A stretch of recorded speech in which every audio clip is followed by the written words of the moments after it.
Hello and welcome. I'm Leigh Ann Gerrans and you're watching W News, broadcasting live from the Al Arabiya studios. These are our top stories. New videos of hostages in Gaza prompt Netanyahu to seek Red Cross help as pressure mounts on all sides to reach a humanitarian breakthrough. Plus, US envoy Witkoff may visit Moscow this week as President Trump warns Russia to end the war in Ukraine or face new sanctions. And Trump fires top jobs official after weak employment report, sparking outrage over politicizing economic data.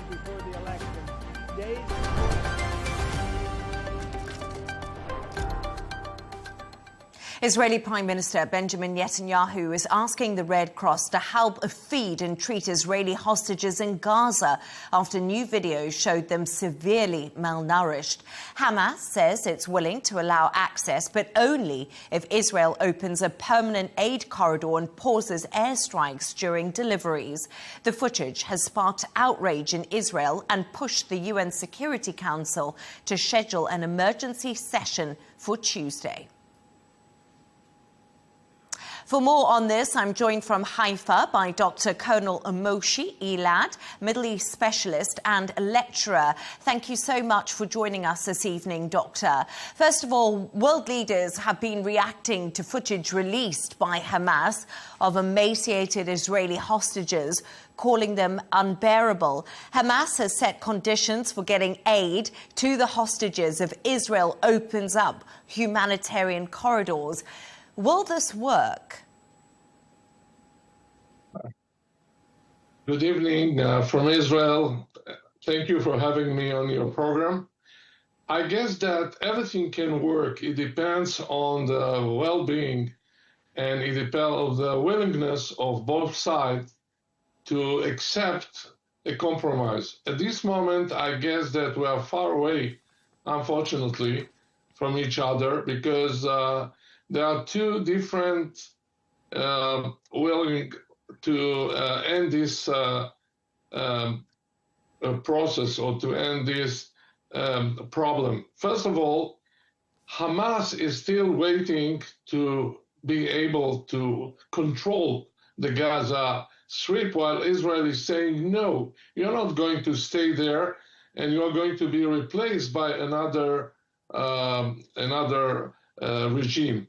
So here we have the main problem. Now, everything that goes from behind this scene, like all these hostages problem and their problem of being telling the people over the world that we are starving them, this is something that should end on both sides from our point of view as Israelis.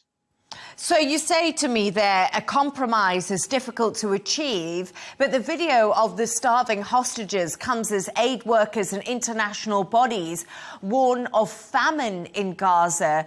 You are in Haifa. How are people in Israel reacting to the humanitarian situation in Gaza and Israel's actions in both Gaza and also in the West Bank?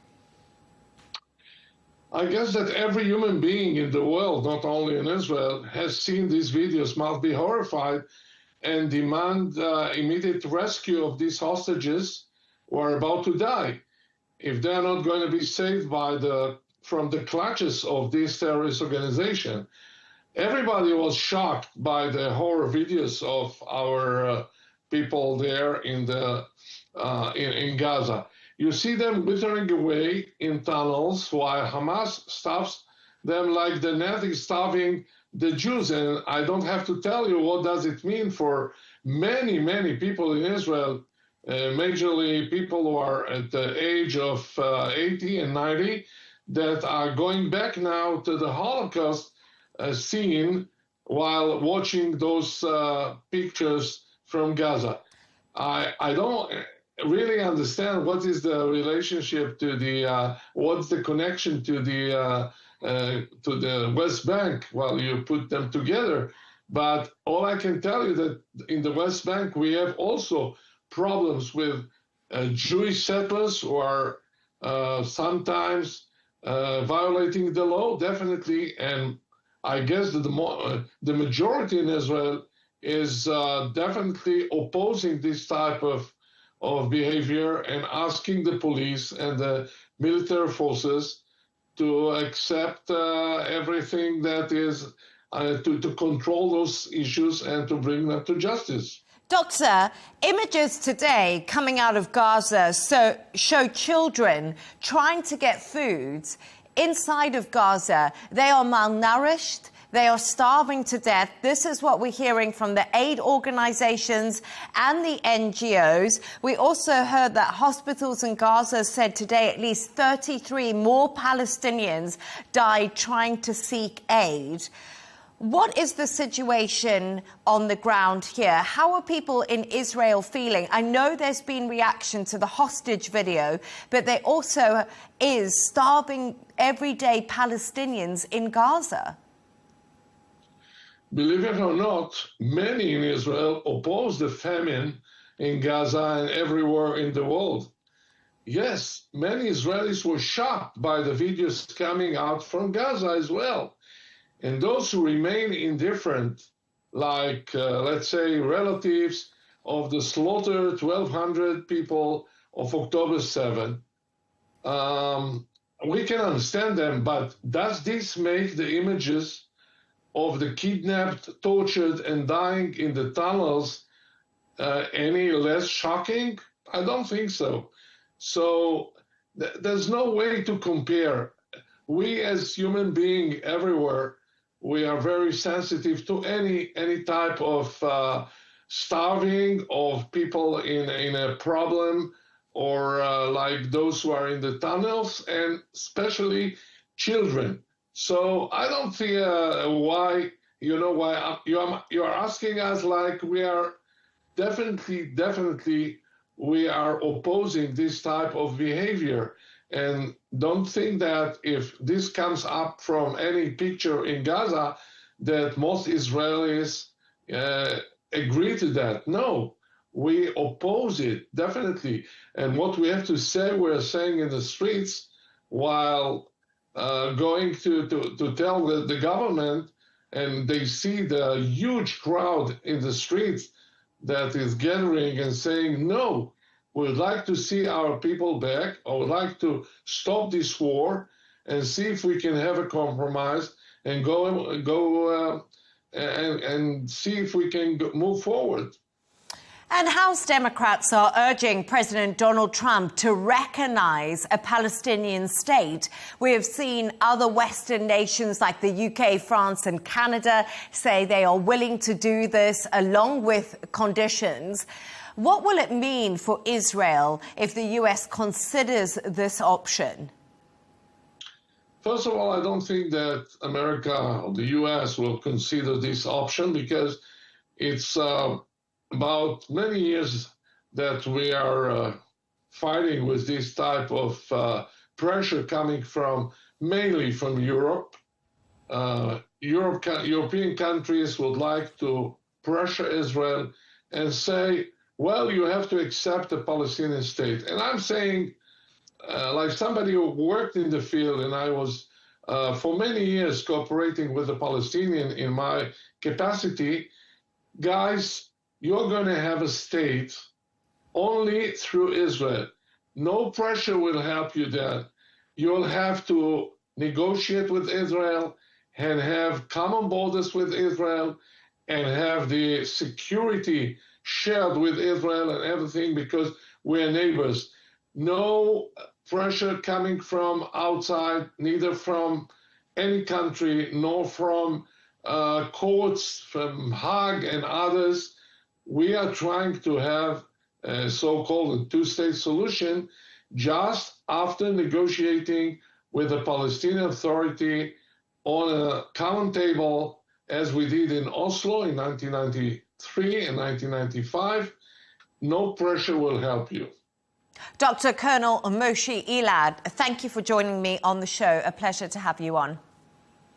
Let's continue this conversation now with Ahmed Fatou, spokesperson for the Palestinian National Liberation Movement, Fatah, which is the leading party within the PA, who is joining us live now from Ramallah. It's an absolute pleasure to have you on the show. I don't know if you could hear my guest before me, but he was talking on the difficulty of reaching a compromise right now between Hamas and Israel. And I just wanted to know what your thoughts are on what he had to say. Thank you for having me, and it's my pleasure to be with you today. It's difficult because we have an Israeli government that don't want peace, actually.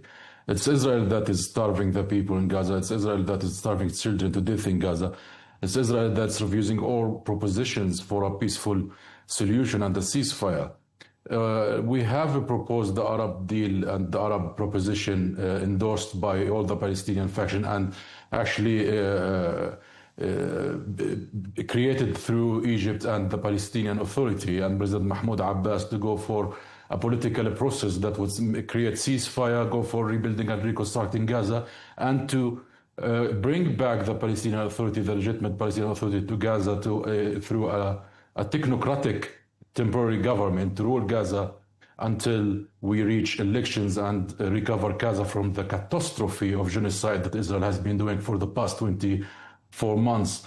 Of course, Israel refuses, the PLO refuses, PA refuses, President Mahmoud Abbas refuses any rational and logical solution. They want just an extermination campaign. The Israeli far-right government see from October 7 as a great gift, as a great opportunity to push forward for a colonial project to ethnically cleanse the Palestinians from Gaza, to annex the West Bank. And that's not what I claim, that's what they say.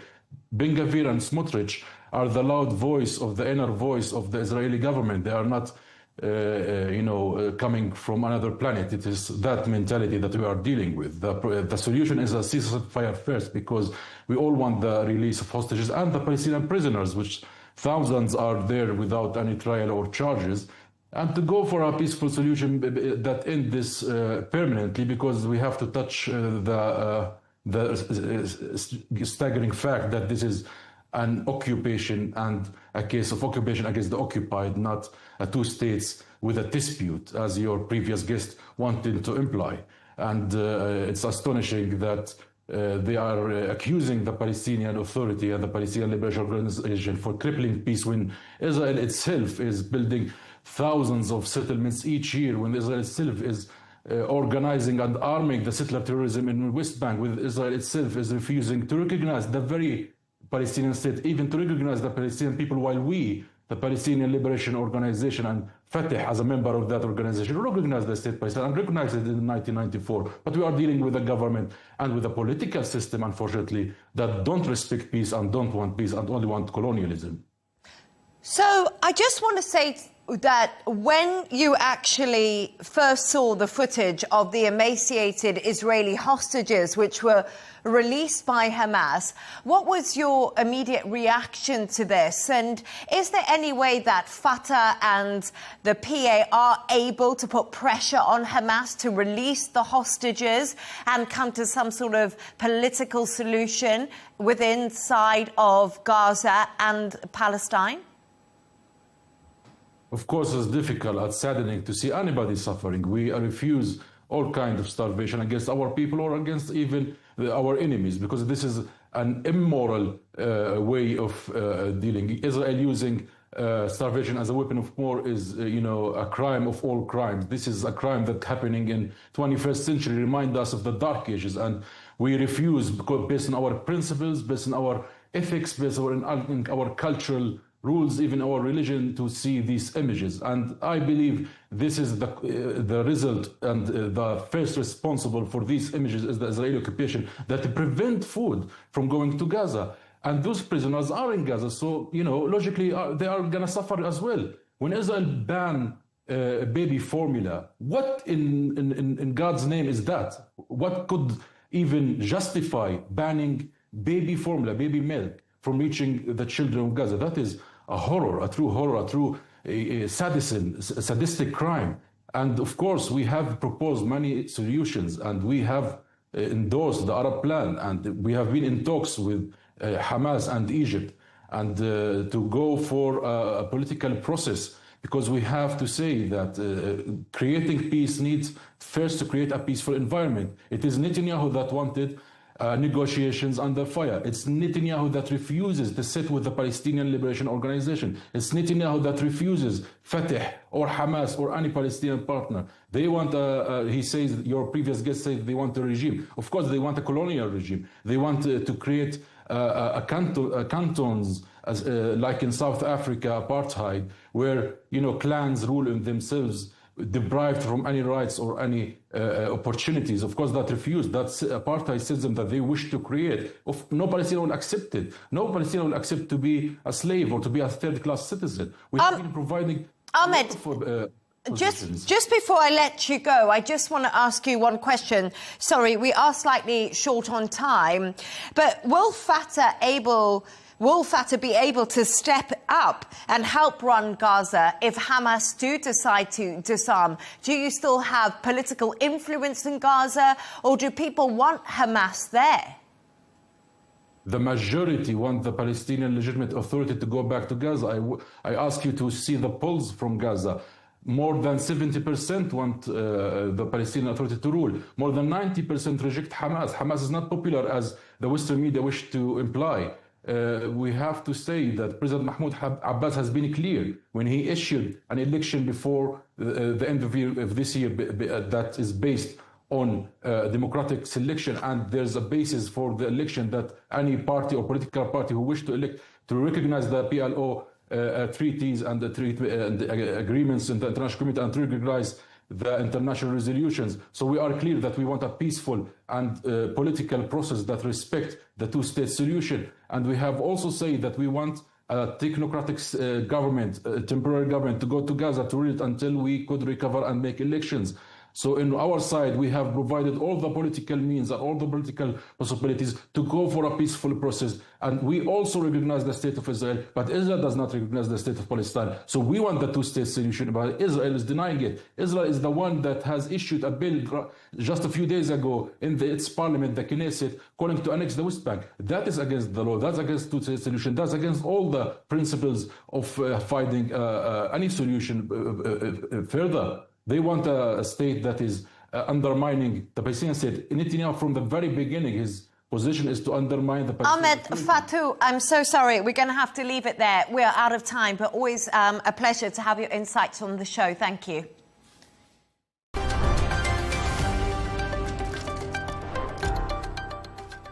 Now, US President Donald Trump says a special envoy may head to Moscow this week ahead of Friday's deadline he's set for Russia to end its war with Ukraine or face fresh sanctions. Trump didn't confirm if Steve Witkoff would meet President Putin, but said the message is simple: get a deal where people stop getting killed. The Kremlin hasn't confirmed the visit, but said it's always glad to see Witkoff. For more on this, I'm joined by Moscow from our correspondent, Dasha Chernyshova. Dasha, pleasure to have you on this show. So, Trump says envoy Steve Witkoff may visit Moscow in the coming days. What's the significance of his role, and could this visit actually lead to a breakthrough, something we've been asking for a fairly long time now?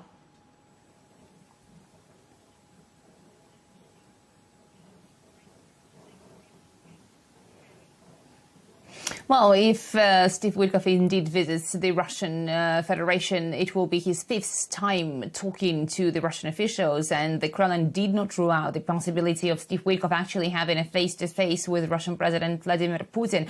The previous rounds of negotiations between the two have led to the resumption of the negotiations between Moscow and Kyiv, that process that has been underway in Istanbul. And obviously, this time round, this visit will be very crucial in terms of the timing, with the deadline that U.S. President has reduced for the establishment of peace in Ukraine. It was reduced from the initial 50 days to 10 or 12 days. So that means it will be expiring later this week. So obviously there is a lot to be discussed between the two. And the Russian media are saying that this visit may be taking place already on Wednesday, the 6th of August. maybe on the 7th of August. So definitely it is quite anticipated. But also keep in mind that this visit will be taking place as the American president moved to submarines and nuclear submarines closer to Russia in response to the nuclear rhetoric. And the Kremlin suggested that rhetoric should be calmed down, not escalating the tension. Dmitry Peskov, Kremlin spokesman, has said that Russia is responsible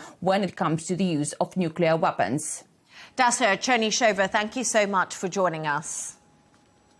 Let's go now to Russian political analyst Andrei Antikov, who is joining us live from Moscow. Pleasure to have you on the show. So President Trump has condemned Russia's military actions in Ukraine and is threatening new sanctions if a deal to stop the war isn't reached by Friday.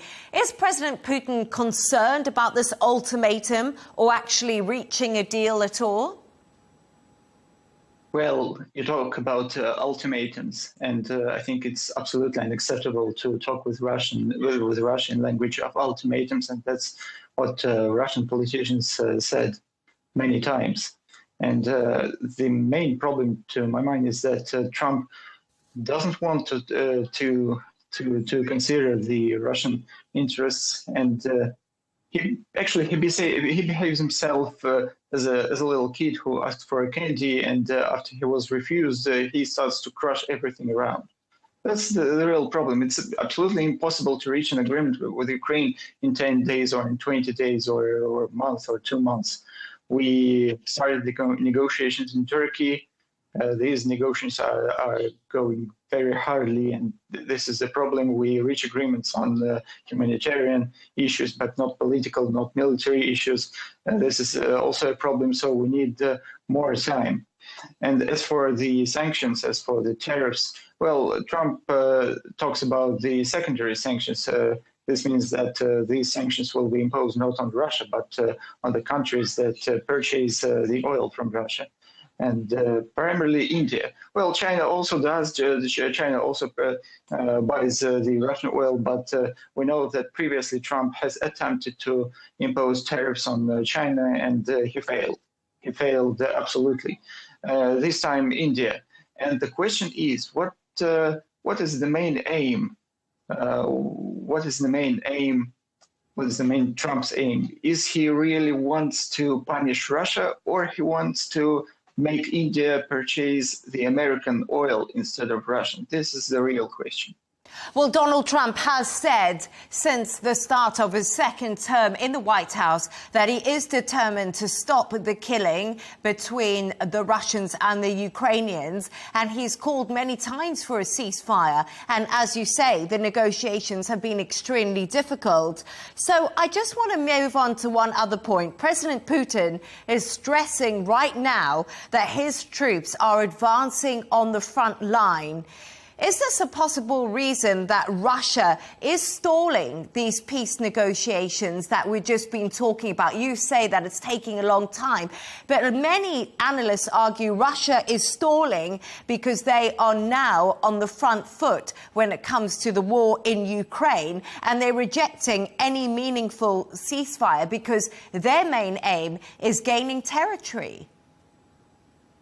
No, I think that's not the reason, because Russia is open for a diplomatic solution, for a political solution of this crisis. But the main problem is that Trump wants an immediate and unconditional ceasefire. This is the problem, and that's absolutely unacceptable for Russia, because Ukraine itself says that it will use this chance to get more weapons, to get more soldiers. And this means that after a ceasefire, the military actions will continue, the war will continue.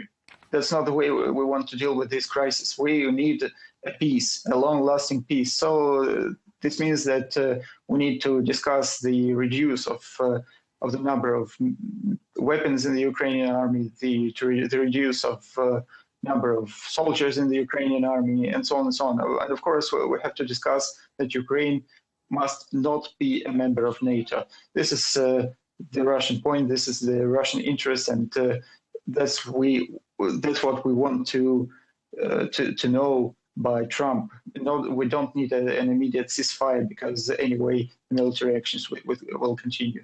But when you're speaking to me there, you said that you want to make sure Ukraine doesn't join NATO. Ukraine reduces the size of its army. What is Russia prepared to compromise on? Because this is the question that even Donald Trump is asking now. He's sending Steve Witkoff for the 5th time to Moscow, and nothing seems to change. President Putin doesn't seem to want to compromise.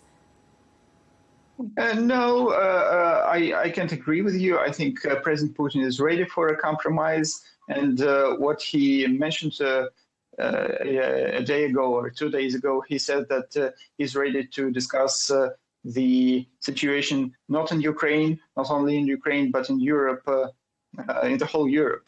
And this opens a door for diplomatic solutions, and this opens the door for a wide discussion with the European countries, with the United States, not only with Ukraine.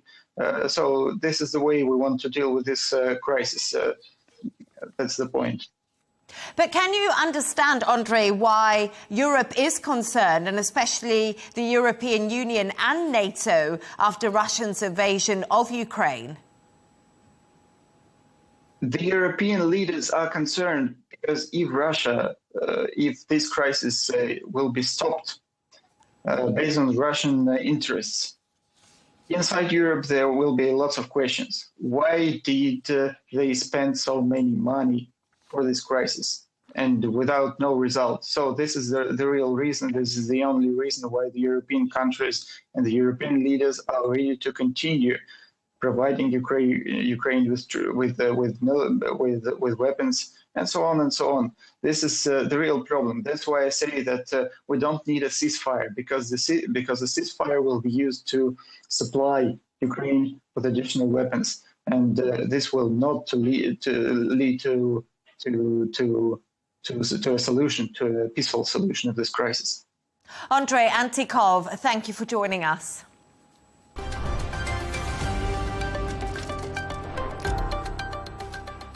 Let's take a look at some of the other stories making the headlines today.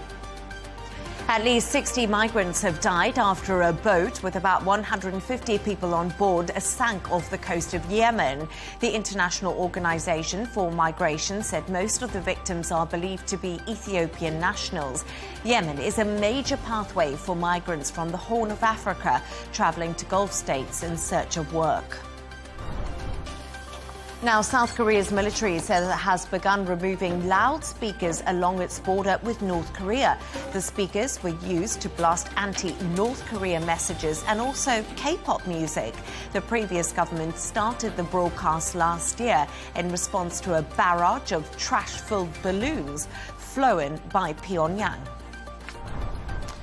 Thailand and Cambodia have started talks over maintaining a ceasefire after a series of border clashes between the two nations. The ceasefire, which was mediated by the US and China, was reached at a meeting in Malaysia last week.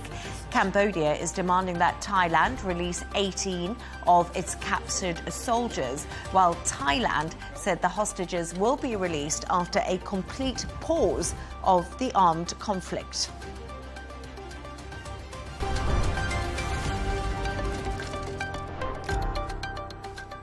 The world's most high-tech football game got underway in Beijing on Monday. The two teams were made up of entirely robots with 5 players each. Developed by engineering students, the humanoid robots took part in a training match ahead of the World Humanoid Robot Games, set to begin on the 15th of August. The event will feature robots giving martial arts performances, free fighting and group dancing. It's all part of Beijing's strategy to prioritize the development of humanoids and win the global robotics race. Camille Nedelac has more. It's a far more sedate football game than many fans will be used to. 2 humanoid robot teams of 5 faced off in a training match in the run-up to the first World Humanoid Robotics Games next week. It's a chance for the engineering students who created them to show off their research. This is our first time participating in such a world-class competition. We're excited to be able to compete with team members from all over the world, right here at home. While these steps across the pitch are unsteady, China has been making big strides in developing advanced humanoid robotics. Beijing has put humanoids at the heart of its robotic strategy, believing this could be the answer to an aging population and a shrinking workforce. This may look like a training ground for playing football, but it's also a training ground for the country's next generation of carers and factory workers. Our advantages are that our team has a clear division of labor, and we can quickly adjust according to the venue, the opponent's strategy, and the environment, and then get a good result. China's robotics industry is heavily subsidized, which has turbo-driven its shift to automation. More than half of all industrial robots installed around the world are installed in China. It only entered the top 10 in 2019. It's now at number 3. But official figures lag behind. And the US Chamber of Commerce in China notes that Beijing is being increasingly opaque about just how advanced its robotics have become. After a slow start, and watching and learning from other innovators, China may have already caught up and won the game. A strategy also used by these robots. We used imitation learning to teach them. The robot watches human movements and goes through tens of thousands of simulations so that it learns the essence of those movements. It dribbles the ball like a human, and it can kick the ball like a human. But unlike a human, these footballers aren't paid millions. And if they fall, there are no theatrics. They just get back up again and carry on. Camille Nedelec, Arabiya English.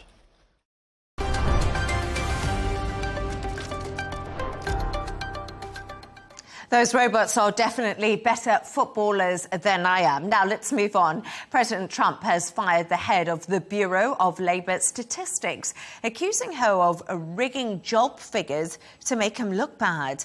The move comes after a dismal jobs report and growing concerns over his tariff policies. Critics say the firing undermines trust in official economic data, with some calling it a step towards authoritarianism. Economists warn the decision could further rattle investor confidence and distort policymaking. For more on this, I'm joined from Bern by Cornelia Mayer, economist and founder of Mayer Resources X Bern. Great to have you on the show. Thank you so much for joining me. First of all, do you believe there are any merits at all that President Trump's claim that the jobs report was rigged to make him look bad? Leigh Ann, thank you so much for having me. No, I don't think so. Look, the Bureau of Labor Statistics is highly professional, as is the Fed. You know, these bureaucracies or these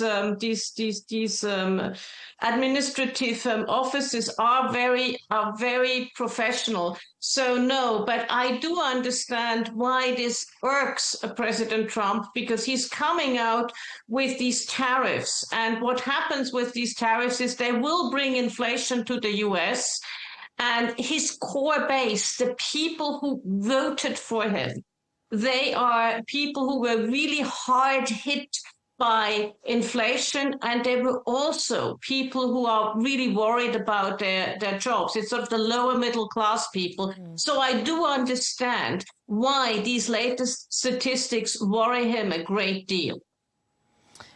But does this situation and the dismal economic data that we are seeing out of the US to some degree, is it undermining confidence right now? You did say that to me, that the MAGA supporters, Trump's base, they're really going to start feeling that when they go shopping and at the till. And do you think this will really affect Donald Trump when it comes to the midterm elections?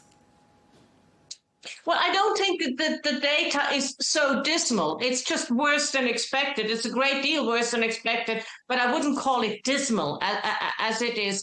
But yes, he will have to make sure that that inflation doesn't go up. You know, I know Larry Summers came out and said we're on the brink of a recession. The IMF says no, we are not. What I would say is we are in the US because of the tariffs. We will see heightened inflation in the countries that are receiving the tariffs. We may be at, Europe, especially small countries like Switzerland, 39%, we may see an impending recession. So yes, it will slow down the global economy, and that's never a good thing.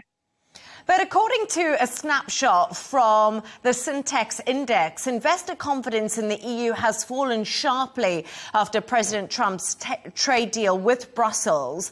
Why is this deal dampening investors' mood? Well, I think my confidence in the EU has fallen as well. Look, the business model of the EU, and I'm just saying the 300-pound gorilla in the EU is Germany. The business model was cheap energy, high labor costs, and good innovation. But what happened with the war in Ukraine? You now have high energy costs, high labor costs, and the Chinese are literally eating their lunch in terms of electric vehicles. So Germany is the poster child for mechanical engineering, but EVs, electric vehicles, are about computing. So they're about China and the west coast of the United States. There's Tesla and so on. So in that sense, yes, Europe is in a bad spot. And on top of that, you add the tariffs. And on top of that, you add the uncertainty of the tariffs. Because yes, they only got 15%, much better than some other people. But they also agreed to purchase all this energy from the US, oil, gas, coal, and they agreed to have a $600 billion investment. Now, the agreement is the headline agreement is between country to country, or EU to the US. The goods will have to be delivered by the private sector. They will have to purchase the electricity. They will have to do the investment. So that's not a very stable way of going forward.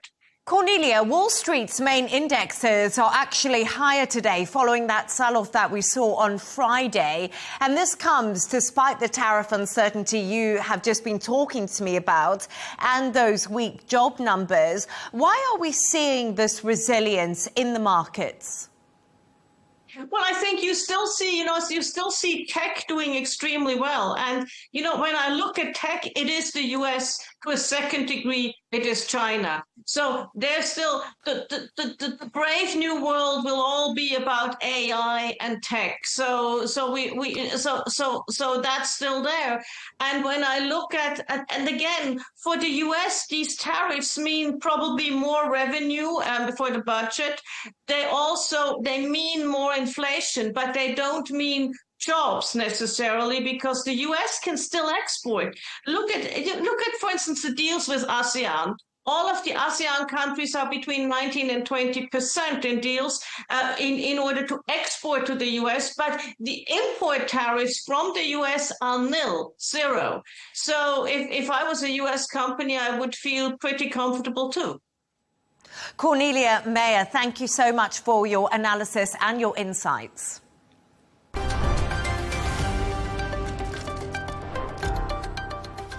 A reminder of our top stories. New videos of hostages in Gaza prompt Netanyahu to seek Red Cross help as pressure mounts on all sides to reach a humanitarian breakthrough. All hell will break out. Plus, US envoy Steve Witkoff may visit Moscow this week as President Trump warns Russia to end the war in Ukraine or face new sanctions. And Trump fires top jobs official after weak employment report sparking outrage over politicizing economic data. That's all from us on W News. Don't forget to subscribe to our YouTube channel and, of course, follow us on X. The Rail deal with Tom Burges Watson is coming up next. Plus, of course, we'll be back in a couple of hours with the W News Extra. Goodbye and see you soon.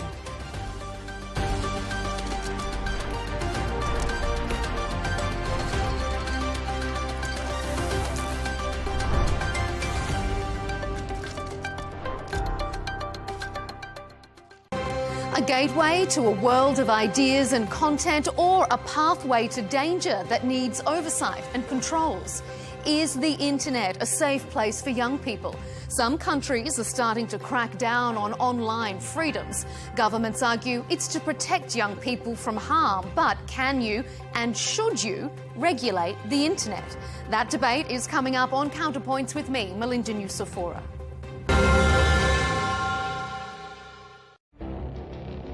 It feels like decades are passing by in a matter of weeks. Seismic shifts in the world order. Never, ever will be part of America. With so much happening and so much noise. Whether it's political upheaval, Canada has been ripping us off for years, economic shifts or social movements. And no one wins from tariffs. I think America can be more friendly to the rest of the world. For in-depth analysis and all the latest developments across the globe. To have an inclusive policy together. The meetings with Hamas gave me some hope. We're in another nuclear arms race.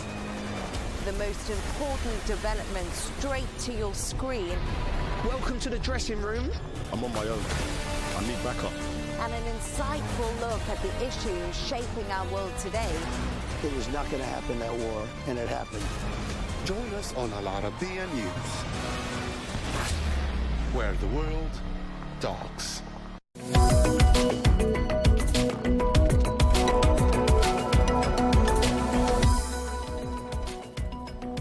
Hello and welcome to this special edition of The Real Deal Plus, coming to you from the Arabiya English headquarters. Now, health and well-being are central to Vision 2030, based on the understanding that for an economy to thrive, it must have a healthy population. Well, in this episode, we're going to be speaking to the CEO of a Saudi initiative which is actively working to extend the human lifespan. Well, we're going to be finding out how they're making this happen and what they've achieved so far.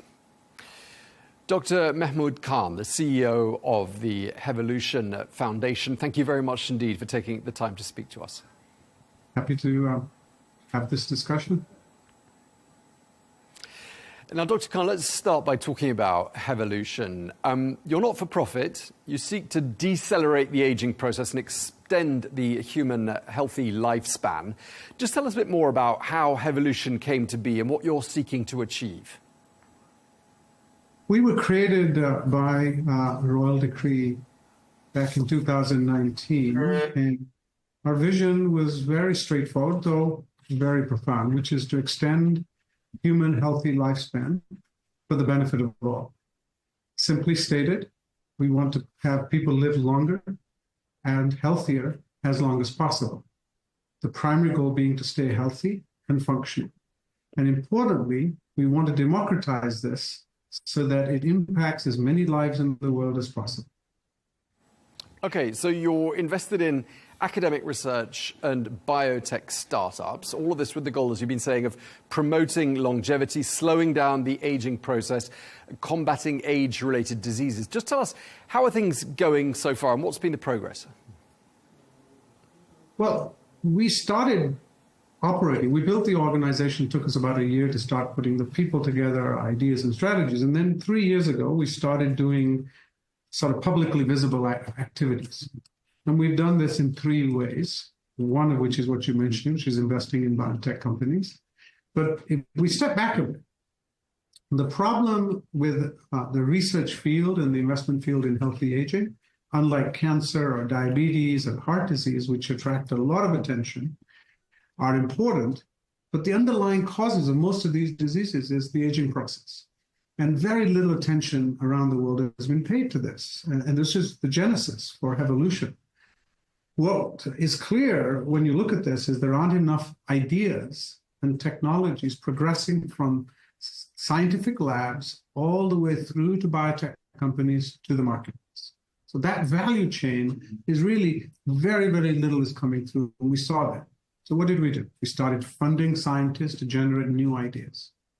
We started training scientists to actually make this an area of their career focus. And then as those ideas are progressing, we provide capital to either create or fund startup companies, with the goal being that eventually these will end up in the hands of either large companies or they'll get scaled themselves. And you'll see these solutions in the marketplace.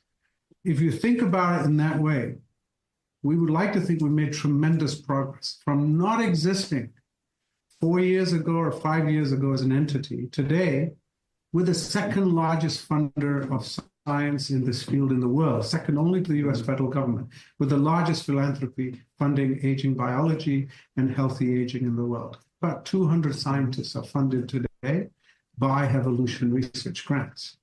The first 4 biotech companies we funded, all of which were in animal and what we call preclinical stages, being tested in cells and mice, are actually now got technologies being tested in humans. That is extremely unusual to go from, in all 4 out of 4 now progressing. And it speaks to the demand was there, the solutions that were there, but what was missing was the strategic funding and the coaching and guidance we've given as a team. And if you look across. And then the third is we want to convene people. We want to bring the best ideas and exchange ideas. We launched that with our HealthSpan Summit. That was the first one, was almost 2.5 years ago. The last one we held, which was February of 2025, was the largest convening of such a meeting ever to occur in the world. We had 3,000 plus people register from 80 countries, and we had every sector represented. That's been unprecedented. So I'll let you decide on whether that's successful, but any criteria to go from not existing to being the biggest player in the field in philanthropy, to being the largest convener of the field, and to have accelerated technologies from animal research into humans, that's pretty good going. Yeah, it certainly is. So my understanding from what you've been saying is, so your platform, you've got an incubating function as well, bringing together all these great minds. And as well as setting it all up, you've got some results already, haven't you? Just tell us what's been achieved, for example. I read something about some breakthroughs in the field of hepatitis B research, for example. Yeah, so while hepatitis B isn't our focus, there's a lot to be learned by viral diseases like hepatitis B. So I think it's important to understand, why would a healthy aging company or a healthy aging entity be interested in this? Well, it turns out that when a virus infects a human cell, whether it's COVID or hepatitis, that virus enters the cell, hijacks the cell to use the cell to reproduce itself. But in the process, it actually not only damages the cell, but it causes aging of those cells that it infects. What we've learned is there is an acceleration in the aging process in many viruses when they come into the human cell environment. And so this is one of those win-win. If we can figure out how to not only retain the health and slow down the aging process of the cell, the host cell, it actually may be able to kick the virus out because it's more vigorous, it's more. So in the example of hepatitis B, about 80% of people who get infected with hepatitis B will eventually shed the virus and recover. 10 to 20% will keep that virus for the rest of their life in their body, and they're what we call chronic carriers.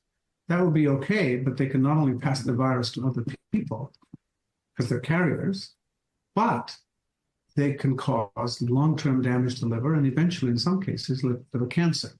And cancer increases risk as you age. So there is a tight link between aging process and cancer. So one of the companies that we're very interested in was looking at how the virus changes what we call the epigenetics within the cell, the host cell.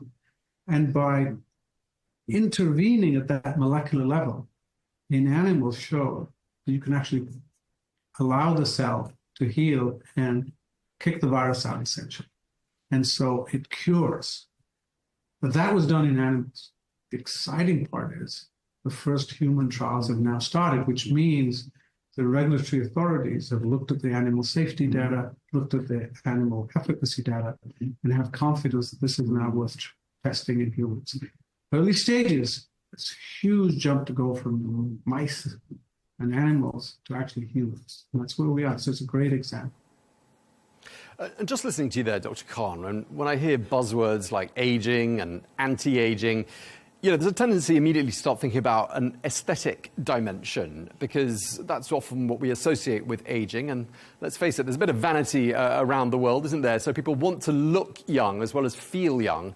Are there some aesthetic benefits from tackling aging? And will people having longer, healthier lives also look younger?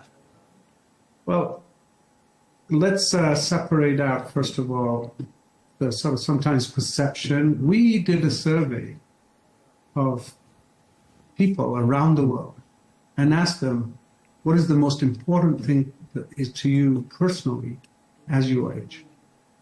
And there were three things that were most important. They wanted to remain mentally functional and independent, physically functional and independent, and financially functional and independent. And interestingly, the third one is very related to the first two, because cost of being taken care of, productivity, all the rest of it. And then the fourth one is they don't want to appear old. So it is important, but not at the cost of the first three. You know, you can look young, but not be able to think, not be able to. And the amazing thing is, in the biology of this, you don't have to choose between them. We talked about the example in the liver, but the skin cells age as well. And we all know, as skin cells age, they lose their structure, they lose the rigor, and we look at this as manifesting as wrinkles, as changes in the skin integrity. So the question is, how do you figure out how to slow the skin cells from aging, just like muscle, or liver, or eye, or brain? And we have invested in that science. We have a company we're investing in that's actually looking at a model of skin aging. And again, if you think of the hepatitis example, we said, where should we look for that? Well, there are skin diseases that are a model for accelerated skin aging. So psoriasis is a good example. Patients with psoriasis have skin lesions where you've got a lot of inflammation in that area of the skin. Usually we don't know why, but if you actually study those cells that are affected by psoriasis, they're actually older. They're aging fast. And so being able to deliver topically something that you apply to the skin that can not only treat the psoriasis, but treat the underlying biological aging process will not only help the skin heal, but actually brings that youthful rigor back into those skin cells.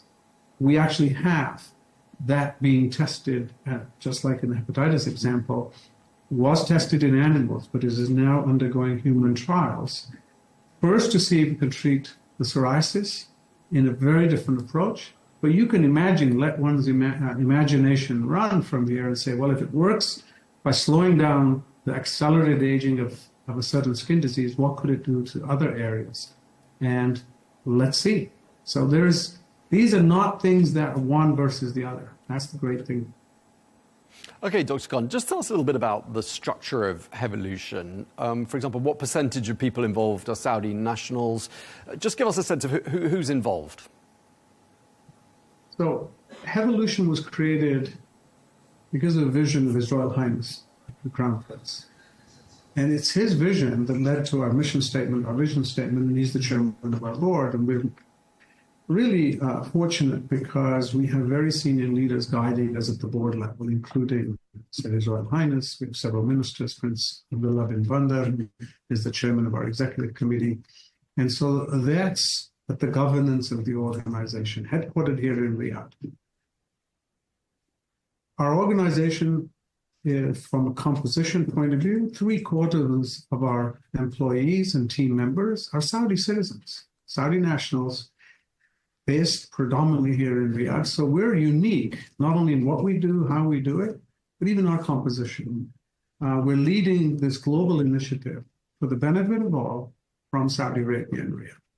We have a satellite office in Boston, where we have about 15 or so employees that are fully subsidiary of us. We're divided up into 4 main groups. One leads the investments. That is the capital we invest in biotech companies, just like any other venture fund, but we're unique because 100% of our profits from the fund go back into the foundation. We want to be successful financially to promote the field, But we're not primarily looking for profits for the foundation. We wanted to make it attractive for the private sector to enter.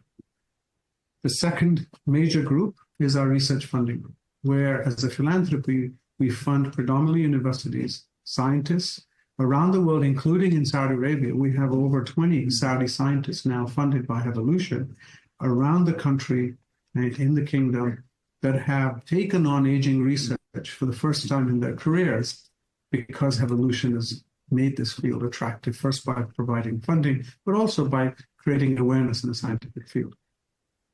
The third group is the group that is responsible for convening all of the things we talked about. They manage the communications, but also host the Global Health Span Summit, which I talked about earlier, and took it from non-existent to being the meeting in the world to be at.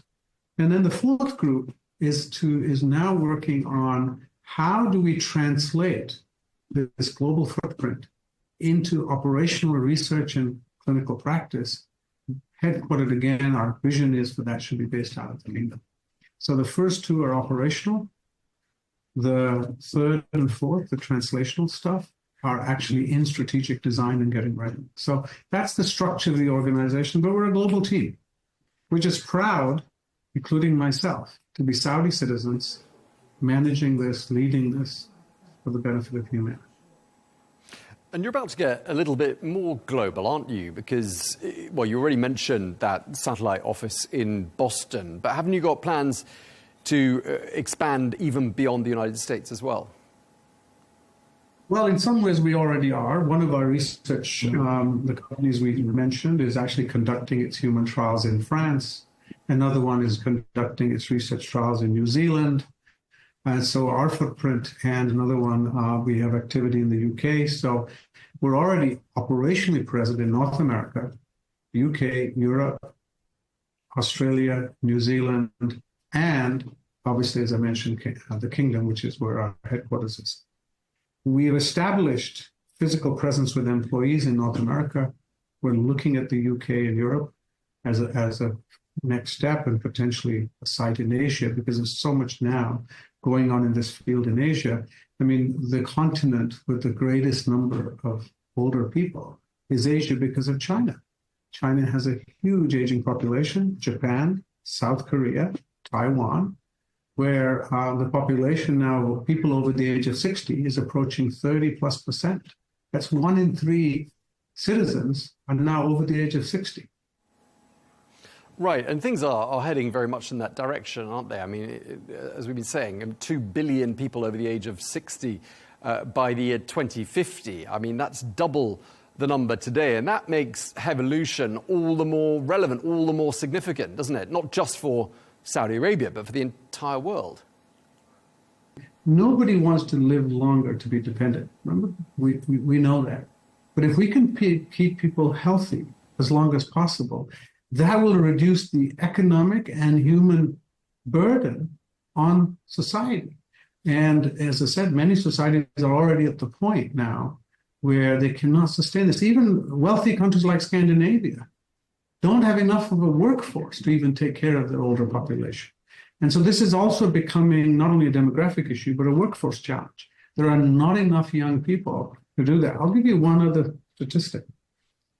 In over 90% of US states, of the 50 US states, over 90% of them, the number one employer now is healthcare. That tells you something. When your economy starts to be driven by a service sector of providing health to your citizens, then 30 years ago it was manufacturing. And that's very topical these days. We talk about manufacturing jobs. The reality is the huge growth has happened in the service sector of healthcare. And that's not a sustainable curve. And US can't do it. Your home country, United Kingdom, cannot do it. Europe cannot do it. So there's lots of things. That workforce that's now being employed in healthcare could be contributing to society in other ways. Okay, let's talk about this figure of $1 billion US per year, which is what Hevolution has. Let's put this into context, because we're talking here about, it sounds like a really significant sum of money, but it's an investment, isn't it? And, you think $1 billion, you think, oh, what a lot of money. But in fact, I mean, it could bring about dividends in the future. Just help us and our viewers understand that number and put it into context for us. It is and it isn't. Let me give you some comparators, which is somewhat a double-edged sword for us. We're celebrating we're the largest philanthropy in this field in the world. I would like to think that 10 years from now, we're like the 10th or 20th largest, even at this scale, because a lot more investment and a lot more research funding has come into this field, given the international scope of things. Today, as we speak, the US NIH has an annual budget of $40 billion. $20 billion of that is on cancer research. The second biggest is on cardiovascular and metabolic disease. Aging, the National Institute of Aging gets $4 billion, 1/10 of the budget. And so it makes you think, doesn't it, that your largest cost to the US federal government is Medicare and aging, but you spend 10% of your research budget on aging. And 50% of your $20 billion is going to cancer. Not that it shouldn't, but it asks the question, the number one cause of cancer is the aging process itself. Breast cancer, prostate cancer, lung cancer. It's the number one risk for cancer is aging. So shouldn't we be thinking about how do you prevent those cancers from occurring as a result of this biology versus treating them once they occur? That's the dilemma. So I agree with you. It is a significant investment by our board and the Saudi government and the Saudi kingdom, but it's nothing compared to what could be and what's happened. By the way, 30 some years ago, there was no cancer research programs, tiny. And it was once global awareness rose to the levels it is now, that government started pouring money into cancer, and look at the dramatic results. Cancer used to be a terminal diagnosis. More than half of cancers are eminently treatable today because of that investment. I would like to think 30 years from now, we will look back and say Hevolution was not only the pioneer that started that whole movement, catalyzed it, but eventually brought so much more to the table because of those collaborations and others that entered this field. Dr. Khan, we're coming to the end, but before we wrap up, I just wanted to ask you about what role artificial intelligence is playing in your field. I mean, is it helping to bring about breakthroughs faster than would otherwise be the case? So, absolutely yes. No question. We're able to calculate, model, predict biology in a way that we could not have envisioned 10 years ago. There's no question. What has really broken through in this field is not only our ability to understand biology better, but we can take massive amounts of data and interpret them and look for patterns in a way we couldn't before. A human can do it. But let us not forget that AI and machine learning, which is built on, and reasoning are tools. I'm old enough to start in college with a slide rule. Now I'm really a dinosaur, I know. But those were tools. Then we got calculators, then we got spreadsheets, then we got computers. So in that evolution, our tools have got more and more powerful. There's no question. One of the companies that I mentioned in the whole skin aging process has actually been using AI to optimize which molecules and how to target skin cells. So we're already using them in our ecosystem and in the research programs we fund or the companies we invest in. But it's going to continue to take both.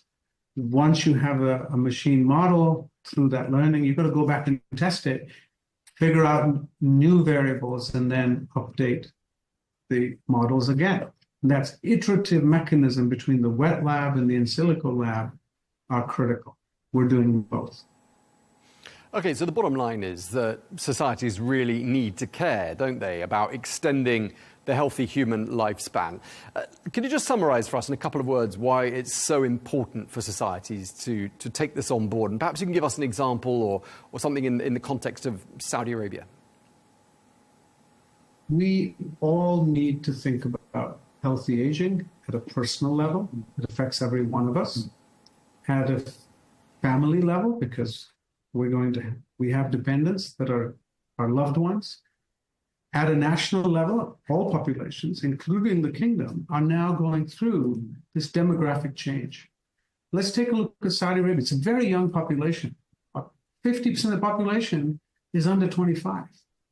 However, the birth rate in the kingdom, for lots of good reasons, has dropped from 6 children per couple to 2.2.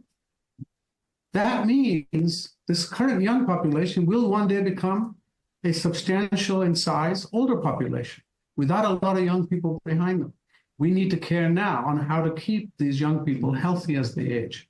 It's an opportunity for the kingdom, which many countries like Europe and North America don't have the luxury of actually planning ahead.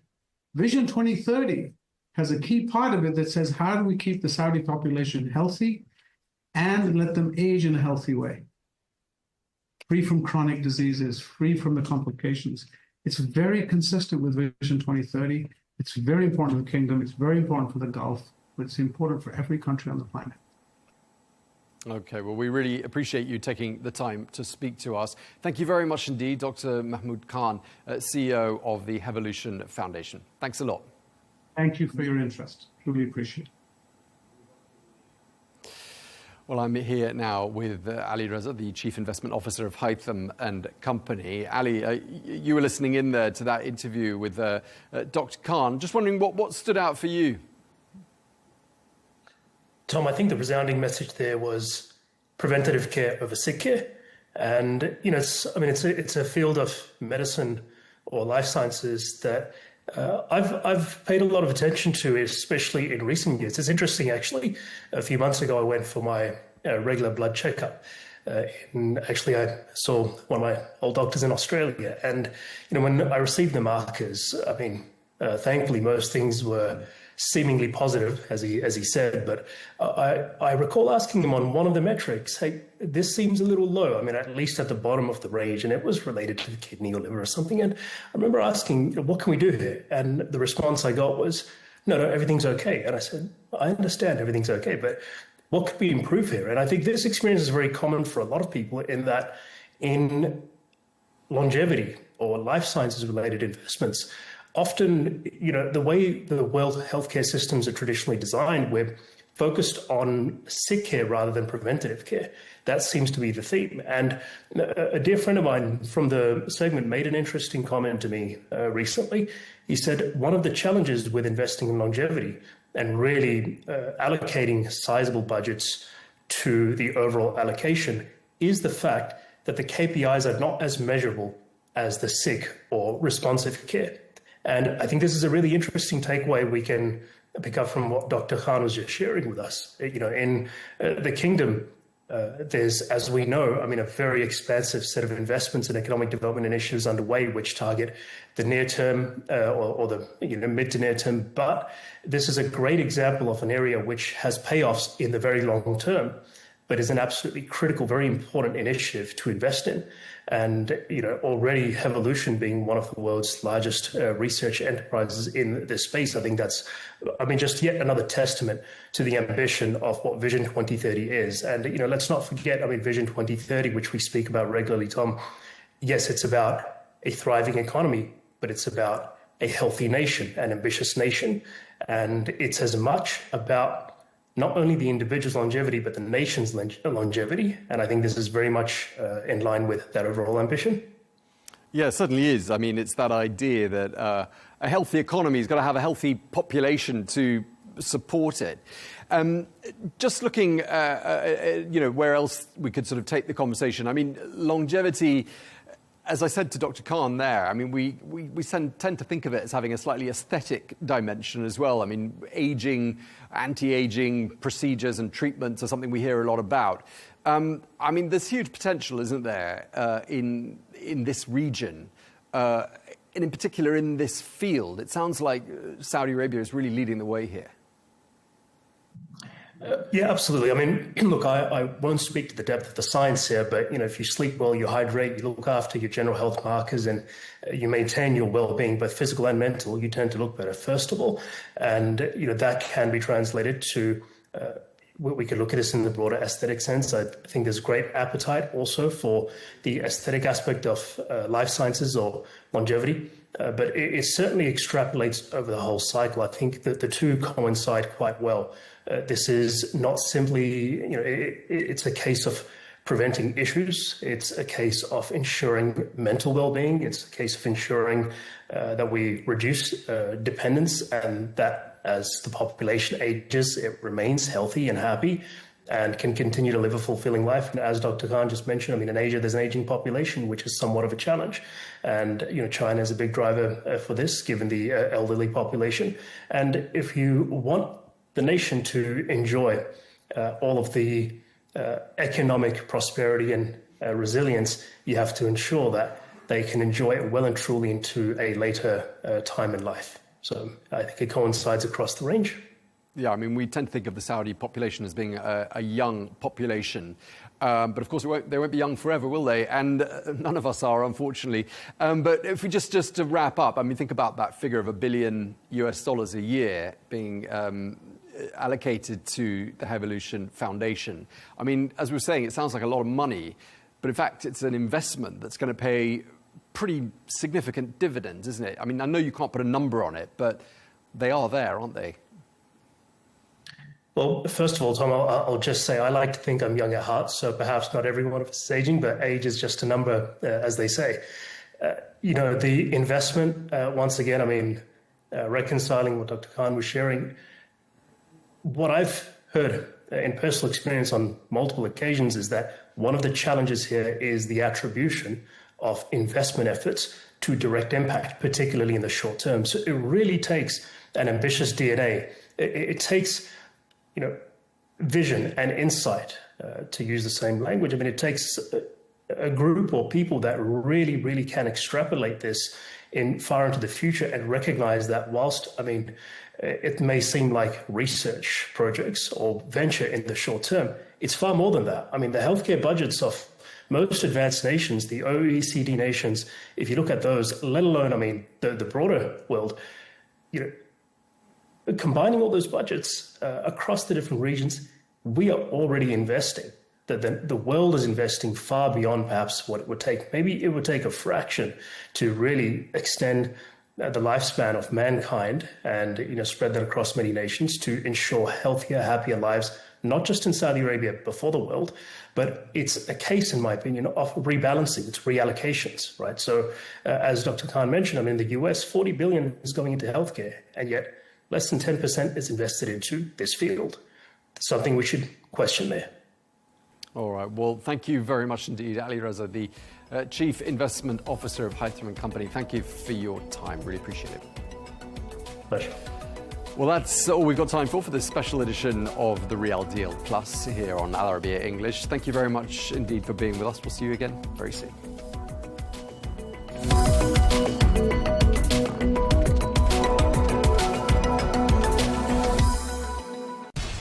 We have to take care of our people, and we're going to take care of our people first. For in-depth analysis and all the latest developments across the globe, make sure you join us every weekday. President Trump is trying to negotiate a ceasefire. With so much happening, so much information, and so much noise, international law will have no part in his administration. It can be hard to keep track. Tariffs will just fuel inflation. We're going to fight these tariffs. But you can count on us to tell you what you need to know. We stand by your side. Join me, Tom Burges Watson, for Global News Today, right here on Al Arabiya News.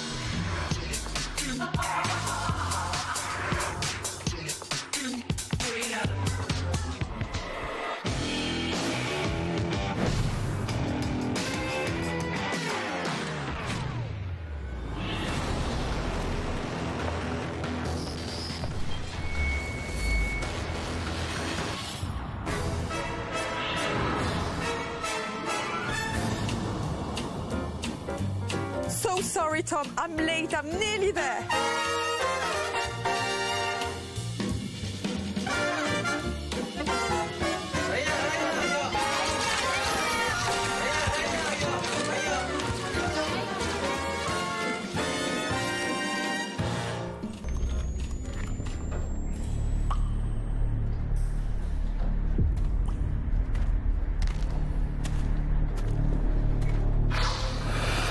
Hello. Hello, gentlemen. How are you? Hope all is well. Yeah, good. Congratulations on the film. How much juice did you feel the story had from the very first one? Well, more story you wanted to tell after the first one. the petrol, if that's the juice, was the audience's enthusiasm for the first film was undiminished. You know, most films you make, they kind of fade away. They take their place in the pantheon or whatever it is. But this one's just seemed to be still alive, and had been replicated, or it had inspired so many other different TV shows and other movies and things like that. But there is a connective line, a lineage through directly from the first film, which you haven't, and it's in the figure of Cillian Murphy eventually, who you'll meet in the second film, and then eventually hugely in the third film. So yeah, there's lots of juice, lots of reasons to go back to it, which led us to get very excited about doing it, and now to let people see it in the cinemas. Men go mad with watching them. There's no discharge in the war.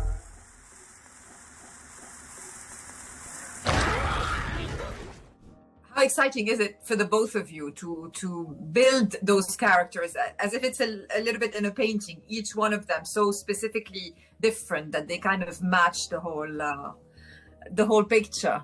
Not to be kind of difficult, it's just it's not how I would see it. It's not so much how much does one enjoy it, and it's not really about like it's good if the Clockwork Toy happens to enjoy it sometimes or not enjoy it, but really it's just there's a task. That's it. It's something like that. It is.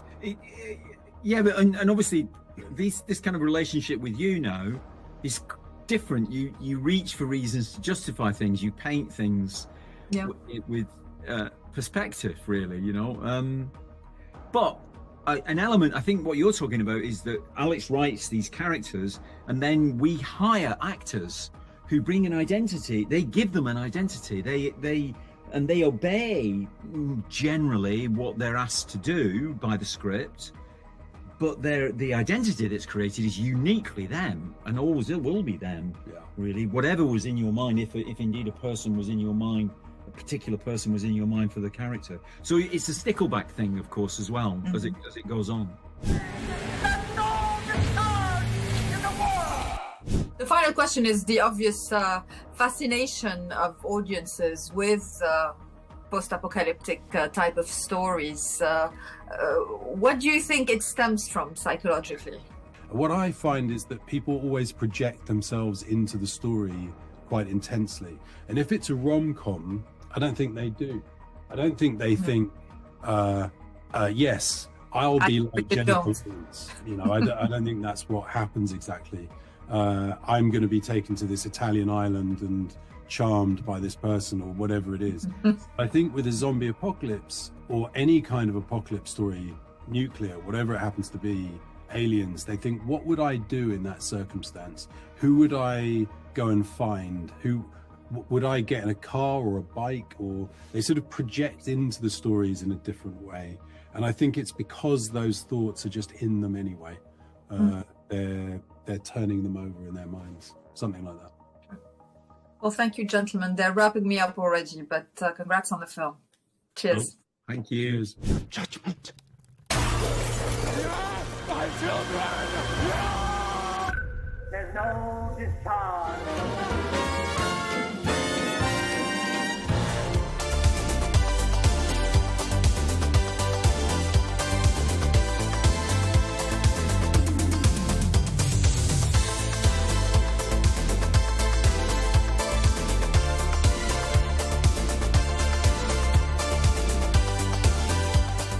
A lot of anticipation, a lot of excitement. I think over the years I've been one of those canned red carpet stalkers, waiting for all of the looks to arrive, and especially with Aishwarya Rai Bachchan, who has walked the red carpet for over 20 years now. She's really truly paved the way for all of us to be here at this sort of global stage. So to actually be here, it is pretty cool.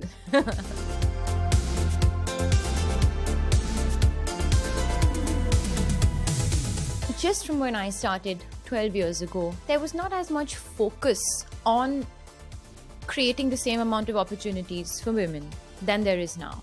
I think there's always been a strong female gaze and a strong female voice. It's always existed, and it's cut boundaries many times, very, very, very often. I'm just saying, coming from where I am, from India, from my mother India, went to the global stage back then, and I'm talking over 2 decades ago. So I think for me, the light is being shone upon maybe now on the last couple of years, but the intent was always there. It always existed.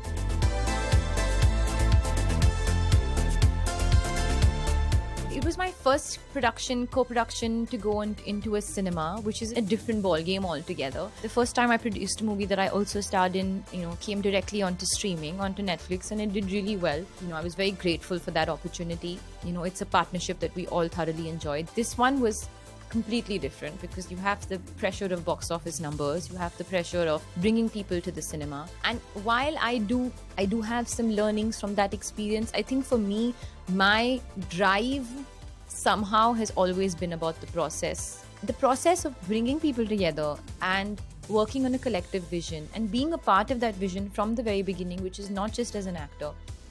I think that's something that I enjoy the most. But the learning of what the public and what the audience wants to see, along with the vision and the story that you want to put out, is something that I'll take a couple of years to understand. India पर attack कर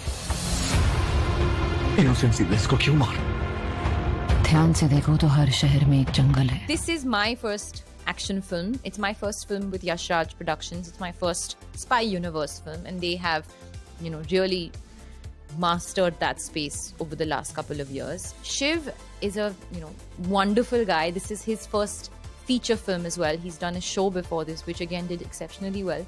Really had a blast working on this film because it's been extremely challenging. Physically, after giving birth, having a baby, getting into an action film is not the simplest thing to do for your body. But I'm really glad I did it because I think it challenged me physically in ways that I have not experienced before. I've also got to share screen space with Sharvari, who is my co-actor in the film. I won't speak too much about it, but she's also wonderful, and I think we've struck a very special bond. And since we're here talking about worth, and we're talking about L'Oréal Paris that is known for promoting the feeling of sisterhood, it's something that I keep very close to my heart because I think in gossip circles, you always like to pit women against each other. I think that's something done very casually. Whereas actually, if you actually put us together in a room and there is a mutual love and admiration and respect for each other's being, personality and craft, it's actually really powerful, and I think that's what scares people sometimes, because if you come together, the power is sort of infinite. So this film is really about that power. I'm really curious to see how people take to it.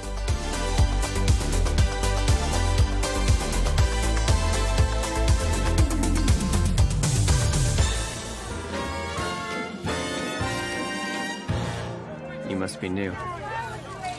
That is Bruce Wayne. Pleasure to talk to you guys. Nice to see you again. First of all, we see those iconic characters in very different moral, physical ways. How much was it an enjoyment to tackle them in a fresh start?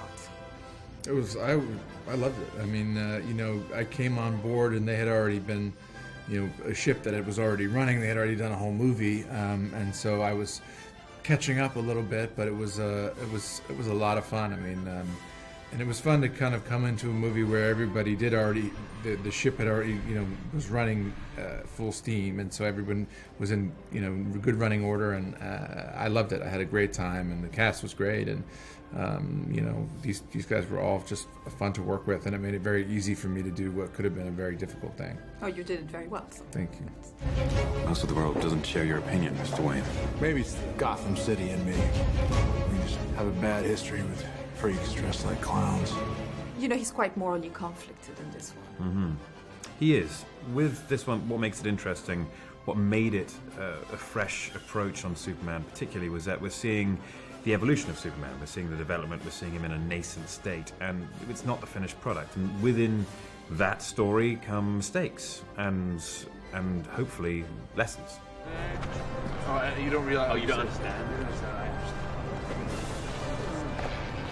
Do you get excited about turning up on those sets because they can be so enormous? I know a lot of them is making your imagination work as well. How much do you enjoy the experience itself of those sets? It was nice because it wasn't all green screen. When it's all just green screen and all special effects, it's like, it's very frustrating because nothing seemed real. But Zach did a lot of in-camera stuff and built a lot of sets, so you actually could see the inside of the Kryptonian mothership, or all these real builds, and the real Batcave. That really makes it land like, wow, this is a big movie. I never got to visit the Batcave, unfortunately. I'll have to next time try and revisit that opportunity when I can. Again, same answer as Ben. It's having that world exist was a lot of fun. With the CGI stuff and the green rooms, that they can become exhausting after a time. And because especially there's no depth perception in that green, and so you can start to go a little loopy. But it is also nice to exist within your own imagination during the shooting of those scenes. Absolutely, this is where it all started after all in comic books.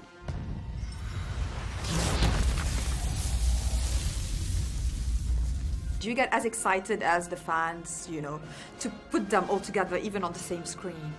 Yeah, it definitely hits you when you see the other people in their characters, and then seeing even some of the other new characters, being tested out and coming and going, and get the feeling that it's mounting an even bigger and bigger world of heroes and preparing for Justice League. That was like even cooler, feeling like the potential that this was really going to expand into something bigger.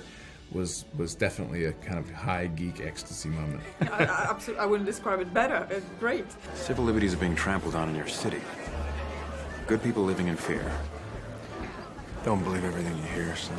And that's the cool aspect. There's also all the themes there, the moral compass, the journalism, father figures, religious figures. There's so much there. It's quite a rich content, isn't it?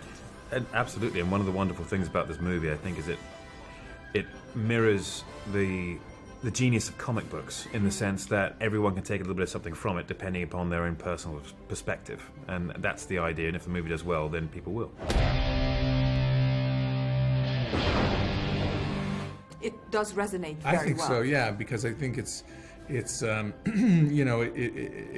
story that emerges from our time and our reality, and so it feels very current. It doesn't want to take you away to some imaginary land. It brings these heroes to our world and says, well, what would it be like if there really was a Superman here today, now among us?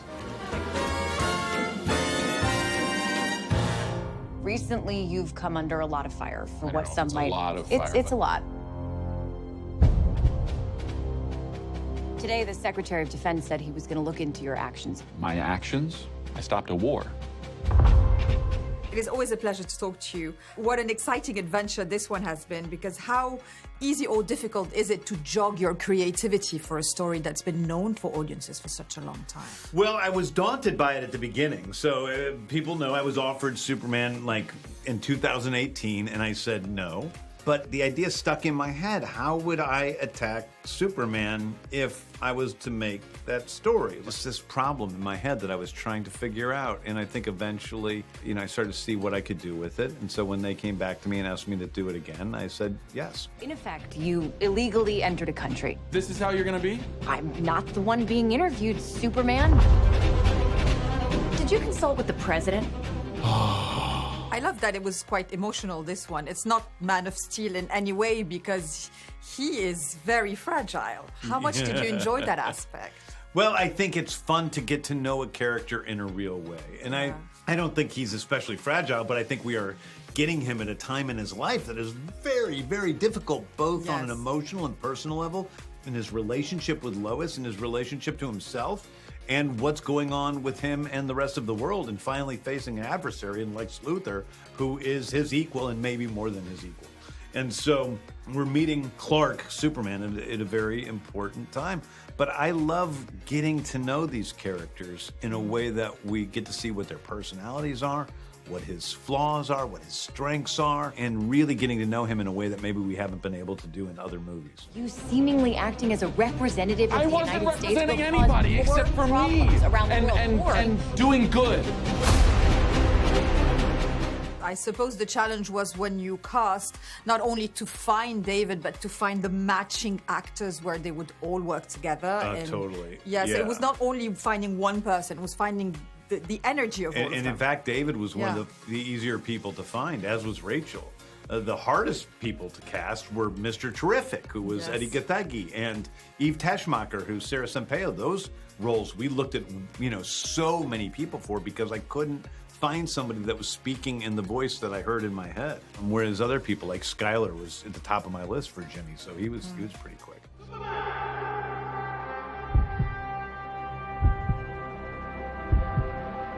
Hey, buddy, eyes up here.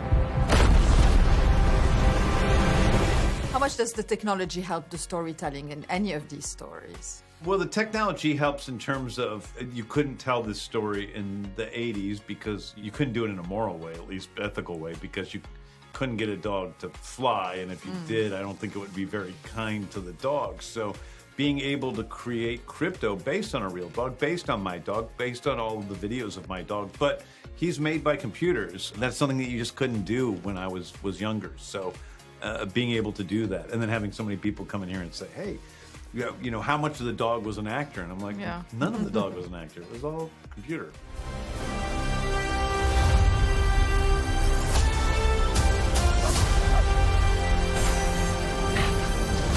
Your choices. What are you most hoping for audiences to find in this one? Obviously, as we said, this is a story that's been around for decades.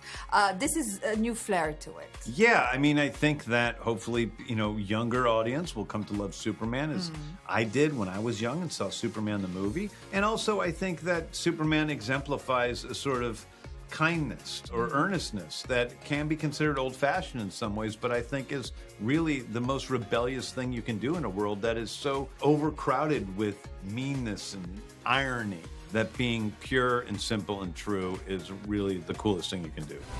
Your actions. That's what makes you who you are. That's about working with Nicholas and the other flair that he brings to Lex Luthor. I love it.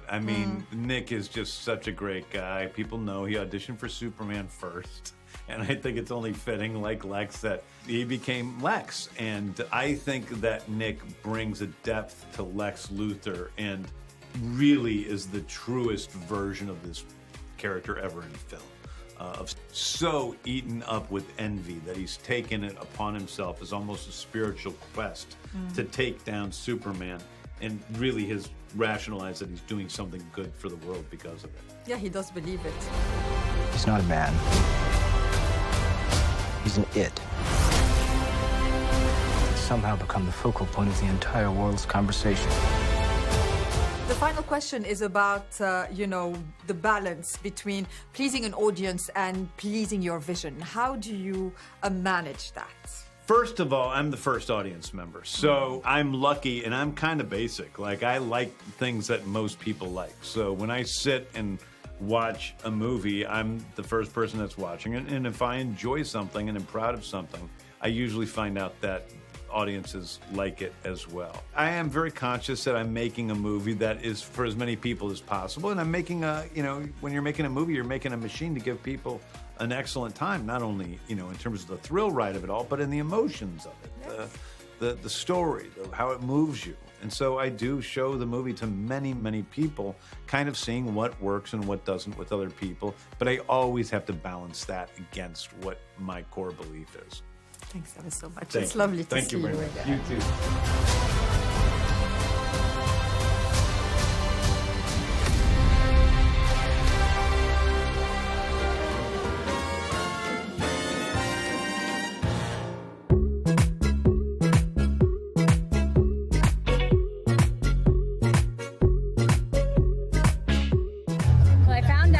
Into the role in a public toilet, so I was praying that somebody didn't flush one behind me.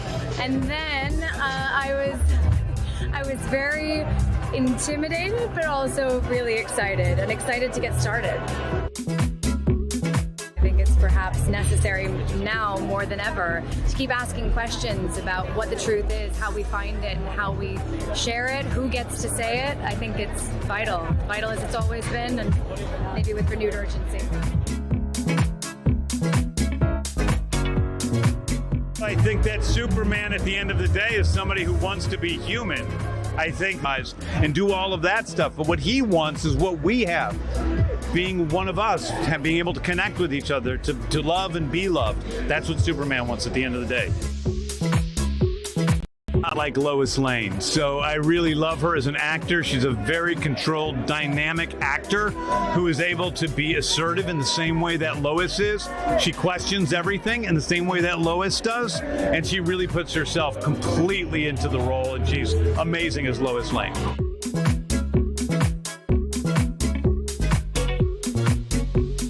He has a certain indefatigable nature, an ability to just keep putting on his boots and going to work. It's not easy to take a day off when you're Superman because you know how much a difference you could be making. And I love a day off when I can get one.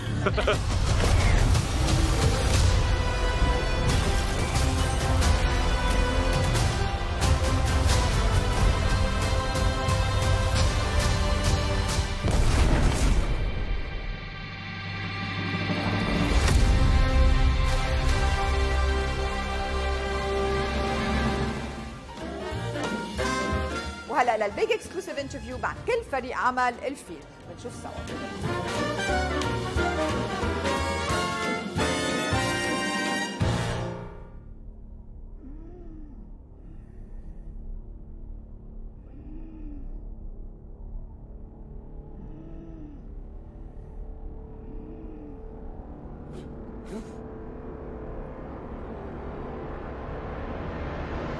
First of all, it must be so much fun to be touring for this. I saw all of you guys' Instagram posts and stuff like that. How much are you making it entertaining for you? It was kind of scary to begin with because I don't think any of us really knew what we were doing with those videos or anything. But luckily, we have a fantastic marketing team and a lovely social team who has, who are tapped into the trends and whatnot. Who's taught us a lot about TikTok. Yeah. So and then once we gave over to them, it was a lot of fun to make all these crazy, ridiculous videos. And you know how to vanish from your seat. Yeah, yes, exactly. Thank you very much. It's mostly just been nice to get the band back together again. Yeah.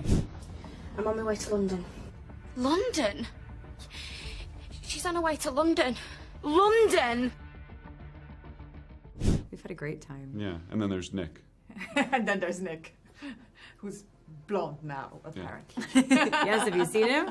Yes, it's working. Yes. It's working. It works even for Lex Luthor.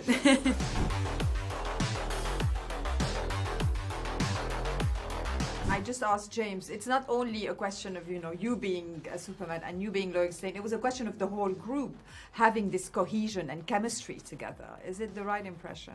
Yeah, James does ensembles very well, and although this isn't an ensemble film in the same way that Guardians of the Galaxy is, he knows how to populate a world with characters who feel full and vibrant and where you sort of do feel like I'd go watch a whole movie, with just Guy Gardner or just Hawkgirl or Jimmy Olsen's spin-off series, and that it's bittersweet because on the one hand, it's amazing to have so many great actors come and give such love to these parts, and on the other hand, you feel like you don't get enough of all of them because the movie does have its central focus and its central relationships, but then you feel like you want more of all of it. Being a child, I loved the purity of Superman.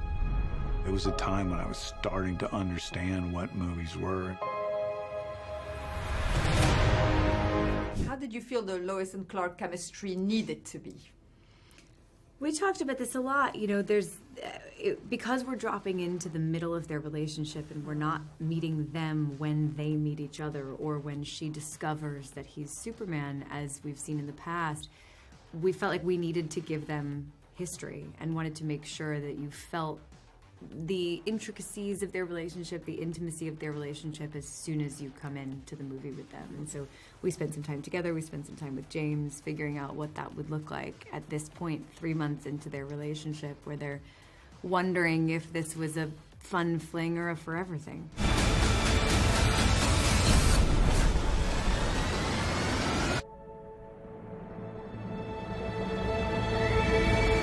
It felt quite emotional to me anyway. This is a version of Superman that feels much more emotional and introspective.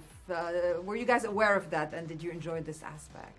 Yeah, well, it's always great as an actor being presented with a character, especially a character with such a rich, storied history, to see that your writer and director wants to explore all the interesting things about them. And James has said he was led by the question of what if it were real.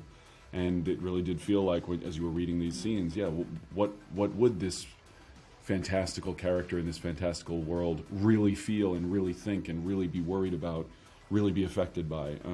And that's all you do as an actor is just try to figure out what this person would do.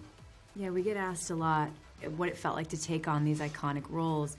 And of course, we knew, you know, that we were stepping into big shoes, but at the same time, because it felt so real, in a way it felt like the work was exactly the same. We just had to find our way into these characters, and James laid such a fantastic roadmap for us and was a real guiding force for us throughout the process.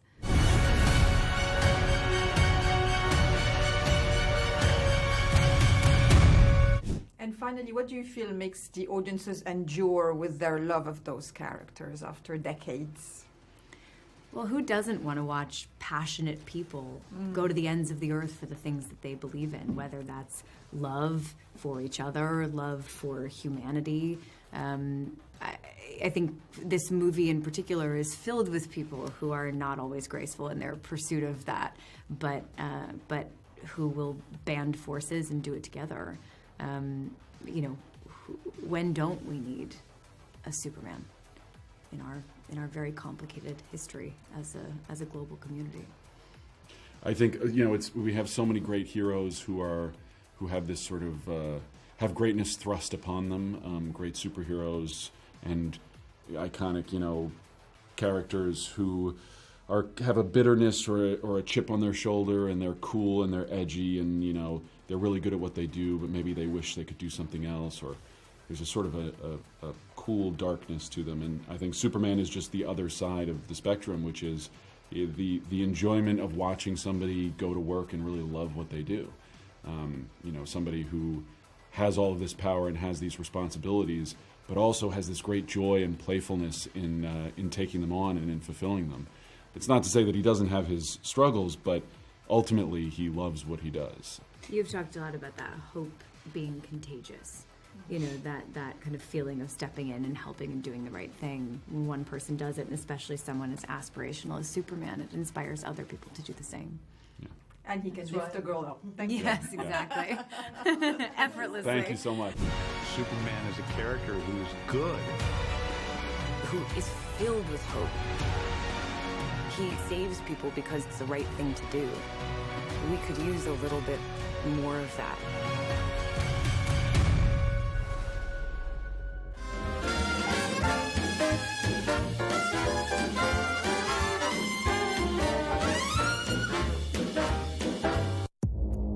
Our allies in many cases are worse than our enemies. Stay informed and connected with the latest international headlines. There obviously is a risk. From breaking news to in-depth analysis, It would appear that this war is coming to an end. who buys this stuff? Investors, pension funds. We deliver the most important developments straight to your screen. Iran always wanted to deal with militia. Join us for compelling, expert-driven conversations A curfew order has been established. And an insightful look at the issues shaping our world today. There are lots of proposals about European architecture for security. I'm Leigh Ann Gerrans, and this is W News. We dealt with this when I was Chief of Staff in the first term. Where you don't just hear the headlines, you get the full story. We have to take care of our people, and we're going to take care of our people first. For in-depth analysis and all the latest developments across the globe, make sure you join us every weekday. President Trump is trying to negotiate a ceasefire. With so much happening, so much information, and so much noise, International law will have no part in his administration. it can be hard to keep track. Tariffs will just fuel inflation. We're going to fight these tariffs. But you can count on us to tell you what you need to know. We stand by your side. Join me, Tom Burges Watson, for Global News Today, right here on Arabiya News. The gateway to a world of ideas and content, or a pathway to danger that needs oversight and controls. Is the internet a safe place for young people? Some countries are starting to crack down on online freedoms. Governments argue it's to protect young people from harm. But can you and should you regulate the internet? That debate is coming up on Counterpoints with me, Melinda Nucifora.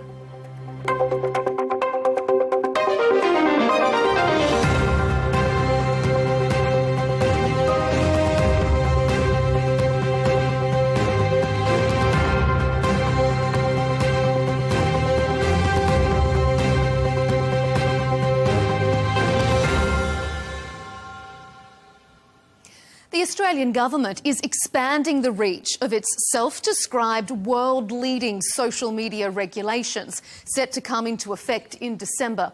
Reversing a previous exemption, YouTube will now be included in a list of banned social media sites for children under the age of 16.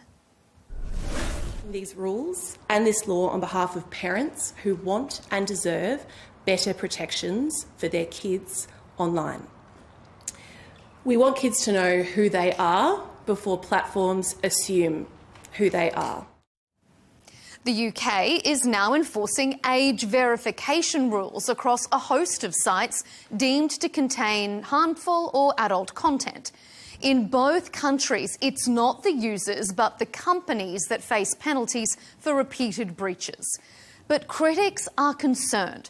They argue it sets a dangerous precedent and puts in risk. So of Counterpoints will debate who gets to decide what constitutes harmful content, how dangerous can some online content be for young people, and can online controls ever really work?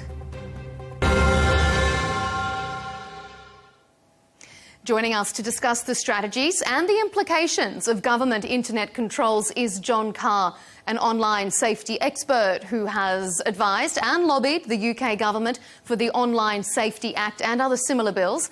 And he was also the Vice President at MySpace. And also on our panel, Daniel Kaczynski, a former Conservative MP and former member of the UK Parliament's Foreign Affairs Select Committee. Gentlemen, thanks for joining us here on Counterpoints. Not to be presumptuous, but as I assume both of you gentlemen also, remember a time before the internet, before computers in every home, before mobile phones in every pocket. But for so many younger generations, this extreme level of connectivity is just the norm.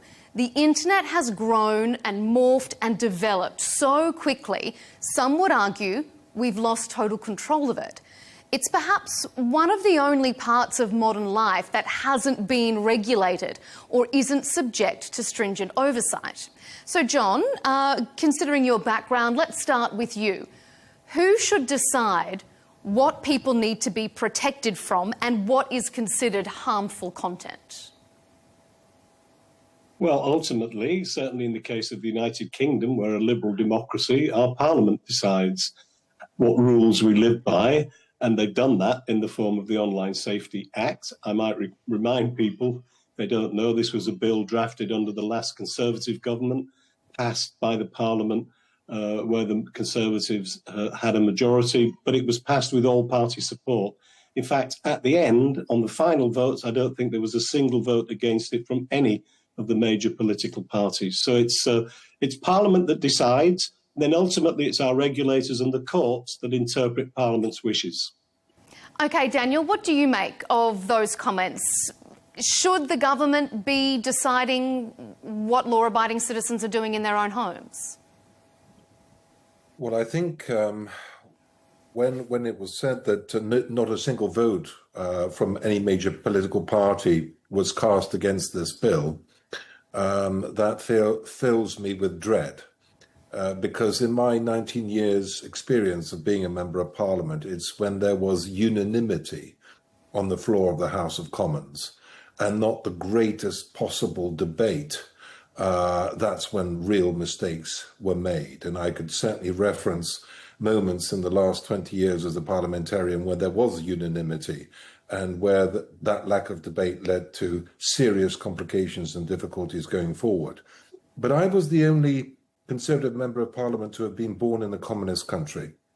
And I try to explain to young people today what it was like growing up in a communist country, where one political party controlled the media, the newspapers, and every single aspect of the citizens' lives, and that citizen had no rights whatsoever.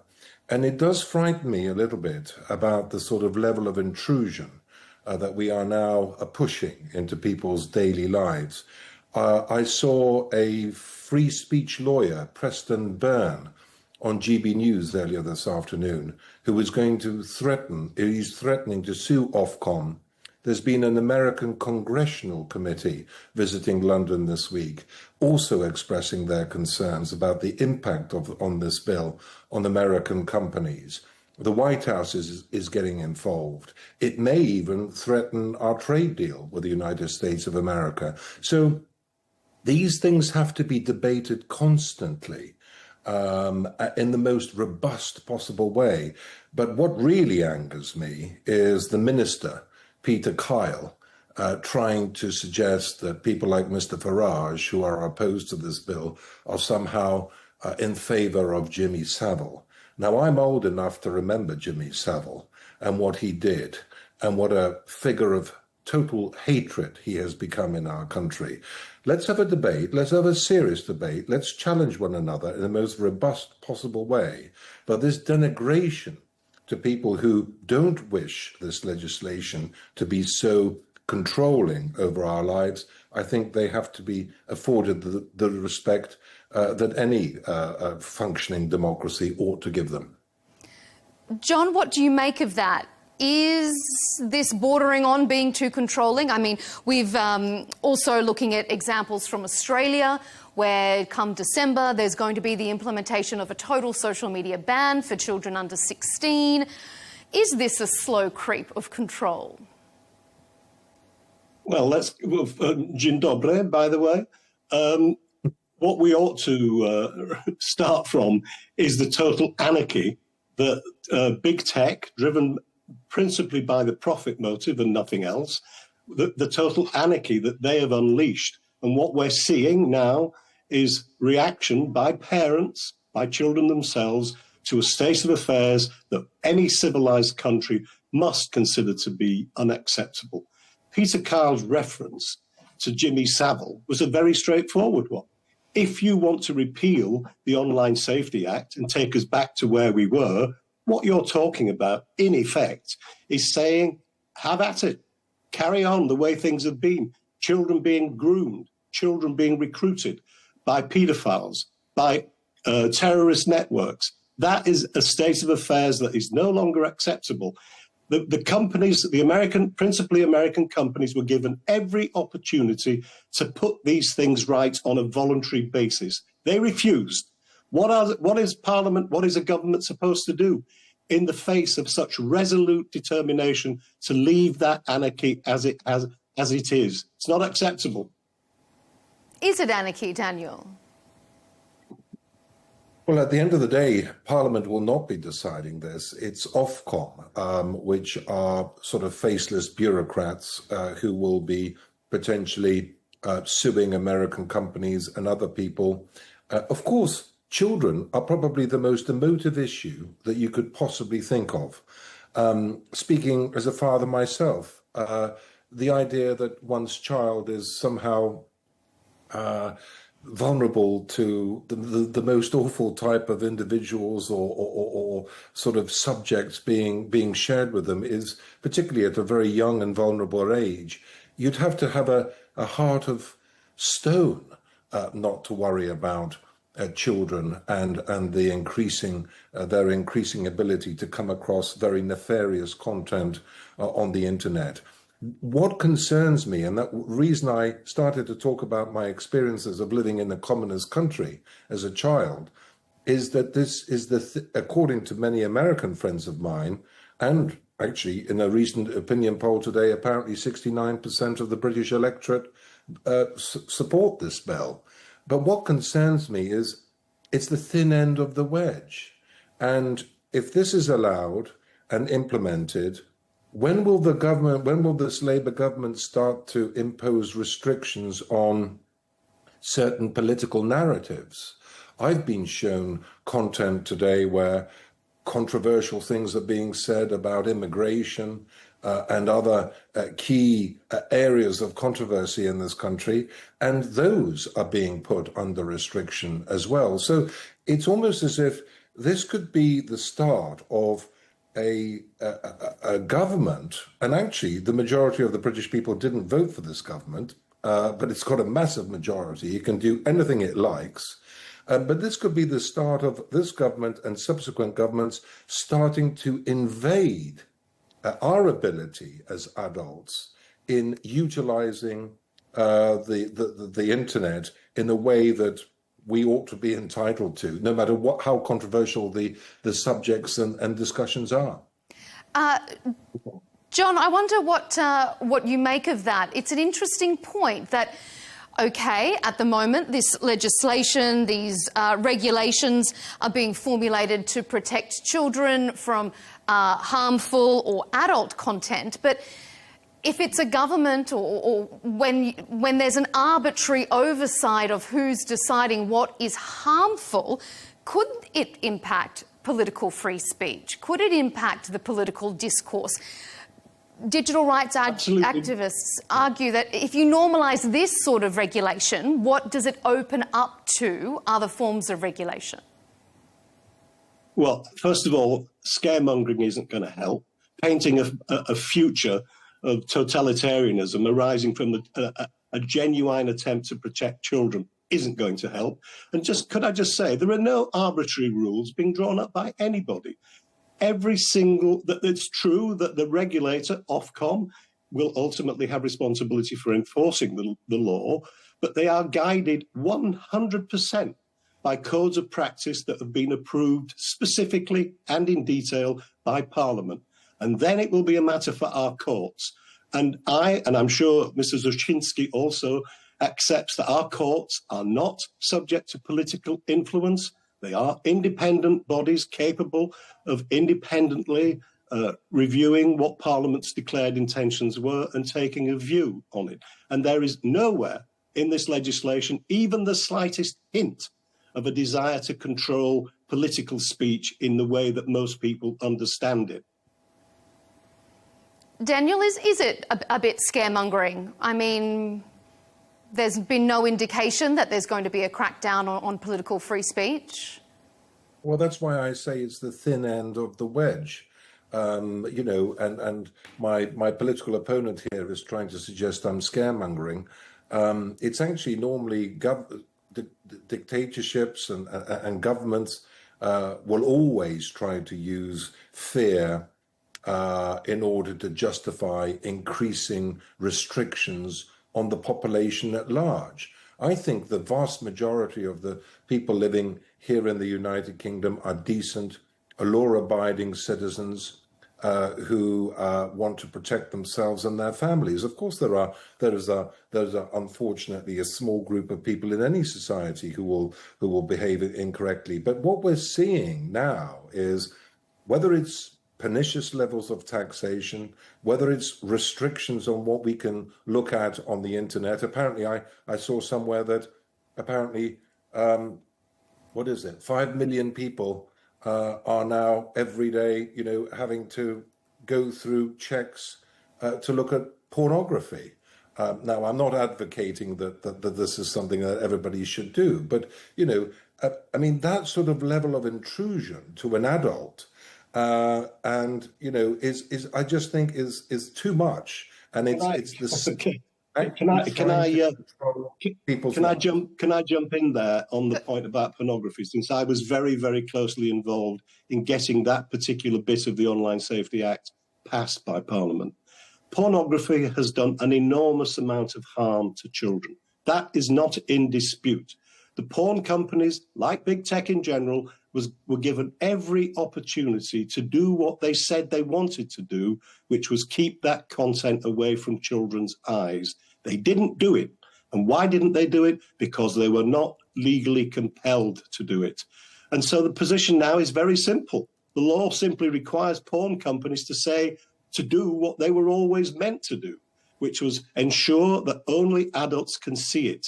And they do that in the simplest of ways. It takes a millisecond, maybe 1 second if you're on a slow connection, to confirm not your identity. Nobody is picking up any information about who you are, where you live, your bank account, nothing of that kind. The only thing that is being verified is that you are over the age of 18. We do the same for alcohol. We do the same for tobacco. We do the same for gambling. We're now doing it for pornography, and not before time, because of the damage that it's done to millions of children.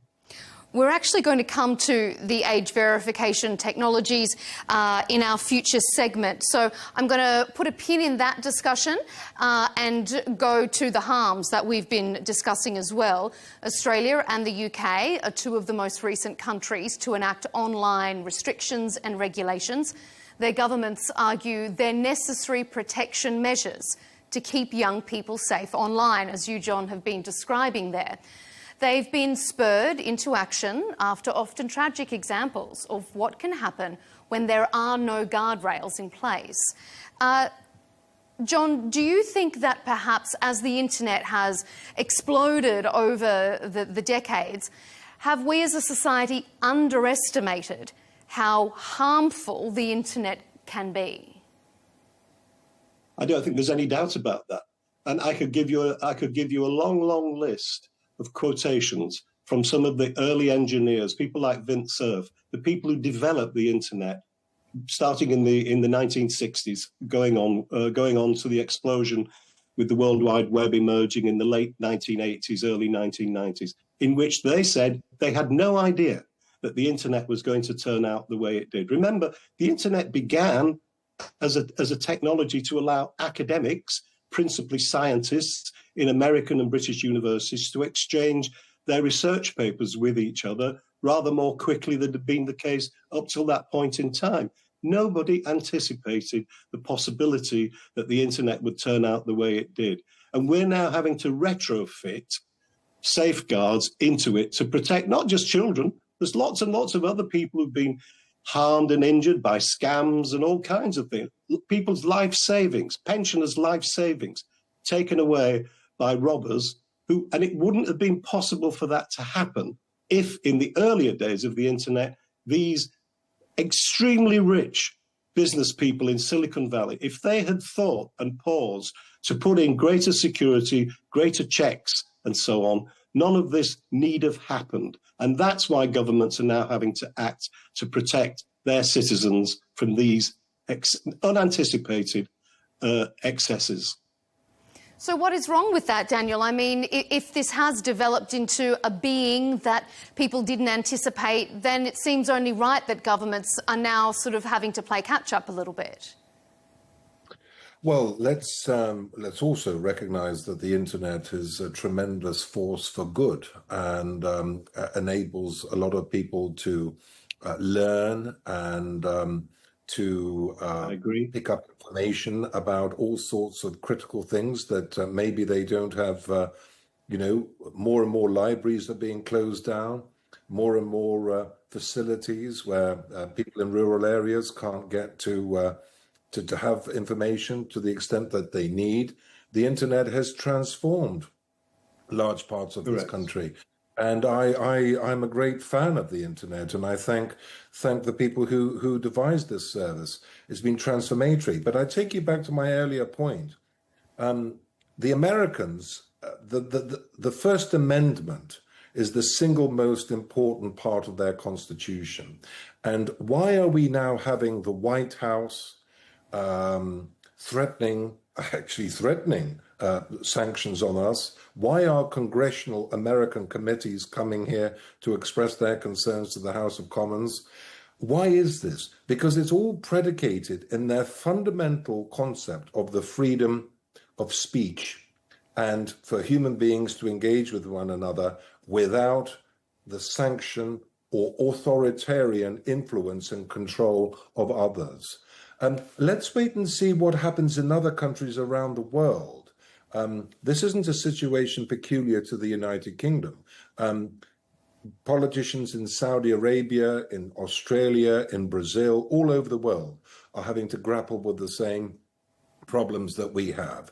Let's wait and see what happens. It will be very interesting for your television station in the coming months and years to analyze the differences of approach between parliamentarians and people who make policies around the world, because ultimately this should be a global response as to how we cooperate with one another to make sure that we promote freedom of speech and interaction, that we push back on governments around the world trying to restrict the freedom of speech, because there are governments in the world who would love to try to restrict their citizens from interacting on the internet. In fact, we have many examples where certain states around the world totally clamp down and restrict on anything that people are allowed to see and read. So let's just see how this pans out over the coming months and years. But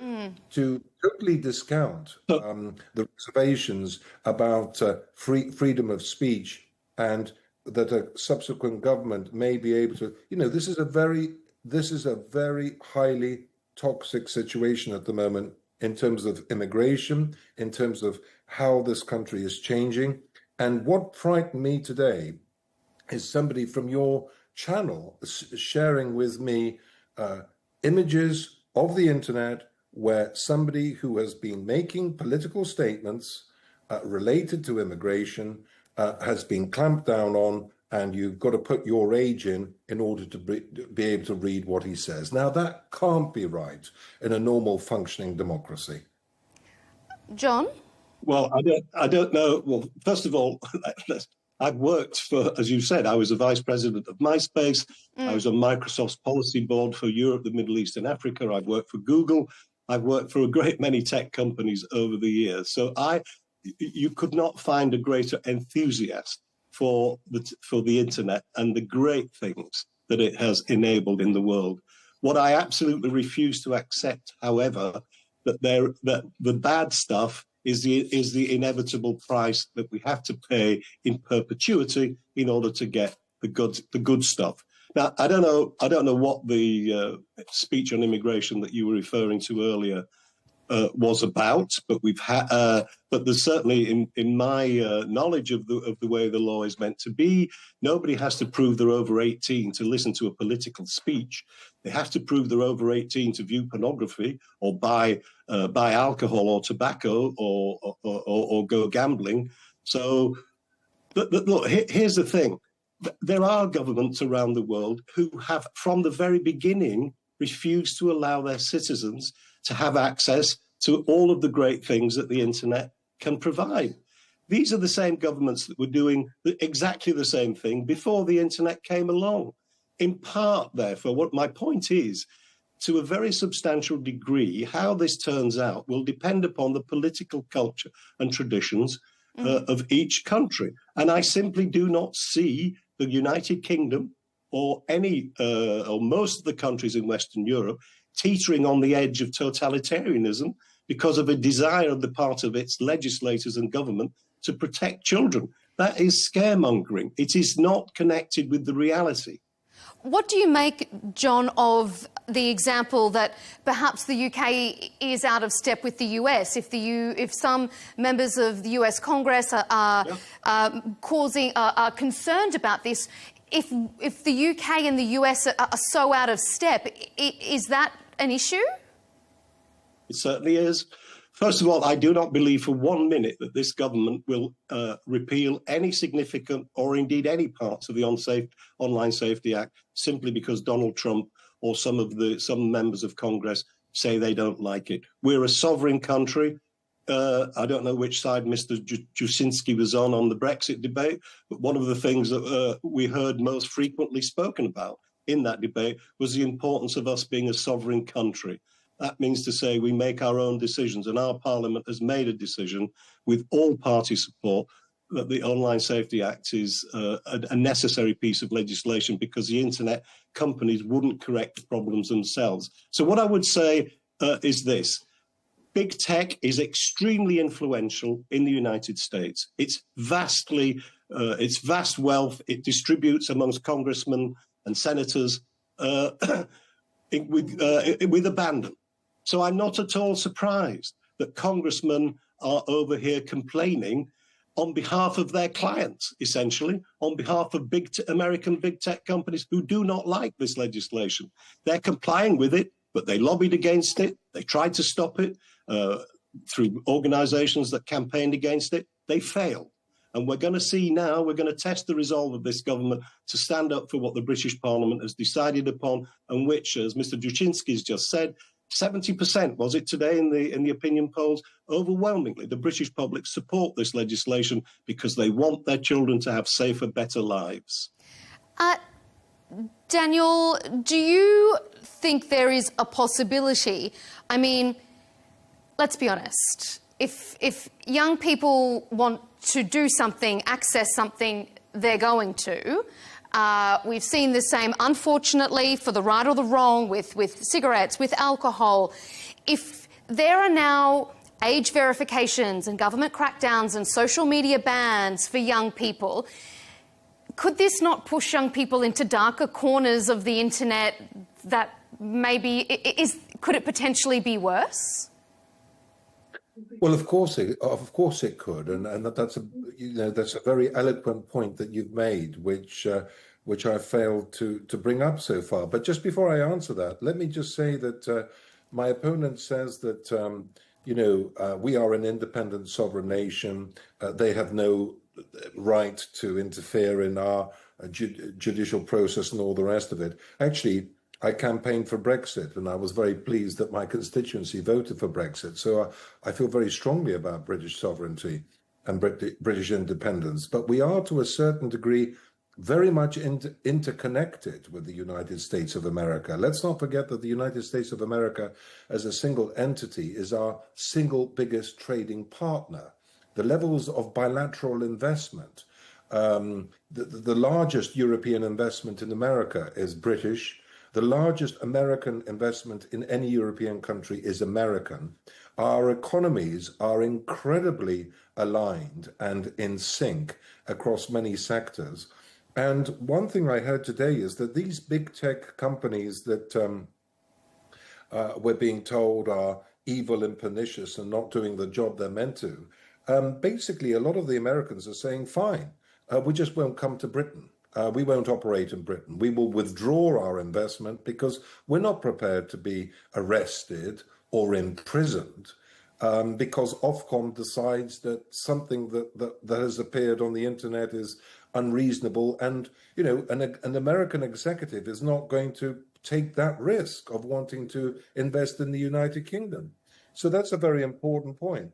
But your point about children then going to the dark corners of the web, my goodness me, we've tried to regulate everything.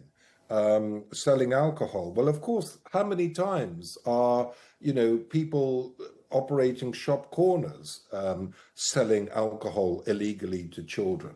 How many times, selling drugs on the streets is illegal? How many times do children manage to buy cannabis and drugs on the streets because they've got a contact that goes somewhere else? Politicians in this country, always, particularly socialist ones, and I suspect my opponent is Labour, because he certainly sounds as if he's a hardcore socialist, they think that the state is there to control everything and everybody, and that the individual should have no rights and responsibilities. In reality, that's very counterintuitive, because that's not how society works. Okay, John, a right of reply to that specific comment, and also to my question about whether it will encourage kids to look for this content in darker places. Certainly in relation to pornography, what the new law will absolutely, definitely guarantee is that no 7-year-old, no 8-year-old, no 6-year-old will accidentally be confronted with images of gangbangs and rapes and bestiality, which is what's happening now. Now, you can always make an argument to say, to do nothing. There's alibis for inaction all of the time. And nobody has said that this is going to prevent every type of harm from reaching or affecting every child. But what it will definitely do is make a huge improvement for the great majority of children. A 16, 17-year-old teenager who is determined to reach bad bits of the internet, they'll probably do so. But a 12-year-old, an 11-year-old, a 13-year-old, 14-year-old, I don't know where the cutoff point will be, they won't be able to do it. And that's because this law enforces companies to take greater responsibility. And by the way, no American executive, no person of any kind is going to be going to jail because Ofcom says so.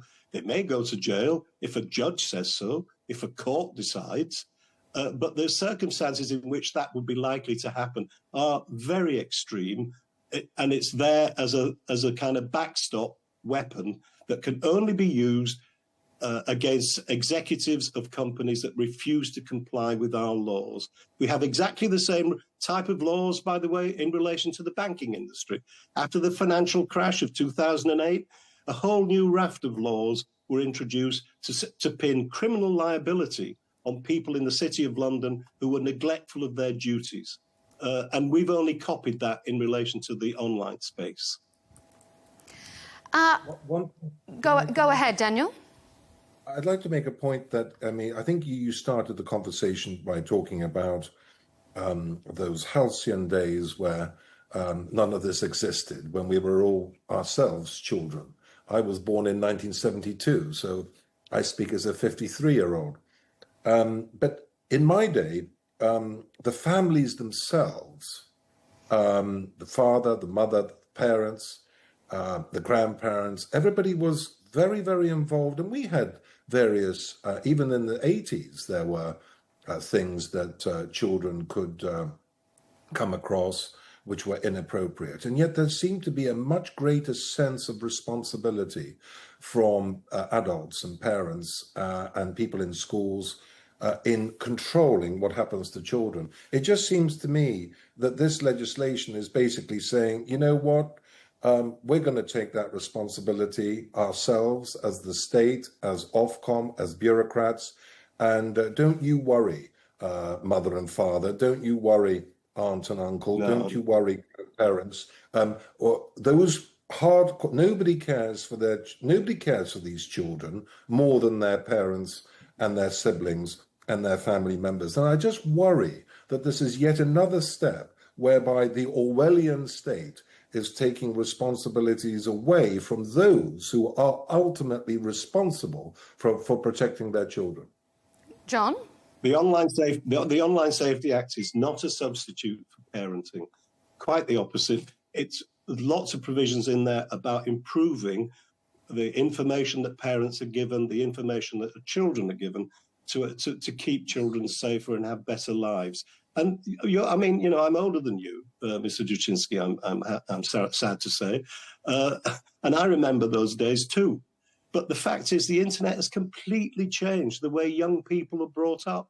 the way young people live their lives. And tech companies have simply refused to do the right thing. And they will comply with the law. We know that. And that's why the law has to be changed. Because if you leave it to them to do it on a voluntary basis, it won't happen.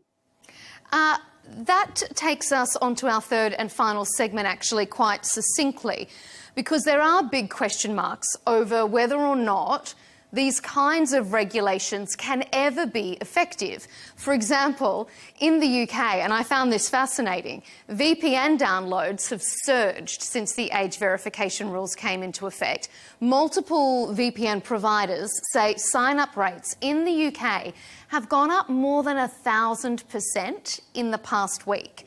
And I'm not sure if it was John or Daniel who mentioned the survey, the YouGov survey, that yes, the majority of people, I'm looking at it here on my computer, support the measures, but also a majority of people don't think it will be effective. 64% say, even though, yes, we do support the implementation, we don't think it's going to work.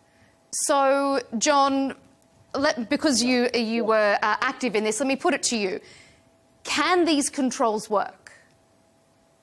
Yes. They've worked with almost complete success in relation to online gambling, admittedly a different use case. And that law came into effect, by the way, under the 2005 Gambling Act, became operative on the 1st of September 2007. There's not been a single case that I'm aware of since then where a child has gone on the internet and used to do what they did before, tick a box to say they're 18, and then blow their pocket money on a horse. Now, first of all, let me just say that the law is not yet a week old, right? Or it might just be coming up to a week tomorrow. I think the law will have been in effect. We will wait. We will see. This is an experiment. I don't deny that. No other country in the world has attempted to do what the British are trying to do with this legislation. I'm absolutely confident that the technology exists and can work, and we'll just have to wait and see who's right and who's wrong. Mm-hmm. Daniel, can it work if you could just download a VPN? Oh, sorry. Can I just go? Sorry, I forgot. I meant to. Sorry, on the question of VPNs, I've seen these statistics about the increase. I wonder how many of those downloads have been generated by bots that have been set in motion by libertarians who are opposed to the legislation in the first place. But let me tell you this. Just don't let my old Etonian accent fool you. I'm actually a Yorkshireman from Leeds, right? My team, Leeds United. When I travel abroad, I used to try and use a VPN to watch Leeds playing on Sky Sports or watch Match of the Day on the BBC. Now it's impossible. Why? Because Sky Sports and the BBC can detect a VPN in milliseconds and they block it. So my point is very simple. VPNs potentially could provide a route around some of these laws, but if an online business doesn't take any steps to prevent VPNs from being used, it won't be complying with the law. So we'll see how much of an impact these VPNs have. I doubt that it's going to be as much as people are claiming it will be. Daniel, what do you think? I mean, maybe this is a work in progress and the companies will just have to get smarter so that they comply with it. Well, I mean, actually, I've been sent information by my friend in the Channel Islands that the number of VPNs acquired has gone up by not 1,000, but 1,400% over the last few days. And my friend also references that the demands are so extreme that the websites of many valuable community sites and small societies have already been taken down by organizations. So even legitimate community groups and small societies that are trying to do good, who don't have the resources of lawyers and advisors, feel threatened and worried about this and are taking their websites down. But the last thing I'd like to say is this, and of course, we're on Arabiya, a Saudi channel, and as chairman, I was the chairman of the Saudi group in the House of Commons for 20 years, and I led 15 British parliamentary delegations to Riyadh in my time. I'm fascinated by the differences in approach to children in Saudi Arabia compared to those here in the United Kingdom. And rather than beating up the internet and internet providers and companies, I think we need to take a long, hard look at ourselves in Western liberal Europe and how our societies are functioning, rather than just blaming it all on the internet. Because quite frankly, the differences between ourselves and Saudi Arabia in how children are taught, schooled, and brought up to be good adults are profoundly different. John, I wonder, you mentioned before about the age verification software or technology, perhaps I should say, and you said it's not tracking you and it's not looking at where you live, etc. But they are very real concerns that people have stressed online as this discussion has progressed in the past week.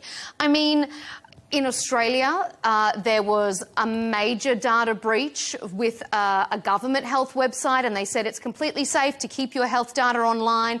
And there was a major breach, and lots of, thousands of people's health data was released. How can people feel confident that if they are scanning an ID to prove their age, that their privacy is not going to be compromised? Yeah.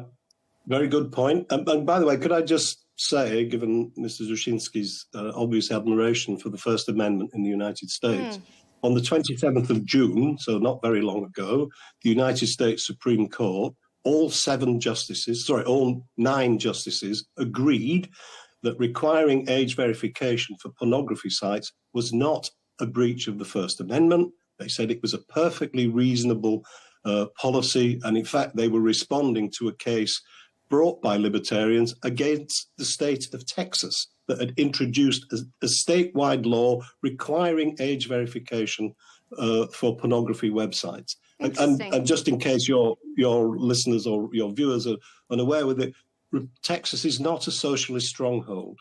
It is probably one of the most strongest strongholds of the Republican Party in all of America. And yet even they decided to introduce a legal requirement for age verification. Now, the simple truth is there are a variety of ways in which you can do age verification, but some of which do involve personal data being collected, passport numbers and things of that kind. I wouldn't use an age verification technology that did that. And I wouldn't because I know there are alternative ways of doing age verification which have been certified as being 100% safe and secure, that don't require any kind of personal data to be collected and stored. You can do it with a facial recognition tool. In fact, there's a French company that I've met, they're based in Montpellier, who've developed a tool which, believe it or not, simply by looking at the pattern of veins in your hand through the camera in your phone, they can determine your age with, again, around 99.9%, 100% accuracy. The French court. That's terrifying, John. That this is a way of doing it. So, well, that's it's terrifying. only your age, remember. It's only your age. It's not who you are. It's not where you live. It's not your bank account.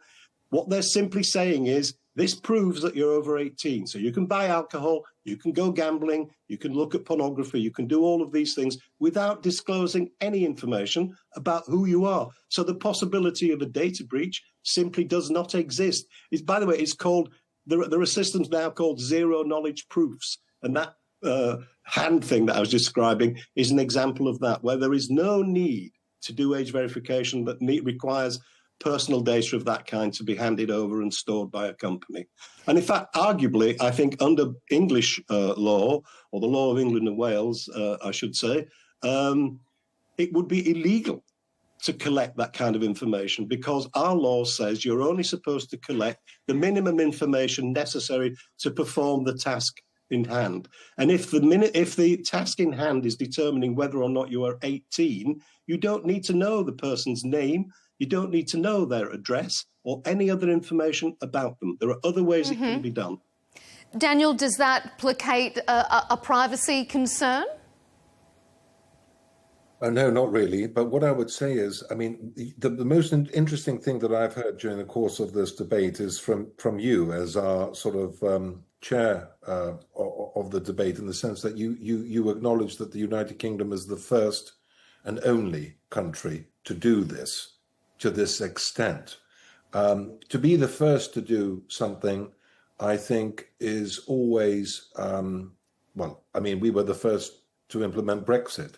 Sometimes I feel that it's being the first to do something is like walking through a minefield with a blindfold on. There are no signposts. Somebody has to be first. Maybe it's an admirable thing to be. Well, it's what you're doing is you are leaving a path of breadcrumbs for others to follow. If you are successful, and if you fail and fall into the quicksand or wherever it is, then they can avoid it. So this government, this Labour government, has decided, out of 210 countries in the world, they have decided to pioneer this legislation. It was initially instigated under the Conservatives. Let's wait and see what happens. Let's wait and see what happens over the next 1 to 2 or 3 years. But when Nigel Farage says that he will repeal this act if they get into office in 2029, and we don't know what sort of government there will be in 2029, but if it's a Conservative or a Reform government, or a coalition between the Conservatives and Reform, if people like me have witnessed over the next 3 to 4 years an increasing control by the state of what we are and are not allowed to see and view and all the rest of it, and it's starting to impinge on community groups and other organizations who can't grapple with this legislation, then of course a lot more people are going to be attracted to vote to repeal it. And then if it is going to be a success and can be proved to be a success, and my concerns can be proved to be not relevant. So the next couple of years is going to be very, very interesting to watch. It will absolutely indeed. We're almost out of time, but a quick last word from you, John, before we wrap up as well. Yeah, I agree. This is an experiment. I'm proud that Britain is the leader in this subject, in this area. It was a Conservative government that brought the legislation to Parliament, but it went through with all-party support. All of the major parties continue to support it. Nigel Farage is playing to a Trumpian playbook, hoping to curry favour, probably in the expectation of getting money from the likes of Elon Musk. So I'm not in the least bit surprised that he's saying what he's saying. In fact, I'm rather encouraged. Anything that Nigel Farage is in favour of, I'm against it, probably. But we shall see over the next few years. I agree with you, Daniel. Absolutely. We're going to see how this works out. I'm optimistic that British legal traditions, British political traditions will not lead us into any harmful paths at all. It is going to be an interesting one to see, and what an experiment to witness in real time. Gentlemen, thank you both so much for such an interesting debate here on Counterpoints. Thank you to our panellists, John Carr, an online safety expert who has advised and lobbied the UK Parliament on the Online Safety Act, and Daniel Kaczynski, former Conservative MP and currently Strategic Communications Advisor. Thanks for your time on Counterpoints. And to you at home watching online, I'm sure, thank you for your participation here in tonight's Counterpoints debate. You can watch all our latest debates and interviews by subscribing to Al Arabiya English on YouTube, and be sure to follow us on X and TikTok. We'll see you next time.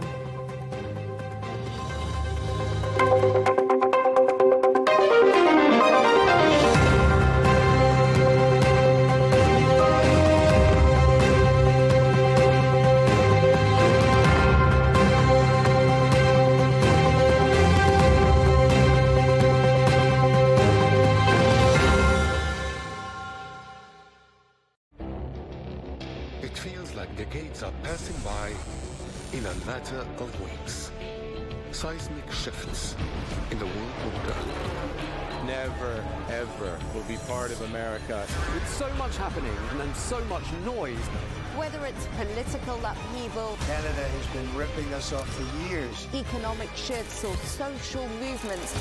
And no one wins from tariffs. I think America can be more friendly to the rest of the world.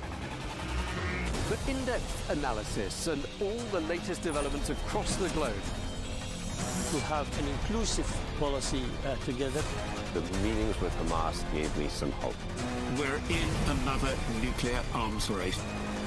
The most important development straight to your screen. Welcome to the dressing room. I'm on my own. I need backup. And an insightful look at the issues shaping our world today. It was not going to happen, that war, and it happened. Join us on Arabiya News, where the world talks.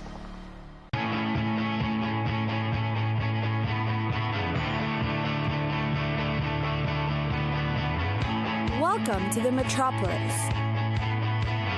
the big city. This is where tech, trends, and culture meet. Meet the people. See the sights. Walk the city streets. And experience the lifestyle.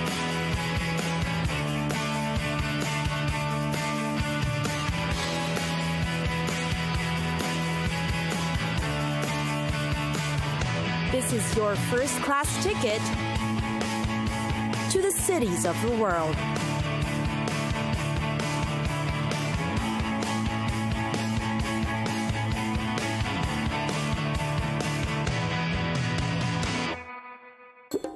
Miami.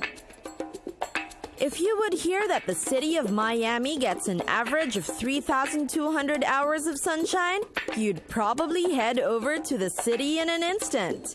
The winters in Miami, in fact, are sunny too. Because of this, Miami has become known as quite a cheery city. Aside from the endless sunshine, there are many other reasons to explore the city. First are the beaches. A laid-back and easygoing city, you won't resist its beautiful beaches. Each one has its own characteristics, advantages, and attractions. The popular ones are the North Shore Park Beach, Crandon Park Beach, Golden Beach, and South Beach. And of course, with the many beaches in Miami come the exciting water sports. More than sunbathing and swimming, you must try other activities as well. Most beaches are equipped with the best developed facilities for you to be able to try the water sports. There's just so much to do. You can try kayaking, jet skiing, parasailing, scuba diving, and deep-sea fishing. Tourists also like to take lessons on windsurfing and parasailing. Then there are also the Everglades, or the tropical wetlands just right outside Miami. Lucky if you'll spot an American crocodile and Florida panther. It's a great place to see, observe, and experience nature closely. When visiting the Everglades, head to an alligator farm to enjoy an alligator show.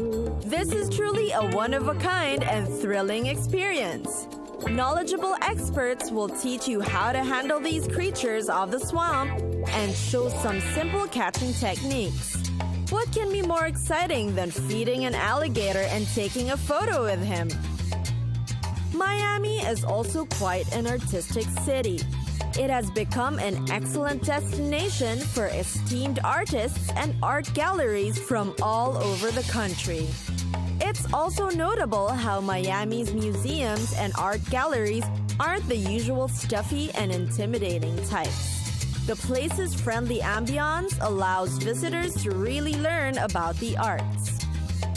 Other interesting destinations in Miami include the Lincoln Road, a place for upcoming artists in the 80s. Today, it's where you can shop for cute things. There are chic bookstores, cafes, and yes, clothing stores for you to see.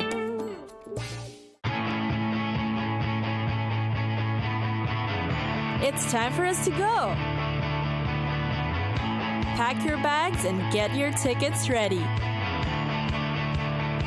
And we'll see you on the next destination. Catch us again next time on Cities of the World.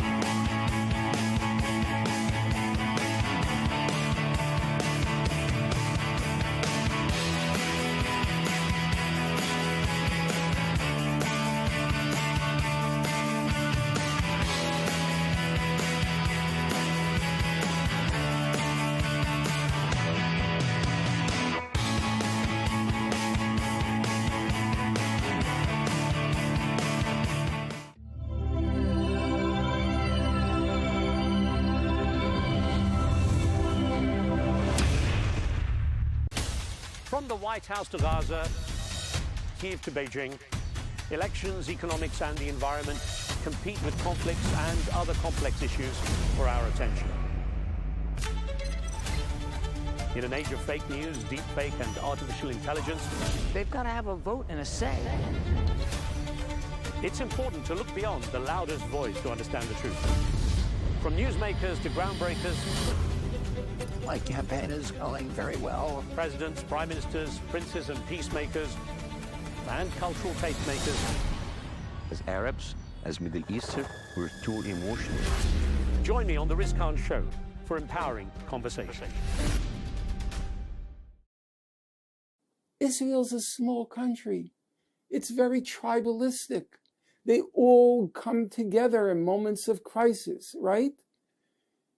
You're telling me that all these Israeli soldiers are posting on the web what they're doing in Gaza.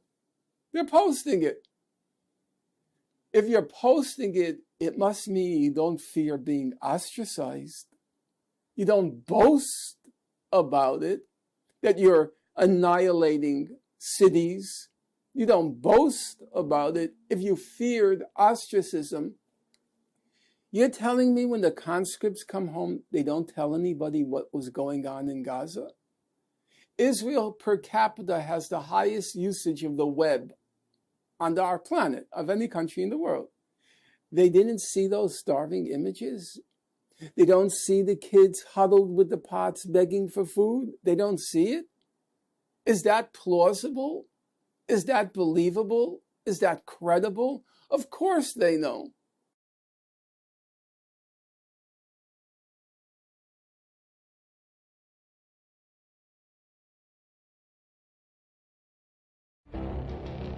It feels like decades are passing by in a matter of weeks. Seismic shifts in the world order. Never, ever will be part of America. With so much happening and so much noise. Whether it's political upheaval, Canada has been ripping us off for years. economic shifts or social movements. And no one wins from tariffs. I think America can be more friendly to the rest of the world. For in-depth analysis and all the latest developments across the globe. To have an inclusive policy together. The meetings with Hamas gave me some hope. We're in another nuclear arms race. The most important development straight to your screen. Welcome to the dressing room. I'm on my own. I need backup. And an insightful look at the issues shaping our world today. It was not going to happen, that war, and it happened. Join us on Arabiya News, where the world talks. I'm old school, so in the interest of journalistic sanctity, I have to point out your views, your very strong views on people that you've mentioned are your views, okay. Which is fair enough. Is there anybody in this room who believes that a large number of politicians and people in power are crooks? Well, is there anyone who doesn't believe it? Raise your hand. Like I say, I don't see any hands raised. Look, I'm old school, so I have to always. My opinions don't come into this, so I really am very clear about letting you speak. But I do point out that these are your views and they're very strong, and it makes me wonder: how have you been allowed to speak out in such a cutting way for so long? Well, easy. Nobody listens. Or maybe everyone listens, but no one seems to challenge you to the degree that, I mean, why has there not been a stronger kind of, and I'm just asking your opinion, campaign against you for speaking out to Israel? Most people who, might be in your position. Khan. Please, Riz. Riz, brace yourself. I never had a job. I have a roof over my head. I have food in my refrigerator. I don't fear usually for my life. So I didn't pay that price. But I said by conventional standards, I paid a large price. I have a PhD. I'm not trying to toot my horn. I'm just speaking objectively. I have a PhD from Princeton University. I was never able to get a job.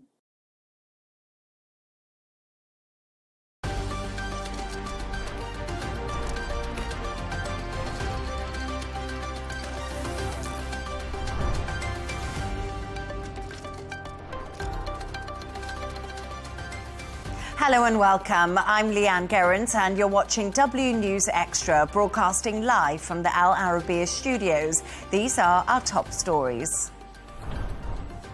New videos of hostages in Gaza prompt Netanyahu to seek Red Cross help as pressure mounts on all sides to reach a humanitarian breakthrough. U.S. envoy Steve Witkoff may visit Moscow this week as President Trump warns Russia to end the war in Ukraine or face new sanctions. And preparing for kickoff, Chinese robot soccer teams get ready for the first robot games in Beijing.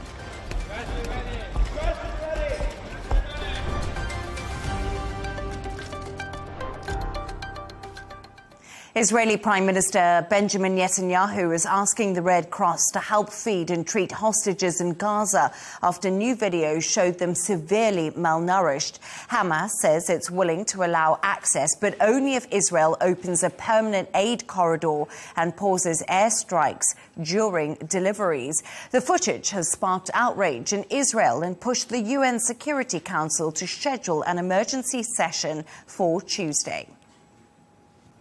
To discuss this and all of today's stories, I'm joined by Managing Director of This Is Dubai and Dubai 92 presenter John O'Hayes. Michael Jabri-Pickett, we left your name out there, but welcome to the show. Firstly, so let's start off with the story. So obviously for weeks now, we have been talking about the horrific pictures we've seen coming out of Gaza of the malnutrition, people at aid sites, the desperation. But why has this particular footage of Israeli hostages really had such an impact? I think because for a couple of reasons. You can see before and after pictures. With the Palestinians, as horrific as it is, we don't know what each individual Palestinian looked like before. And we have a face, we have a name, and I think for Israelis in particular, and even for the global community, because you'll see the pictures of the before and after, but you'll also see a name attached to this person. You'll see an age. Yeah, maybe you'll see the profession as well. And I think that puts a face on it. And I think it also brings it home for the Israelis in particular. It's no longer just some unknown person who may be being held. They now know that this is, a fellow Israeli. This is someone who is one of us. And I think it just makes it a little bit more personal than it did before.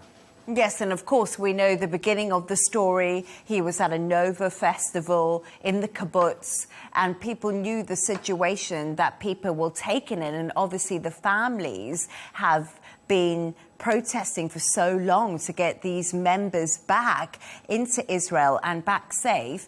But now that it looks like Benjamin Netanyahu wants to use the Red Cross to get aid in, Hamas are saying if you have these certain conditions, we'll agree to that. We'll make sure these hostages are fed and looked after. Is that sort of a positive momentum that we're seeing? We're seeing almost communication now between Hamas and Israel when it comes to open humanitarian corridors. I think what Netanyahu wants right now is to try and get people back on side once again. And I think the language that's been used is important to take into consideration here as well. When he gave that speech earlier on, a lot of the language that was used was very hard-hitting, and I think that that's a huge play to try and get support back on side again, because within his own government there has been a split, and now we're seeing 600 retired Israeli security officials, former Mossad and Shin Bet leaders as well, who've all made rare appeals to Donald Trump saying, we need your help to stop the Gaza war. The message that they have behind that is saying that Hamas no longer poses a threat, a massive threat to Israel, and they're saying we need interjection here to stop the war. So I think what Netanyahu requires right now is to ensure he continues to get the support of his people, because we don't know what things are like on the ground for him in Israel with his party and with his people. And he is convening a cabinet meeting this week. We know that is happening. And what we're getting so far from reports of that cabinet meeting that is being convened is they want to outline the end goals when it comes to Gaza. They want to outline their proposals for the war. And I do think that that is, like Jono says, an interesting card to play for Netanyahu, because right now, where is he in the political front in Israel. It seems very split as we do see demonstrations in the streets in Tel Aviv, and things are becoming a little bit difficult now because we saw Ben Gvir at Al-Aqsa Mosque over the weekend, which drew a lot of criticism. So things are difficult for Netanyahu politically. And I think that Ben Gvir at Al-Aqsa is a perfect example of just how difficult a position he's in. Because, as we've talked about, he has so many right-wing hawks in his cabinet. And if some of those people decide they're going to leave, then he's in a position where his government probably will not survive. So he has to be, and this is, there was this massive number of former prime ministers, former generals, IDF members who are retired, who came forward and signed a document saying, look, Hamas is no longer a threat at this moment, and what is the strategy? And if Benjamin Netanyahu is going to survive beyond this year and beyond the war, once hopefully there is a ceasefire, he's going to have a very clear strategy about what it is that he wants to do. And he hasn't explained that. He hasn't gone into detail. He's talked about destroying Hamas. He's talked about bringing the hostages back.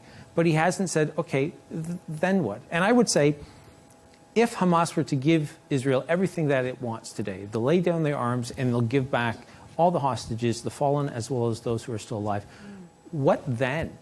And I don't know that anyone in Israel has, thought about it, and I'm pretty sure that the Prime Minister does not want the war to end, but I'm also pretty sure that he doesn't have a clear strategy that would allow him to convince the UN and the international community that this is the way forward. But many Arab countries have been saying that. They say we've got a plan in place that we want to implement, we think will work, something that has been rejected by Israel. But a lot of analysts, Michael, are also saying the US doesn't have a path forward either for the future of Gaza. So that will be an interesting cabinet meeting this week.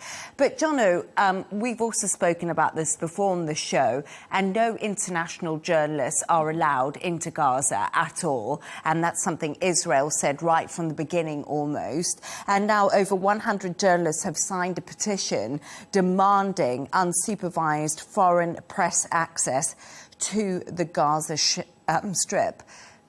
Do you think Israel are ready to give these journalists permission? As a short answer, I think it's unlikely in the short term.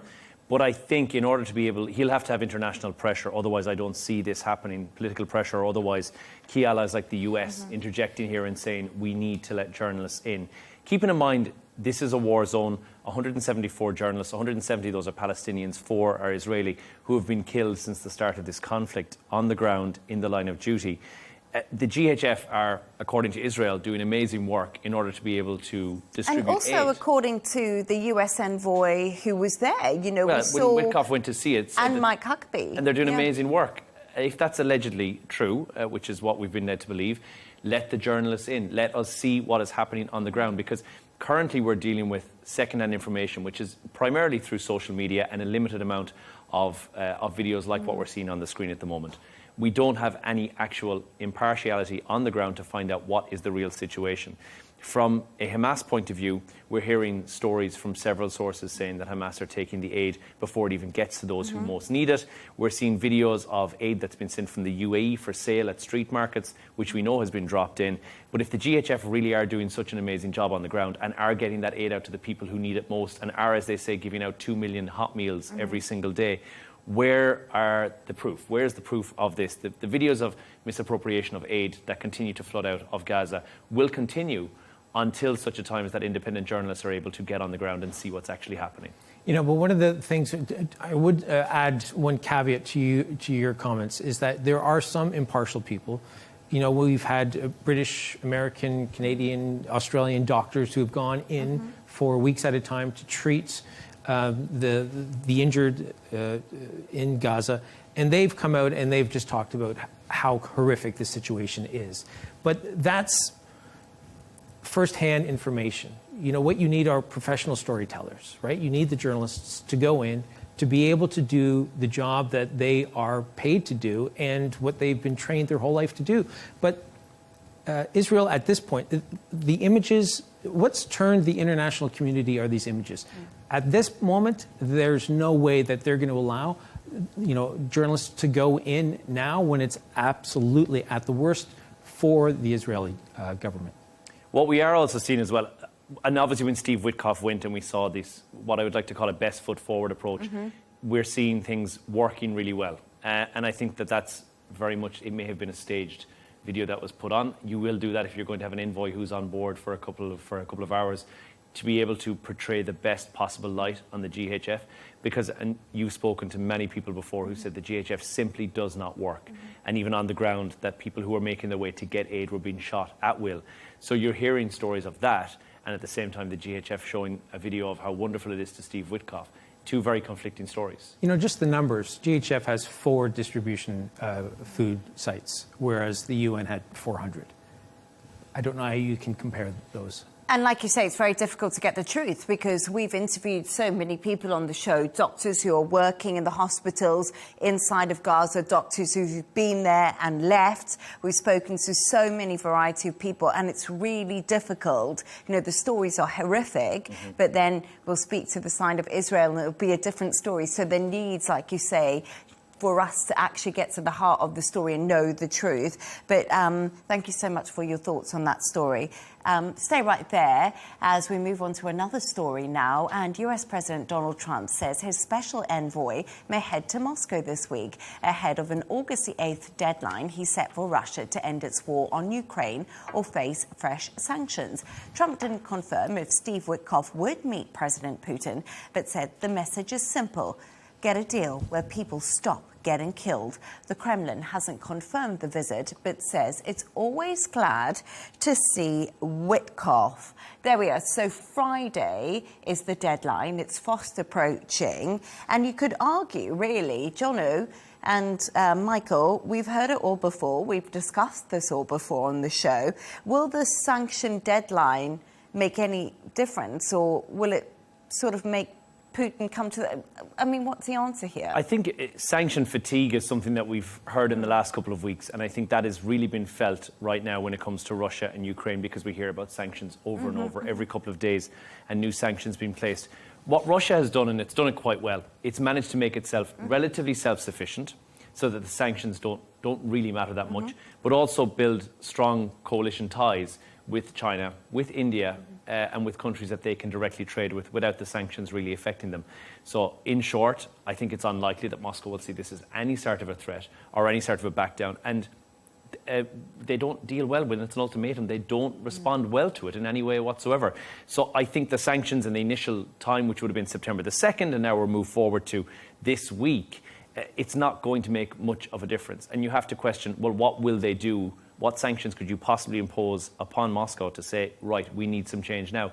And I don't know if anyone can actually correctly identify what that would be. And I was speaking to a political analyst a little bit earlier, and he was talking to me from Moscow, and I asked him about the sanctions and said these are secondary sanctions, so they'll affect the countries that are buying from Russia, like India and China. And he said the feeling inside Russia, Michael, is really, well, Donald Trump's trying to impact those economies more than it is Russia. So what's the truth? That's kind of what President Putin and the Kremlin's rhetoric is around this. Yeah, for President Putin, this doesn't affect me. This is going to affect your relationships with India and China. So why am I fussed about this? This is, say what you will, he has been single-minded and strategic, Vladimir Putin has, about what it is that he wants to achieve, and he's going about that. And right now he's using, as we've talked about, the nice summer months to achieve as much as he possibly can on the ground. So if he ever does come to the negotiating table, he's going to be in a much stronger position than he would be if he were to start negotiations 3 months ago or even today. But this is the 5th time we've seen Steve Witkoff go over to Moscow, and he's going this week as the pressure mounts. Donald Trump said he was going to get a deal done in 24 hours. That didn't happen. But the reality is, it's just talks about talks. And are we just locked in a frustrating circle now where nothing seems to be done, but people are still losing their lives? What you have to ask the question is, what do Russia see Steve Witkoff as? And I think he's an emissary to Trump more than anything else. He's seen as a glorified messenger more than anything else. He is going in to take those messages back. I think the team being sent in, and it's happened repeatedly again, is to look tough on Russia, but it's all bark, no bite. There's no teeth being shown here whatsoever. And it seems to be very much we'll walk away with yet more sanctions being put in place without any actual change from the Kremlin whatsoever, and no reason to. Because, like we said, for many, many years, Russia have managed to survive tougher sanctions than what we're seeing imposed upon them now with pretty much zero repercussions. They persevere. And Michael, Russia has responded to Donald Trump's movement of nuclear submarines, and we saw that happen over the weekend after we heard from a former Russian president. They don't seem to be intimidated by this movement or threat, whatever you'd like to call it at all. No, in fact, I think Dmitry Peskov, the spokesperson, the Russian spokesperson, I thought he was a little bit more diplomatic than certainly Donald Trump. I think he was more mature. I think he took the high ground as best a Russian politician at this time can when your country's invaded another country. I think he helped to calm the situation. And that you can look to that and see, unfortunately, the difference that a former Russian president and a current U.S. president are getting into a social media squabble that requires the U.S. president to talk about the movement of nuclear weapon submarines, which is completely beyond the pale of what would have happened in the past. And yet the Russians seem to be very stoic, and they approach it like it's very much a business matter. It's funny, I think that they're approaching all of this, their interactions with Donald Trump, as well as the war in the Ukraine, like a business transaction. They're not getting emotional, which is when you see Donald Trump heading off to the helicopter outside the White House, you know, he'll swear, he'll get emotional. He's genuinely flummoxed, so it seems. And I think it's one of the issues that he faces is that he doesn't have a strong cabinet. He has a lot of inexperienced loyalists rather than experienced diplomats. Traditionally, when you would have somebody go in and meet the Russian president, you would have a team of 10 or 12 people there assessing the situation, taking notes, making sure that they got everything correct. And by all accounts, when Steve Witkoff goes in, he's usually by himself with a translator. Now, he's a very successful real estate developer, but that's what he is.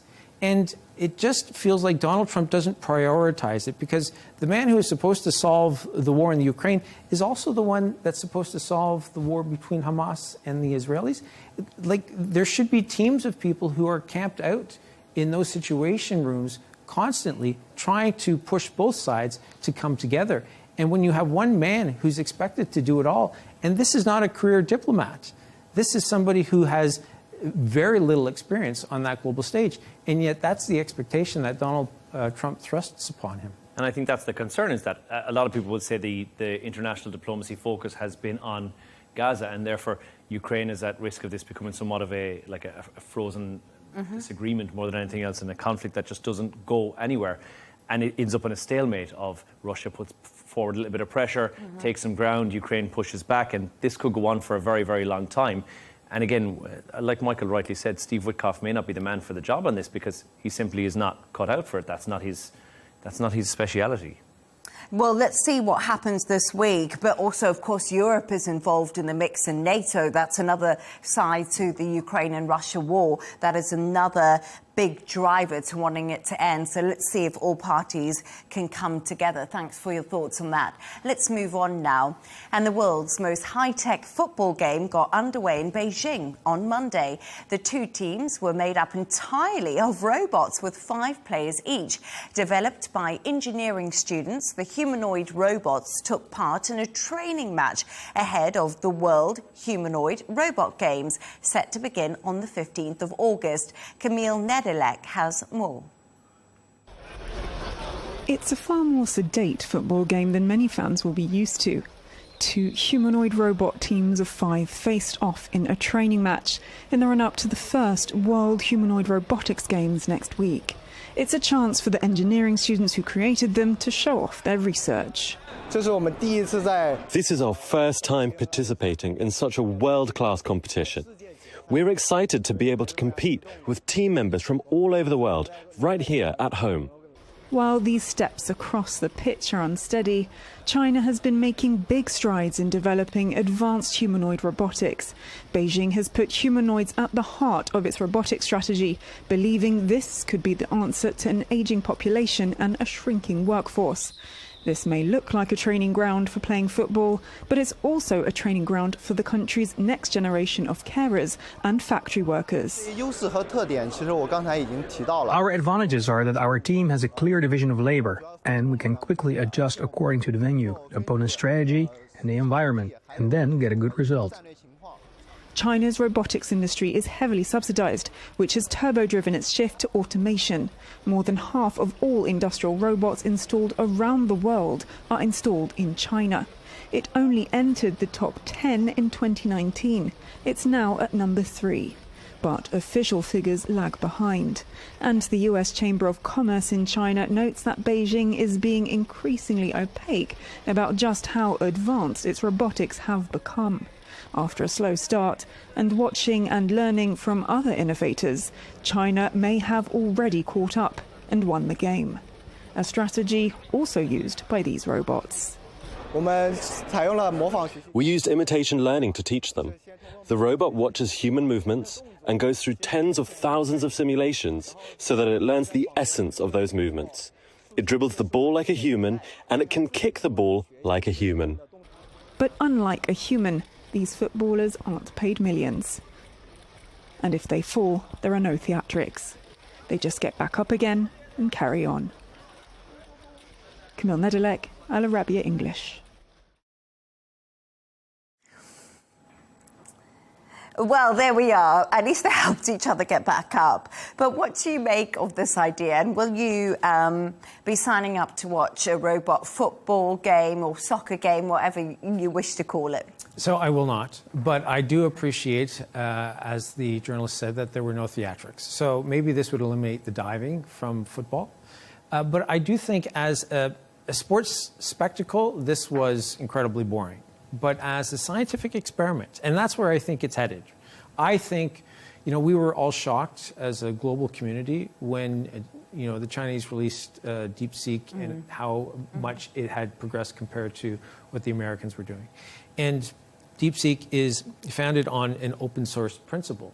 And I think that that means that the AI that the Chinese community is developing is something that's going to be incredibly valuable for other Chinese AI-focused companies.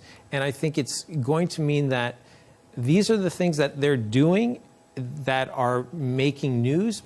But I also believe that these are the opportunities that will be presented to them, which means that they will then become even smarter and more capable of developing AI in so many different applications. No, I absolutely agree with that. And what Camille also said there is the Chinese have been a little bit opaque about how far ahead they are when it comes to things like OpenAI and when it comes to artificial intelligence. And then we see something like this happen. And Jono, almost you think, oh, now I know what it's going to like to live next to a robot. Like, it almost brings that, I wouldn't want to watch the game. It looks dire and boring, but good on those students because they did more than me at university, clearly. But I just want to, but it's also, gosh, that integration is not that far away when you watch something like this. No, and I think if this is what we're getting to see, I think what's gone on behind the scenes is far more terrifying. There's video images of the last couple of days of a humanoid robot with almost perfect mimicking of human motion, range of motion, which has been one of the more difficult things from anyone who's ever watched a movie about robots to try and emulate, is that movement, that fluid movement. And I think with developments in hydraulics, you'll end up with a robot that's able to move much more fluidly than what looks quite awkward, as you can see on the screen. This is a very awkward moving robot. I mean, the good thing is that these robots don't require brakes, they don't get injured, they don't retire, they just need WD-40 and some batteries, and that's it. But does it work as a sport? I think there's some sports that it could work in. I don't believe football or soccer is one of those sports. I think these contact sports, they require the heart that human interaction brings to it, that robots simply just cannot emulate. There's other sports whereby, even if you take into example horse racing, yes, the jockey's an integral part, but could easily be replicated with a robot that's on board, controlled by somebody, because the game that you see in front of you with this soccer is not really testing the skills of the robot. It's testing the coding ability of somebody behind the scenes, in which case, this is technically not a field sport, this is an e-sport. And obviously there's been a huge jump forward in the MENA region for esports with the esports festival in Saudi only a couple of weeks ago. There has been huge leaps and bounds in that. But what you're seeing here is glorified esports on the pitch versions of FIFA 2025 being played on a PlayStation, but in real life. Yeah, it's absolutely fascinating. And when I look at it, it's as Beijing prepares to host the 2025 Global Games, you know, global and robot football, there's probably going to be a massive spectacle. But at the same time, I was thinking about it. I love sport. We love the personalities. I think there's not enough personalities in sport now anyway, you know, because of the money involved. But one thing it could help in is training, because if they're able to use all this technology, it probably could help the real human footballer nail their game, get things that they're doing slightly wrong, tweaked, you know, because of all of that can work together. So maybe, Jono and Michael, I'll become a better tennis player, you might become a better ice hockey player, and John, I'm not sure what sport you play, golf? It's sleepy, well, no, I'm not. Okay, might become a better... But I do think that, you know, one of the things that was always admired, especially by the old East German athletes, there was a mechanical and robot aspect to them because they were trained the same way over and over and over and over again. Yes, they often used performance-enhancing drugs, but in the 70s and the 80s, when you looked at some of those communist country athletes where it was just repetition over and over and over again, and if some of these robots can, as you said, be used in training situations, then, you know, there may be real benefits. But I can't imagine we're going to get to the point where, like, to your point, I think watching certain e-sport activities on TV are so much more interesting than this. And I think Tesla have done a phenomenal job with their version of the robot as well. And again, we've made it into a humanoid robot. I don't know what the fascination is with us as human beings to try and make a robot that looks exactly like us. It's almost as if nobody's ever seen any movie that there are robots in before in their lives. But a robot that's able to cook and clean and do your housework doesn't necessarily have to look like a human. We just, as humans, find it much easier to integrate with this being if it looks like one of us. Or maybe more comforted because it looks more like us. It's not so mechanical. Yeah, it's a familiarity thing. Yeah. And I think we are... If we're not already there, and I think it's likely that if Tesla have done the developments that they said they would be doing on their robot, and if China are here with what is effectively university students showcasing their science project, if that's what we're seeing in public, what's gone on behind the scenes is far more terrifying. And I think that is the level of concern that we'll be up to when it comes to AI potentially taking our jobs. When it's a humanoid robot that looks that realistic and lifelike, then you can start being concerned. Well, we're lucky. We are maybe a little bit in the middle-aged generation, so maybe we still have our jobs for the next 15 years. Or 10. Oh, 10. There we are. Let's move on to another story now. And 2025 is shaping up to be the year of the remake, with several Hollywood sequels already released in the cinema and streaming platforms, and many more are actually in the works. Hollywood execs are opting to sign off on old favourites like Freaky Friday, Happy Gilmore and Naked Gun in a bid to attract audiences. But questions are being asked about a lack of originality, creativity, and a failure to take risks when it comes to films. So, Jono, have everybody just basically run out of any new ideas? Is Hollywood just stagnant? Well, an AI robot would probably come up with new ideas, but I think it's not necessarily that Hollywood is stagnant, but nostalgia does sell, and that's for sure. Things that are nostalgic and remind us of our youth are more likely to get people to spend money to go and see them because of curiosity, to see how is the remake, is it better than the original, is this a sequel, is it a prequel, whatever the case may be. People will go and see it from that point of view. And I think there are only so many stories that are out there that you have to be able to take book versions of and make them into mini-series or TV shows or movies, as the case may be. And there's a limited number of creme de la creme who've had really big success. And you think, right, we've hit the nail on the head with this once.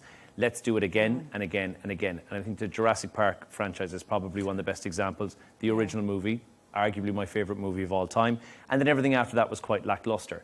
But not always the case. And I would say that potentially sometimes the remake is not only as good as the original, but also supersedes it and becomes more famous. For instance, Scarface is a remake of a 1932 movie.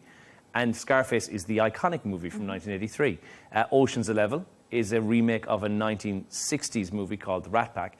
So these movies were remade, but they actually end up being better. So I think what Hollywood is trying to do is find that magic formula whereby they recreate a movie and it becomes better.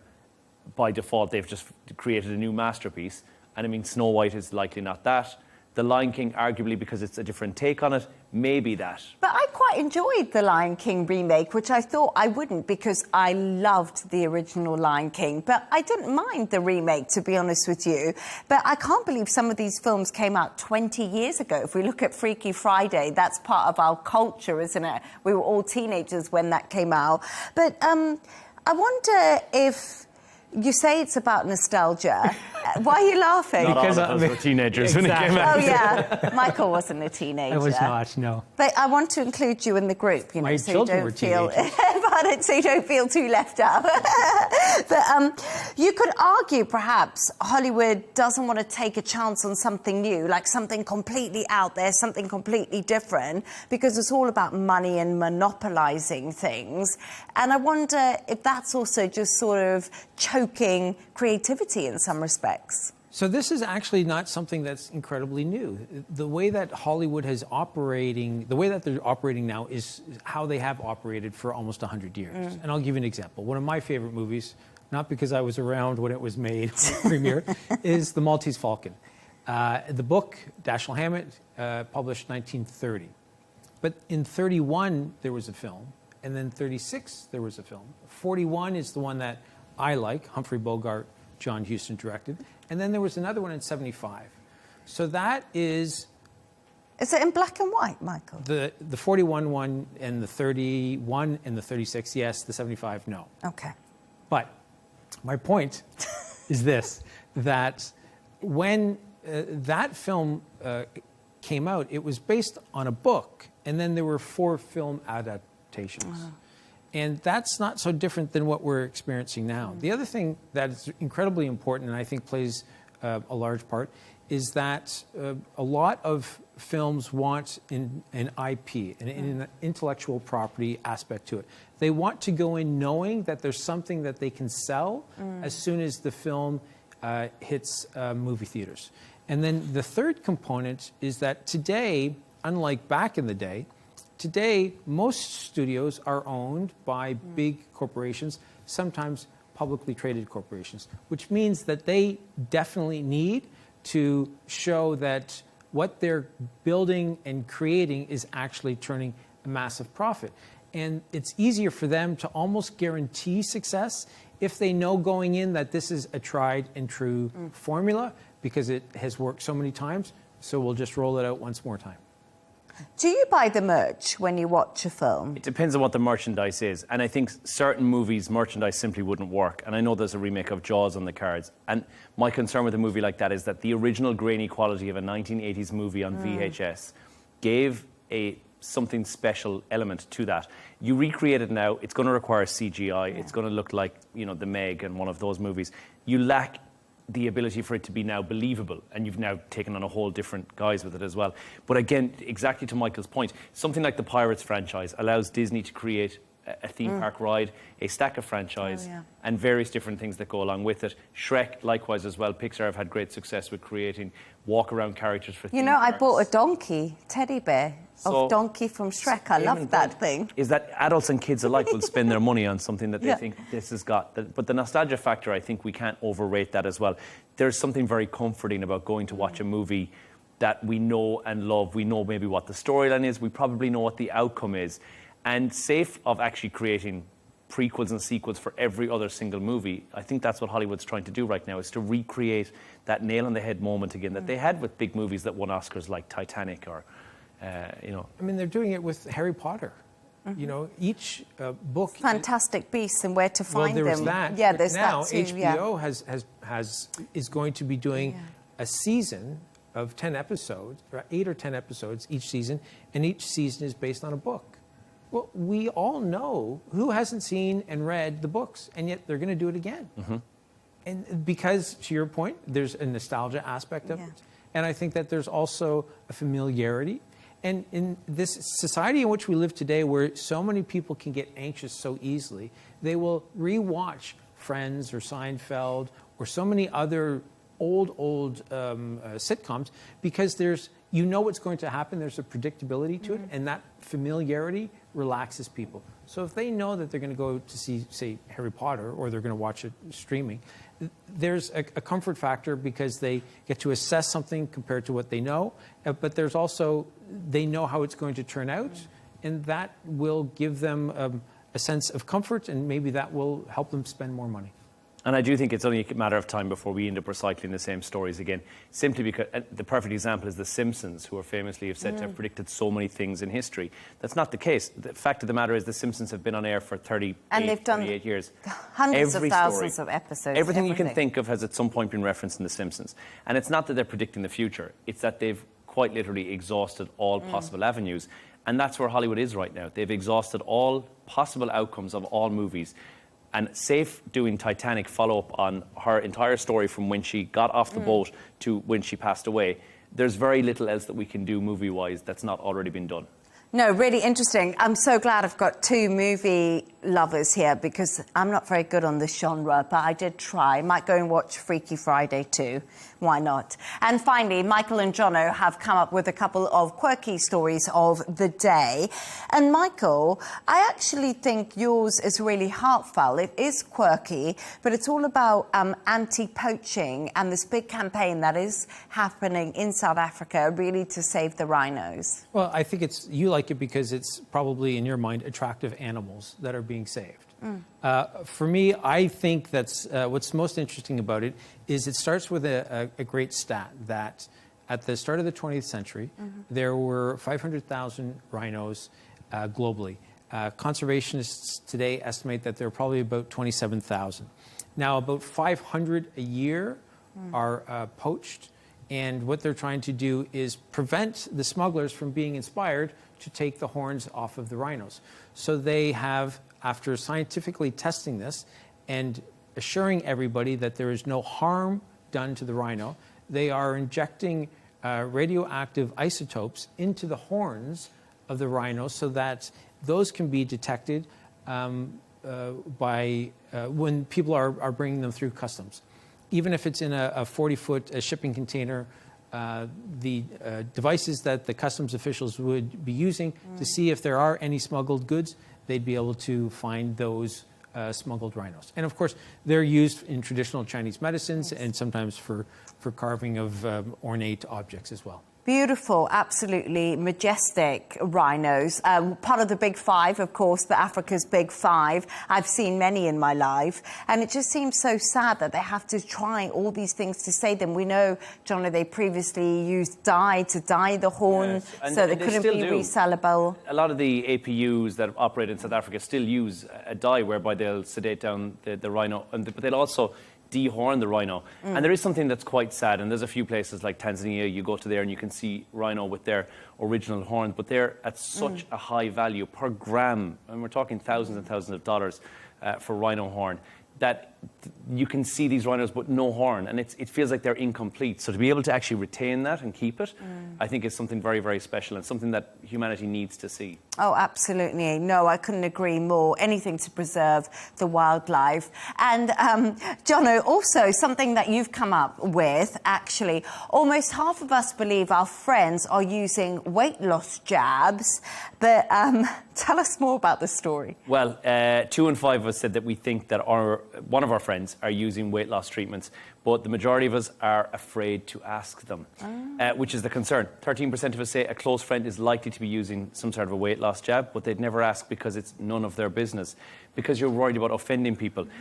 Also, there's the concern that what if you're wrong? You say to somebody, oh, I think, how are you looking? You're looking so well, must be the Ozempic, and then they say, I'm not actually on Ozempic, and then they I'm on Mounjaro. No. It's your work colleagues, your neighbours, and Gen X women are the most suspicious, but also the most hesitant to bring it up because they don't want to offend anybody as well. But everyone that was asked in this survey can name at least one, if not more, people that they think are on a weight loss jab at the moment. I don't think it's offensive to ask people or to say, you look really good. Have you been on the jabs? Have you been to the gym? I don't know. Isn't that a compliment, though? If someone says you've been on weight loss jabs, you almost think that you look quite slender if you're trying to lose weight. I think that it can be tricky because, you know, we've seen a couple of actors just in the last few years who have become quite thin when they've been seen in public. And it turns out that they were dying. And they wanted to not say anything publicly. So that isn't necessarily the case, of course, with a colleague, but you don't know what's... In 2025, you don't know what's going on and what people are keeping private. And so when you do see somebody who's come back after maybe they were on maternity leave or an extended grief period or whatever the case is, and you see, or you see a friend you haven't seen for a long time, and if that person has lost an awful lot of weight, I think back in the day, the inclination would have been to say, oh, you look fantastic, you know, what are you doing? Now, it could be the jab and they don't want to talk about it. It could be genuine working out, and maybe they are comfortable talking about it. It could be that they're sick. It could be something else that's going on. And so I think the safest bet is to maybe notice it, maybe go home and tell your partner, but certainly not to ask the person. Well, I think, and a lot of people, certainly colleagues of mine, will go around the office and almost try and guess who is and who's not on Ozempic, Mounjaro, take your pick. How many big people do you have in the office? There's a lot less now. but what I will say is that it's probably akin to saying to somebody, how far along are you? And then discovering they're not pregnant is to say to somebody, you've lost a lot of weight. How long have you been on Mounjaro? Because again, like Michael said, what if it is something that's wrong? Or what if they have put in the hard graft and you just haven't noticed because you haven't seen them in a while and they've gone out there, worked hard and lost the weight? But I think we're at the early stages of these weight loss medications in that it's not got the same universally accepted methodology that we would have for, say, cosmetic procedures, where someone comes in and you see that their lips are twice the size and they're either allergic to something or they've had something done. Likewise, their face no longer moves and you think, okay, you've had Botox. People are more willing, and men especially, I think, we're more willing to own up to any cosmetic procedures we've had done. And that's in the last couple of years. Yeah. I think that's a post-pandemic type thing where men were now okay with saying, yeah, my face doesn't move, this is why. And I think we're probably a little bit away from that with Mounjaro and Wegovy just yet. But what... I just want to say this. I do think that because we see so much on social media and we see so many people who share far too much on social media, sometimes I think we might believe that that applies to everybody when maybe some people just don't want to share. Sorry. No, that's a very good point. And I was also going to say social media has a part to play in this. And sometimes I do think that influencers and celebrities should be honest about taking something like Ozempic. And the reason I think that is because they're appealing to younger women who are very impressionable. So it goes around in a full circle again. But thank you so much for your thoughts on that. And of course, thanks to today's guest, Managing Director of This Is Dubai, Michael Jabri-Pickett, and Dubai 92 presenter, Jono Hayes. And that's all from us on W News Extra. Don't forget to subscribe to our YouTube channel and, of course, follow us on X. GNT with Michal Prendergast is coming up next. Goodbye and thank you.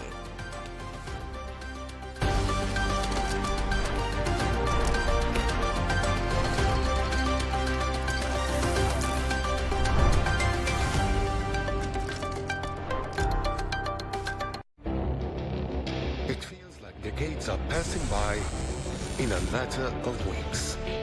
Seismic shifts in the world order. Never, ever will be part of America. With so much happening and so much noise. Whether it's political upheaval, Canada has been ripping us off for years. economic shifts or social movements, And no one wins from tariffs. I think America can be more friendly to the rest of the world. For in-depth analysis and all the latest developments across the globe. To have an inclusive policy together. The meetings with Hamas gave me some hope. We're in another nuclear arms race. The most important development straight to your screen. Welcome to the dressing room. I'm on my own. I need backup. And an insightful look at the issues shaping our world today. It was not going to happen, that war, and it happened. Join us on Arabiya News, where the world talks.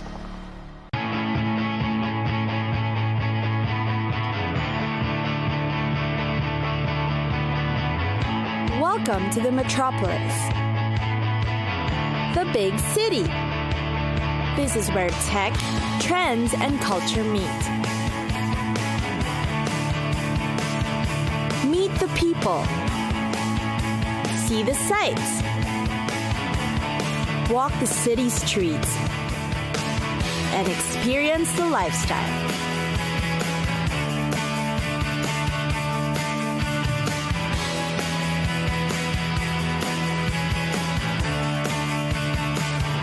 This is your first-class ticket to the cities of the world.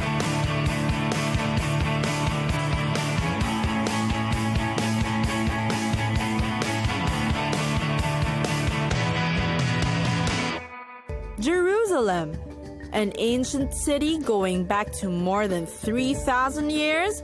Jerusalem. It is one of the rare places that is layered with hundreds of years of history, while also being a bustling modern city. A visit to Jerusalem offers you world-class cuisine, plenty of religious and historical landmarks, and yes, archaeological relics. Also known as the Western Wall or Kotel, the Wailing Wall is the holiest place in Judaism. Millions of tourists arrive here each year to pray. The ancient wall is believed to be the last remnant of the second temple built by Solomon. Another religious site is the Golden Dome at the center of the Temple Mount, which can be seen from around the city. It is the third holiest site in Sunni Islam. The Church of the Holy Sepulchre is considered the most important pilgrimage site for Christians for centuries. But it will also be appreciated by art lovers and history buffs. Its interiors are designed with amazing mosaics. Israel Museum is the country's largest cultural institution. The place is most famous for housing the original Dead Sea Scrolls. Jerusalem's Yad Vashem is the world's largest Holocaust museum. It was built in honor of the millions of Jews who perished during World War II. The expansive 45-acre complex is Israel's second most visited site after the Western Wall. The Eucalyptus restaurant is great for a culinary escape. It combines Middle Eastern food in a fusion of nationalities and wonderful local ingredients. The Jaffa Road is ideal for a place to relax, hang out, and enjoy a good time. It runs through the heart of the new city. Both picturesque and arty, it is great to stroll down and cut off into the shopping and dining areas hidden behind it. In the streets around Zion Square are a buzz of bars and local hangouts where you can sip on local Gold Star beer and people watch for hours. The Shuk, or Jerusalem's large open-air market, is a great place to find produce, meat products, and the like at great deals. A great deal of cafes and boutiques can be found here, making it a great place to wander.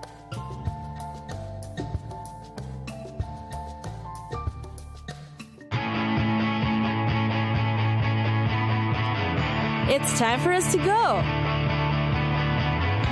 Pack your bags and get your tickets ready.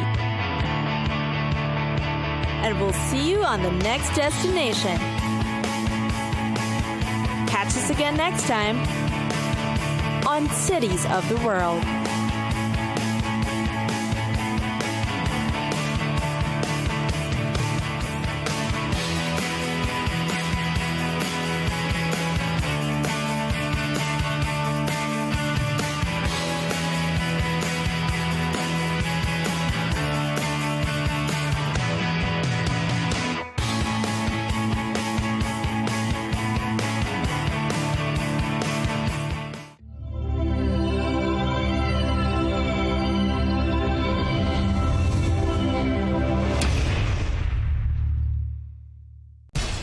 We have to take care of our people, and we're going to take care of our people first. For in-depth analysis and all the latest developments across the globe, make sure you join us every weekday President Trump is trying to negotiate a ceasefire. With so much happening, so much information, and so much noise, International law will have no part in his administration. it can be hard to keep track. Tariffs will just fuel inflation. We're going to fight these tariffs. But you can count on us to tell you what you need to know. We stand by your side. Join me, Tom Burges Watson, for Global News Today, right here on Al Arabiya News.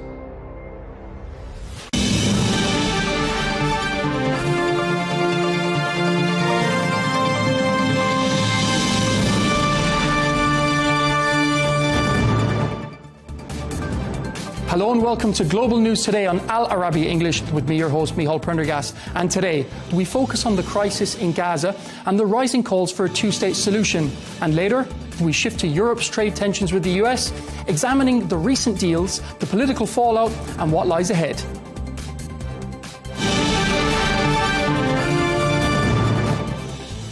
To kick off the show, the eyes of the world are on Gaza, and calls for a two-state solution have never been louder. Well, joining me for more on this is Yossi Beilin, the former Israeli Justice Minister and architect of the Oslo Accords, to discuss a potential two-state solution in Gaza.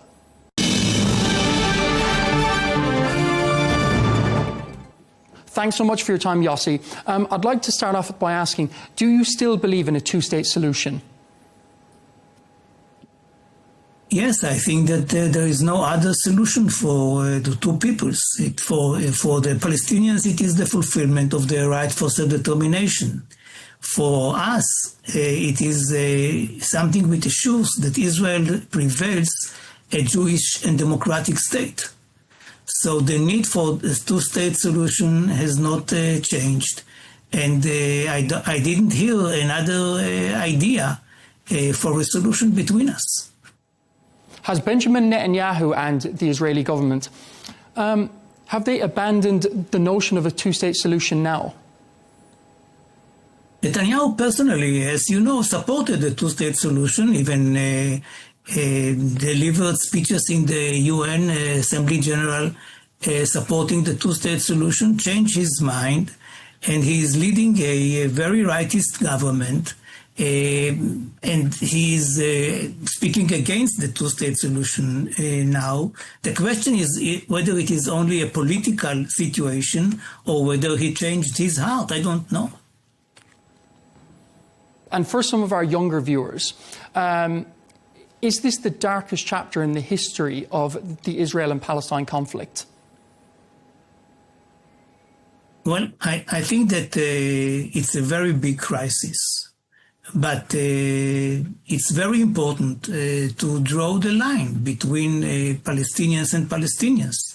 Netanyahu, since October 7th, is saying all the time there is no difference between the Palestinian Authority and Hamas. And of course, he's totally wrong. I presume that even he understands it. And no, we have an address. And the address for Israel is the PLO. We signed the agreements with the PLO, and we will sign the future agreements with the PLO, whose legitimate daughter is the Palestinian Authority. So the distinction between the Ramallah and Gaza, or more accurately, between the PLO and Hamas, is vital for the achievement of a solution, for those who want a solution and who believe in a solution. And with your vast experience in these matters, what is your opinion on the path forward for peace talks? Well, the question is whether this Israeli government is going to continue. On the Palestinian side, you have a weak government, and Mahmoud Abbas, the president, is not becoming younger, unlike all of us. But he is a man of peace, and he is committed to peace. And if in Israel there is a government which is committed to peace too, I think that there won't be a difficulty to have an agreement between the two peoples. since we know the solutions by now after 30 years of formal and informal negotiations. We know more or less what each side is ready to compromise on, and we will not need too much time in order to achieve peace between the parties. If there are governments which are just playing games in order not to achieve peace because they believe that the land is there given to them by God or whatever. And you have these people, as you know, in our part of the world who believe that it is a God-given land. And, you know, with God-given land, you don't compromise and you cannot convince anybody. What do you say to those people?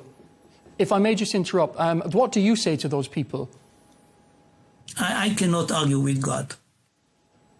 If they tell me that it was given by God, I cannot prove to them that they are wrong.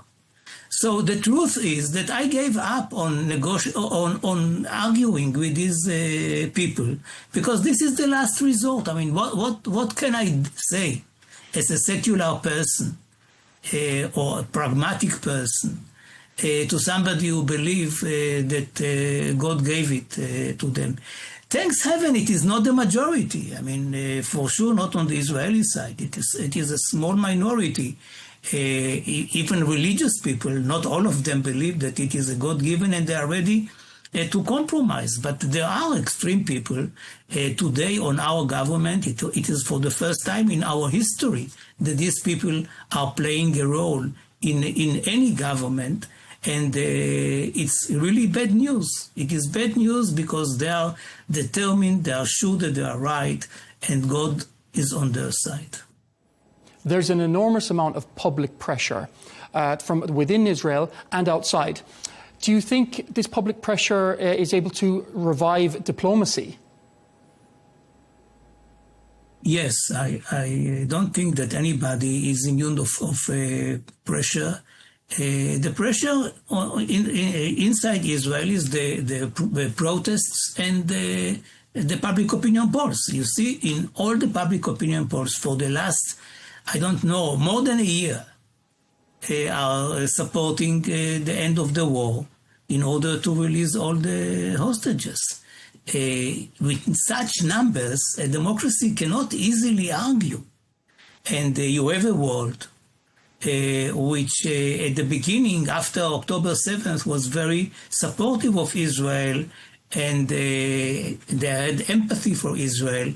But very soon, our retaliation became a reason, a good enough reason for them to make Israel the villain of this story. And all these things are having an impact. You see that Netanyahu already said that from now on he's going to support an agreement which will end the war and release all the hostages in one time. And this is a change, a huge change in his policy, I presume, as a result of what is happening. We've seen a lot of criticism around the world in regards to the settlements. Do these settlements make the two-state solution impossible? No. If you ask the settlers, they will say yes. We won.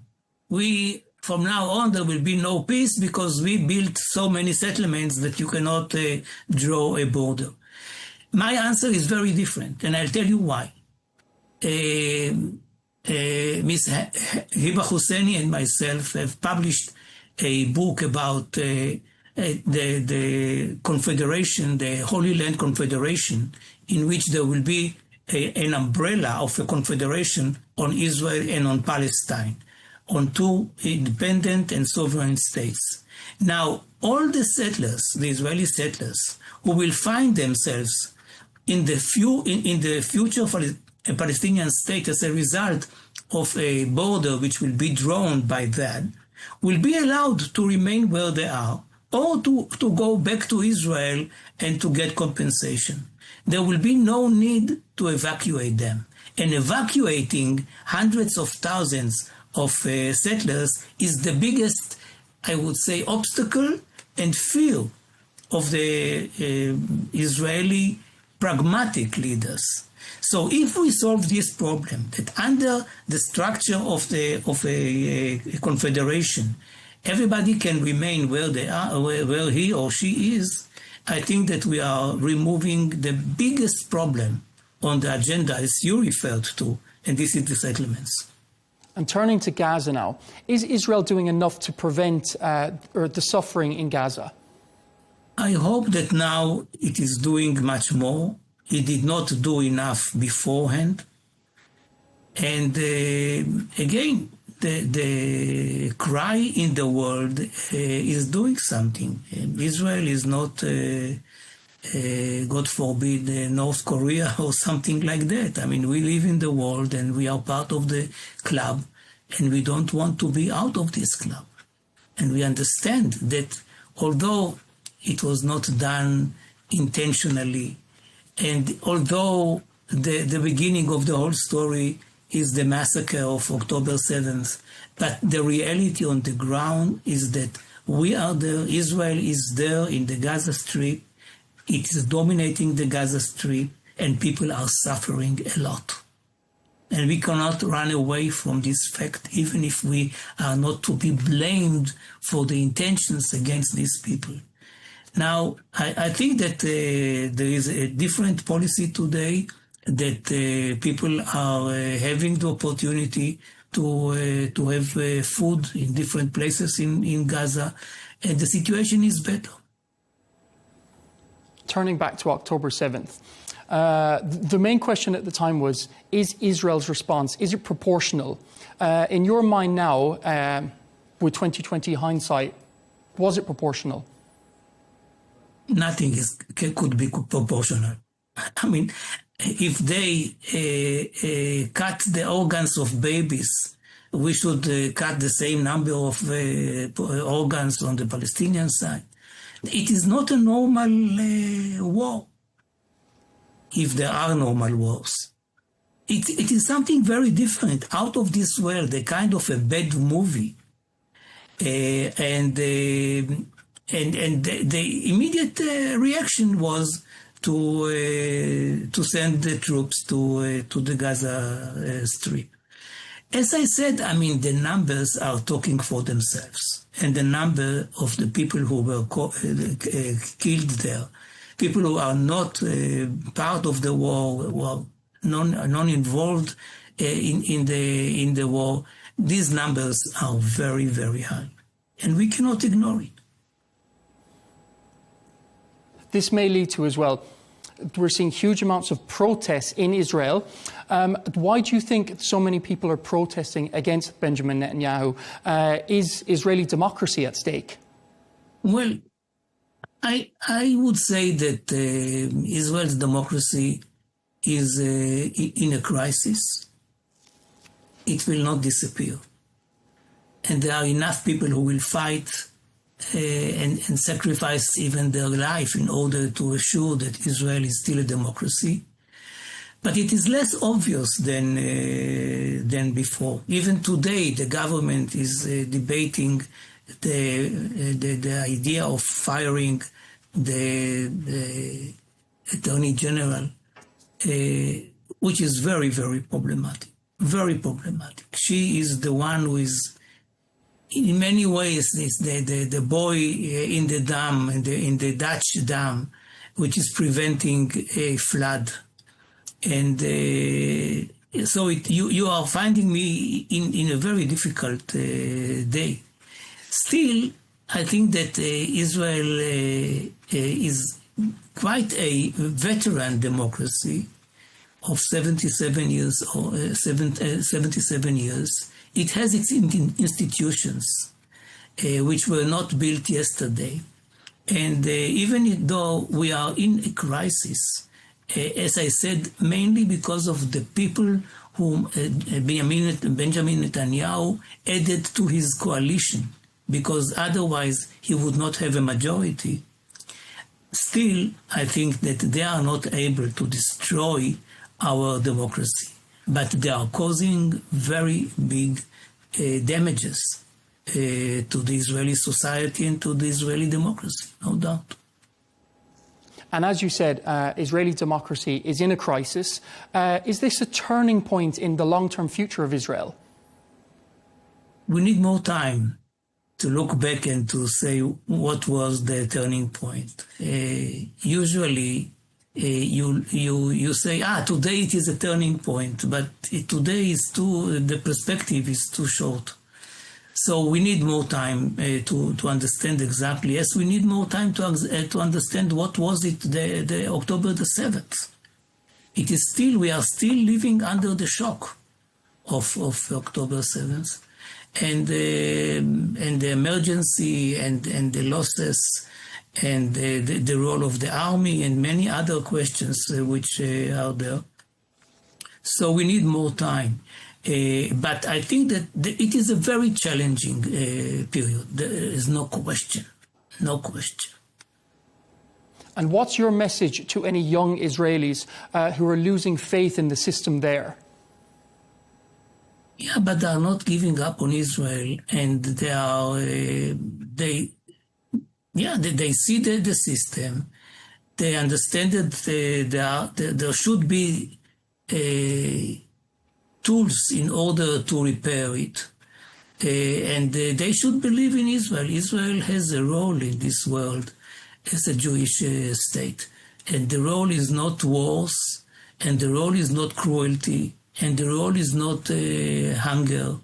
The role is to make this world a little bit better with the values that we are having and that we would like to share with our friends. Do Oslo and Geneva, do they still offer a blueprint for the future of Israel and Palestine, or are they part of the past? Well, you're speaking about things which were signed 20 or 30 years ago, and they need to be updated. My contribution to this is what I referred to before, the idea of a confederation. When I began the Oslo process, I did not even think about a possibility of a confederation. And neither when we signed the Geneva Initiative in 2003. Today, I don't believe that we can achieve the aim of a two-state solution, which, as I said, is the only solution. There is no other solution, neither for the Palestinians nor for us. So I see this as a potential solution. And it may be either a dual confederation with the Palestinians and the Israelis, and even open to other members, like first and foremost Jordan itself, if it wishes so. Dr. Yossi Beilin, thank you so much for your time and insights. Thank you. Thank you for having me.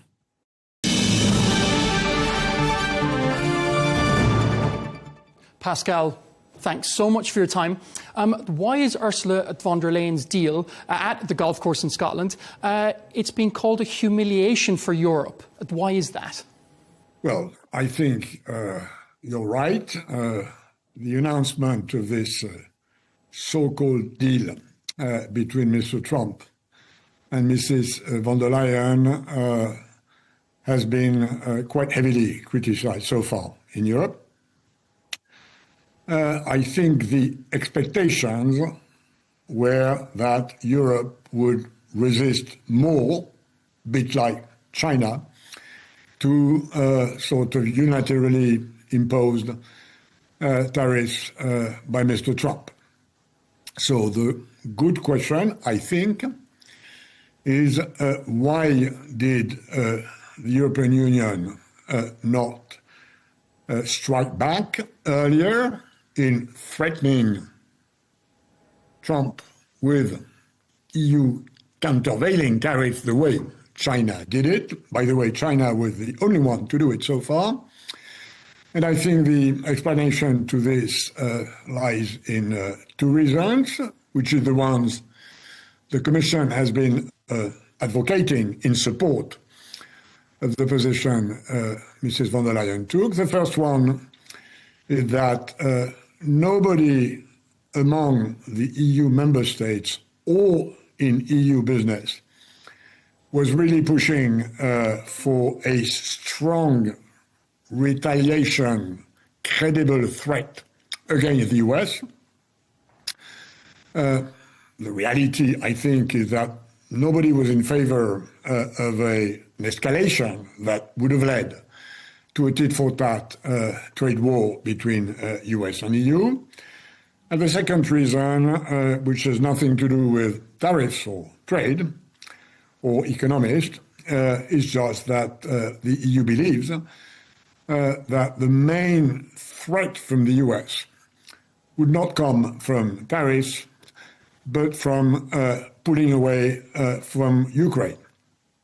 Ukraine is, for the EU, a more important question than a few percentages of market share in the US.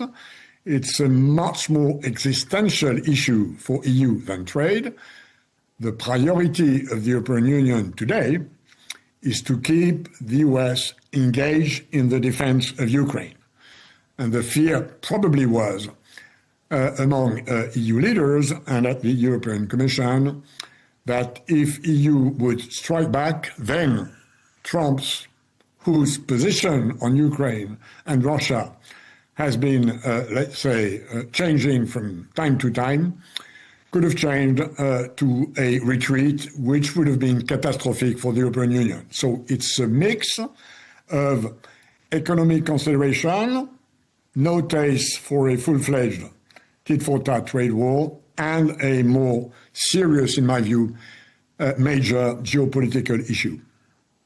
Is it a case of appeasement? Is Ursula von der Leyen essentially now a Neville Chamberlain in a confrontation with Donald Trump? Well, only, that's a very good question, only the future will say whether on this front, and this is one of the many fronts of the transatlantic, very complex and multidimensional relationship, whether on this front and on others, Trump has been sort of appeased and will move to other topics. Now, one can doubt about this, A, because he himself predicts to be transactional, unpredictable, changing position, like a boxer. Second, there are other areas like digital regulation, for instance, or financial regulation, where the US could take measures, or the EU could take measures that would destabilize further this relationship. And then, of course, we're always left with this question of whether the NATO Article 5, which says that the US will protect Europe in case of the Russian aggression, still stands valid, which is, in my view, a very important question mark for the European Union. My next question is, could anyone else have done a better job against Donald Trump? Well, what we've seen so far is that the range of these unilateral tariffs, which take the shape of a sort of deal, although a deal under such threat conditions is a bit like it's a mafia extortion exercise. Huh? I have a big gun. I'll hit you if you don't pay. I don't call this a negotiation, but let's leave that aside. The tariffs range from 10%, which is the UK benchmark, to 50%, which is the Brazil or Chinese one. And even the UK had to pay 10%, whereas they have a trade deficit vis-à-vis the US.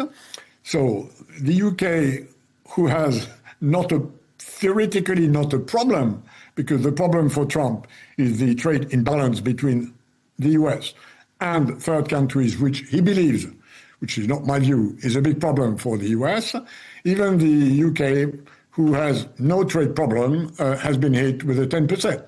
So in a way, an EU 15%, given the size of the EU economy, if that's it for the moment, with a bit of sweeteners or waivers or adds up here and there, you buy a bit more of energy, a bit more of weapons, or you have 0 for 0 in some specific tariffs. I mean, seen as compared to the rest of the world, may seem like a relatively good trade position, although it clearly puts the EU in a position of inferiority.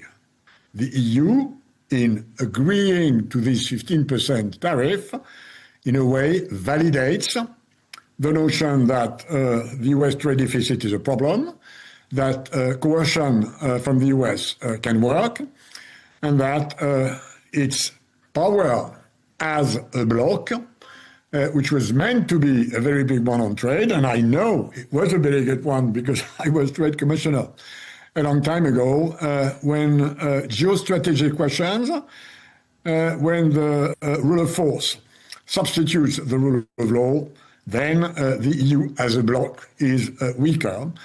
Certainly that some would have expected, including within the EU, and that probably means that we will have a reaction by EU public opinion that probably will push for more rapid, more complete integration of EU, not just economically, but politically, including in areas like defense, where for the moment, the EU has remained very weak. If you were still in post, what would be your advice to Ursula von der Leyen? I think, first, I would say, on the trade side, look for trade diversification. So try to open more trade with major trade partners, China, the Mercosur, Brazil, Argentina, and the like, the Gulf countries, Southeast Asia, Indonesia, big shots, in order to compensate for the loss of market share in the US.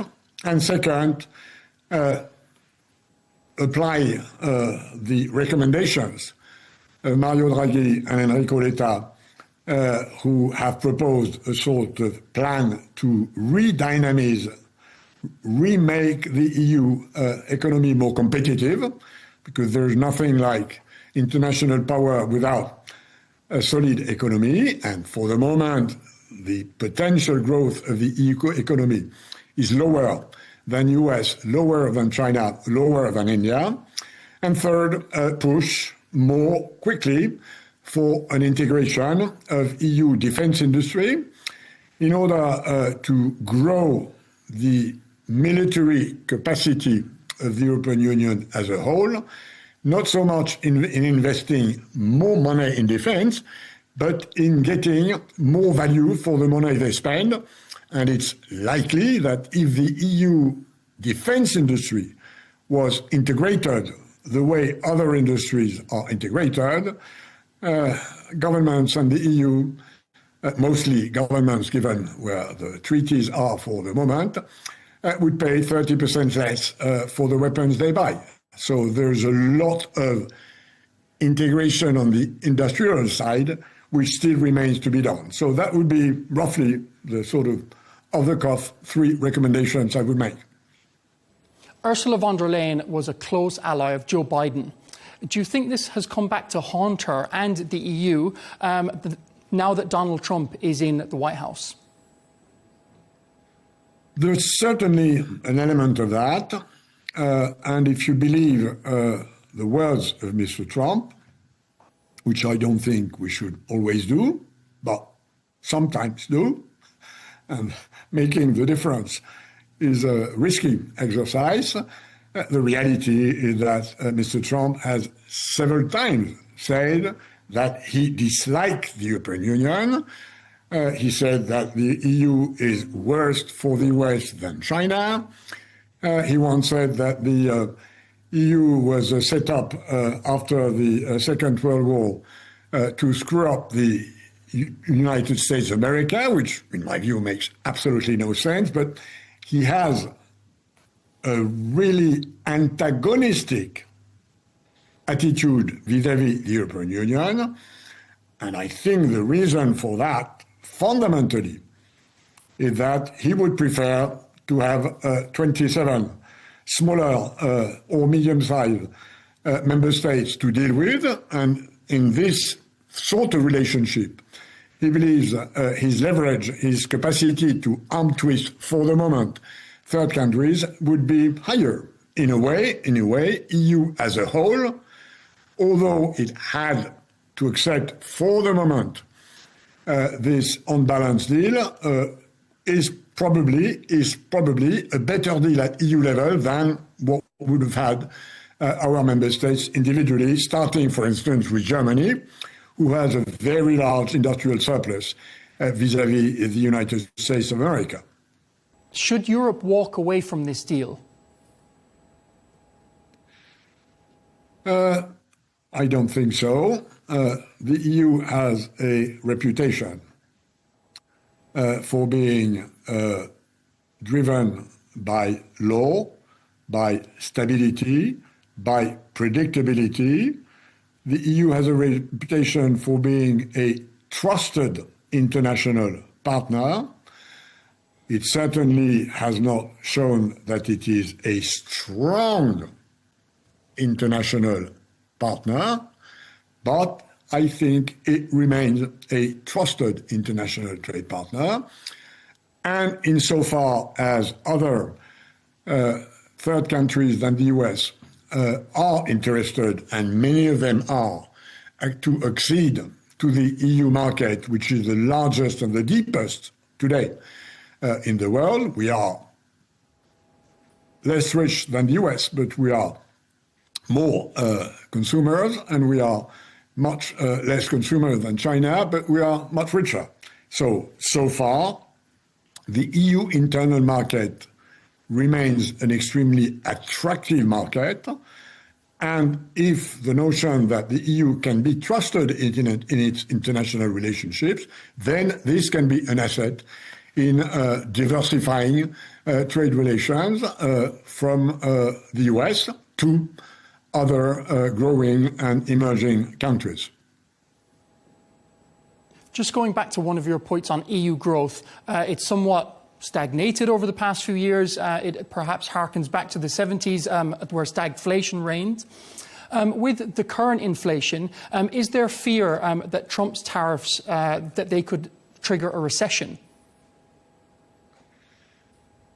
I think conventional wisdom among the economists is that Trump tariffs will cost roughly 1% to the US economy, which is a lot, plus, of course, a bit of inflation, and that the impact of these 15% tariff fence around the US would be on 25 and 26, roughly 0.5% of EU growth. So this is not as much as in the US. It's not. The US consumers and the US importers will pay the price for tariffs, as we all know, depending on how much of this is fueled at the end of the day to the consumer and how much is retained by intermediaries on the value chain who, for instance, would eat on their margins or on their market share. So the main negative economic consequences will be on the US, but there will be, given the high trade dependence of the EU, there will be a negative impact, let's say, again,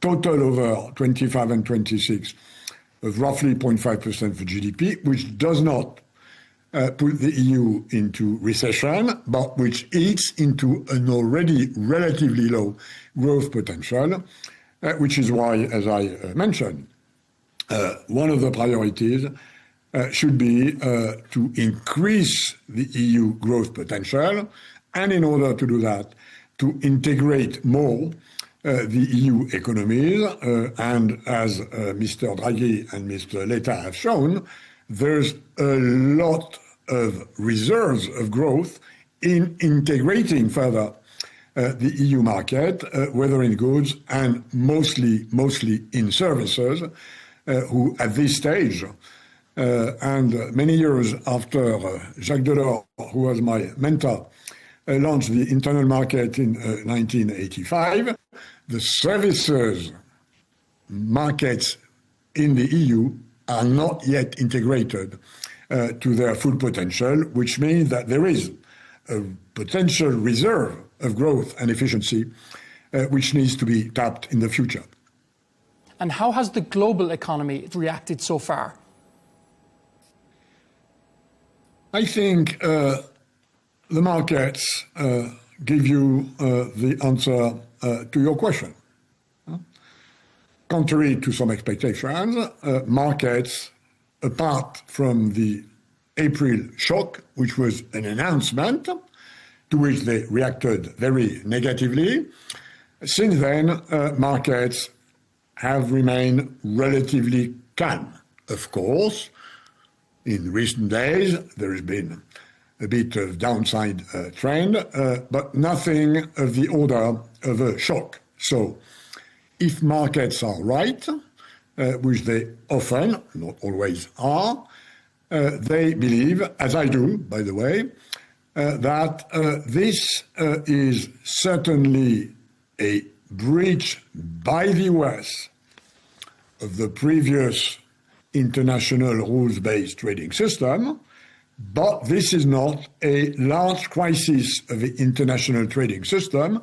After all, the US are 13%,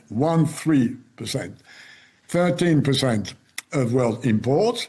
If anything, with these tariffs, this import proportion of world imports will decrease. And if the remaining 87 or more on the rest of the world remain cool-headed and do not indulge in this sort of protectionist fever which the US have contracted, as they did it, by the way, already 2 times at the end of the 19th century and in the middle in the 1930s, then if the rest of the world behaves, this is not a world trading system shock. It is a bilateral problem between the US and its trade partners. It is not a worldwide large trade crisis. Value chains in market capitalism will adjust to this sort of 15% trade-weighted tariff fence around the US, as they do when they adjust to the minimum wage in China or to the price of oil. We're just out of time, Pascal. Thanks so much for your time.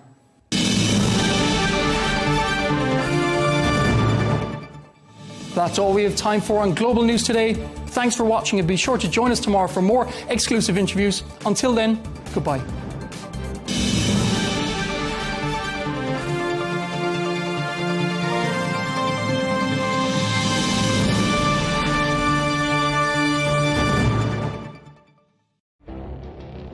It feels like decades are passing by in a matter of weeks.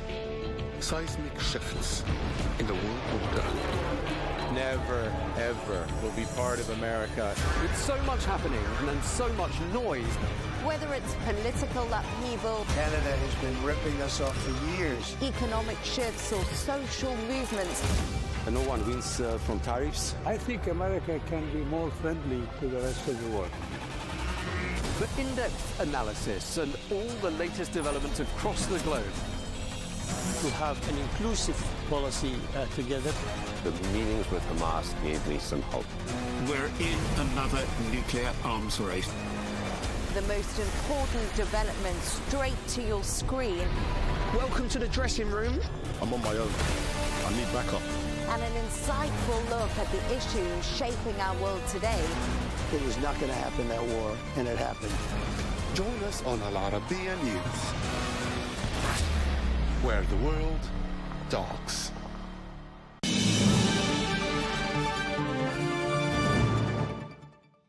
Our first guest is the former UK Chancellor Nadhim Zahawi. We're going to discuss Britain's stance on Palestinian statehood, the UK and US trade deal, and the rise of the Reform Party.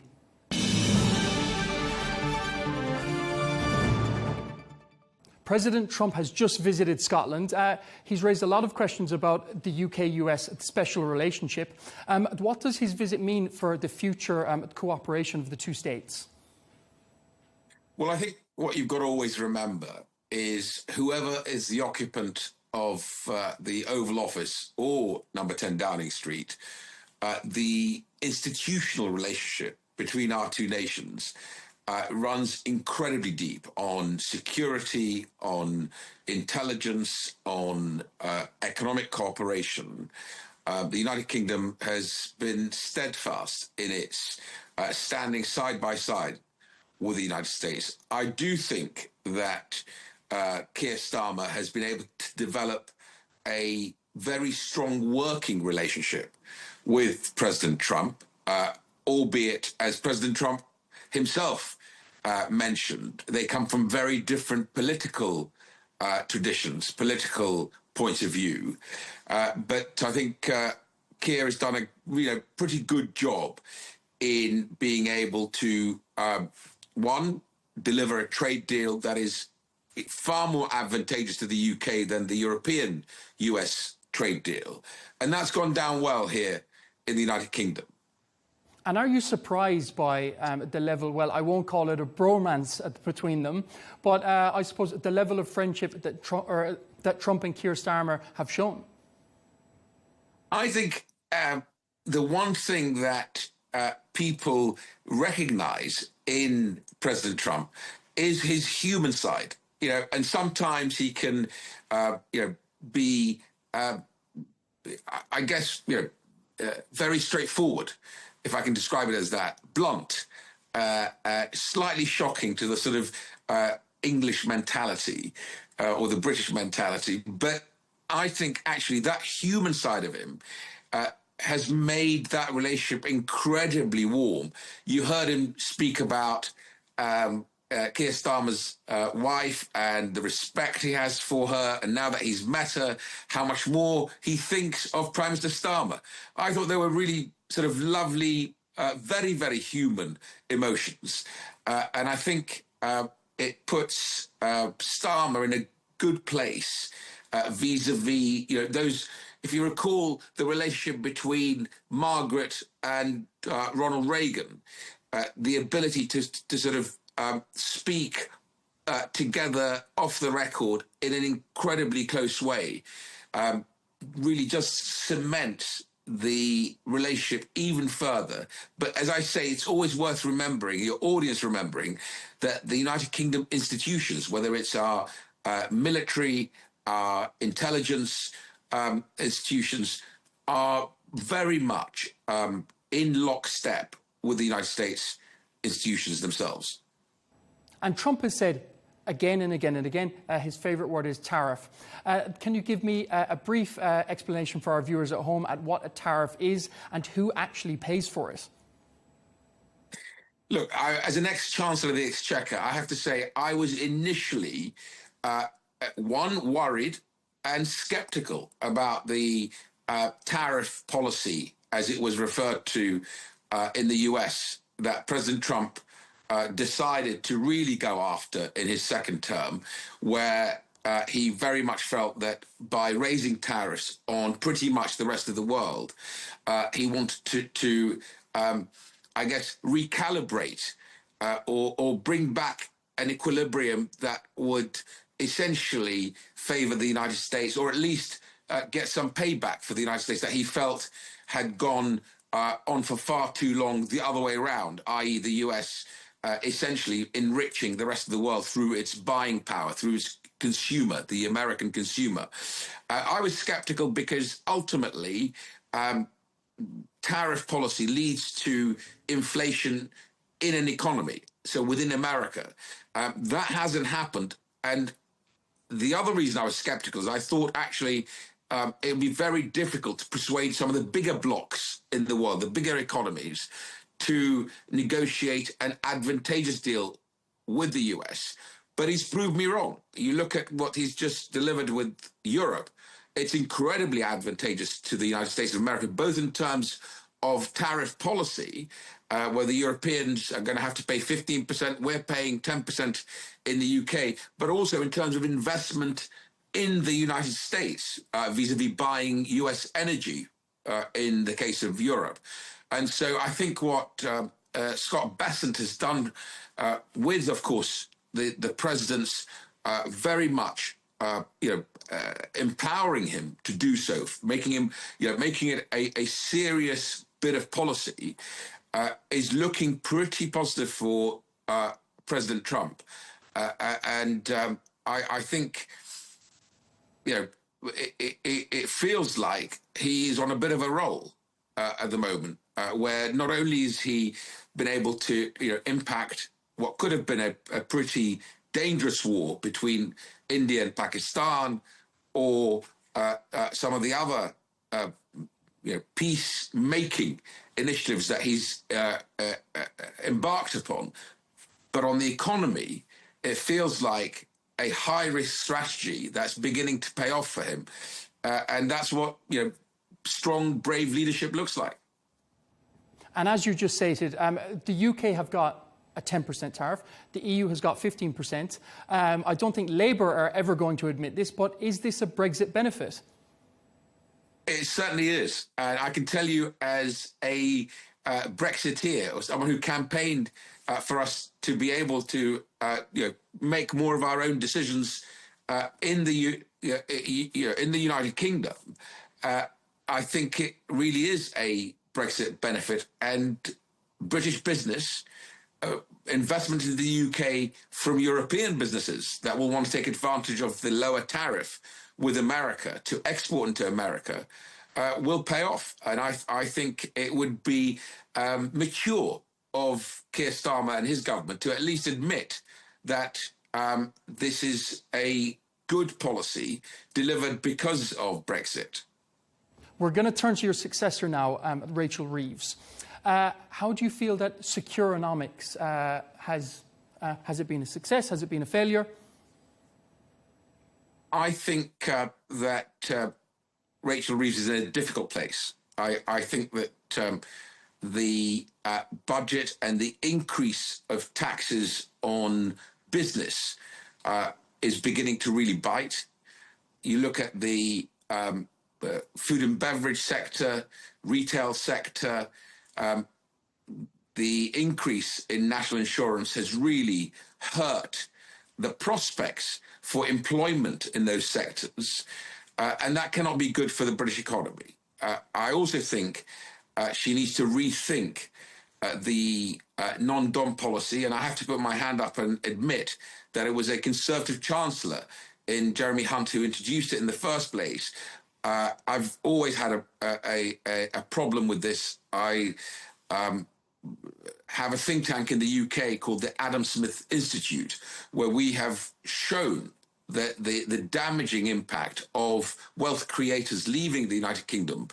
And of course, they're leaving for Abu Dhabi and for Dubai, places where they can do business, they can take advantage of much lower corporate tax rates, and of course, zero income tax rates, as well as the issue around safety. People are worried about the level of crime in England, in London. But as far as the Chancellor is concerned, I think she'd be wise to look at what Italy has done with a flat tax of 200,000 euros to attract wealth creators into Milan and other cities. And I think at some point, the Treasury will need to look at how we inject growth into the British economy, because the last budget did the opposite of that. And just touching on crime, my own brother has had his phone stolen twice in London over the past, say, 3 months. This is a common occurrence in the UK now. Having, as well, I have to be fair, the Tories were in power for 14 years. Why does it seem that European countries, as well as in America, they seem to have lost control over crime and punishment? Look, I agree with you. I think if the equation in the mind of a criminal is that they can get away with their misdemeanor, their crime, without consequence, without punishment, then you're going to see much greater crime. I remember visiting New York when Giuliani was mayor of that great city, and the no broken glass theory, where if you come down hard on petty crime, whether it be graffiti or phone theft, then you avoid some of the more serious crimes as well. And I think that our cities, London in particular, has been suffering from a lack of focus, in my view, of both the Police and Crime Commissioner, who happens to be the Mayor of London, Sadiq Khan, but also the focus of the police force on investigating and actually punishing criminals for those petty crimes. I think I saw a report that the UK accounts for something like 1 in 6 or 1 in 5 phones that are being sold in Asia. And sadly, your brother is one of those victims. So it is a problem. I think it will play, quite a significant part in both local elections coming up next year and national elections in 3 years' time. And this government needs to do something about it. And as I say, look, it is up to the Mayor of London, the Police and Crime Commissioners up and down the country to focus and prioritise crime versus other work that the police does. And I think people will vote accordingly. It really is a problem. And when I talk to people wealth creators who've moved to the UAE, it's not just the advantageous tax system. It is the sense of community, the sense of feeling safe that you won't have your wallet stolen, your expensive watch or your mobile phone stolen without consequence. And going back to elections, as you just said, we've seen that reform are surging in the polls. They're simply just not going away. Is this a protest vote or a deeper shift to the right? I think a couple of things are going on. One, and I warned of this on election night when Labour's victory came through, that I thought Keir Starmer announcing almost immediately that he would scrap the Rwanda policy, the deterrent, where illegal migrants coming across, some being taken advantage of, being smuggled across on these dinghies across the channel, would have been processed in Rwanda. Scrapping that deterrent would only exacerbate the situation with illegal migration.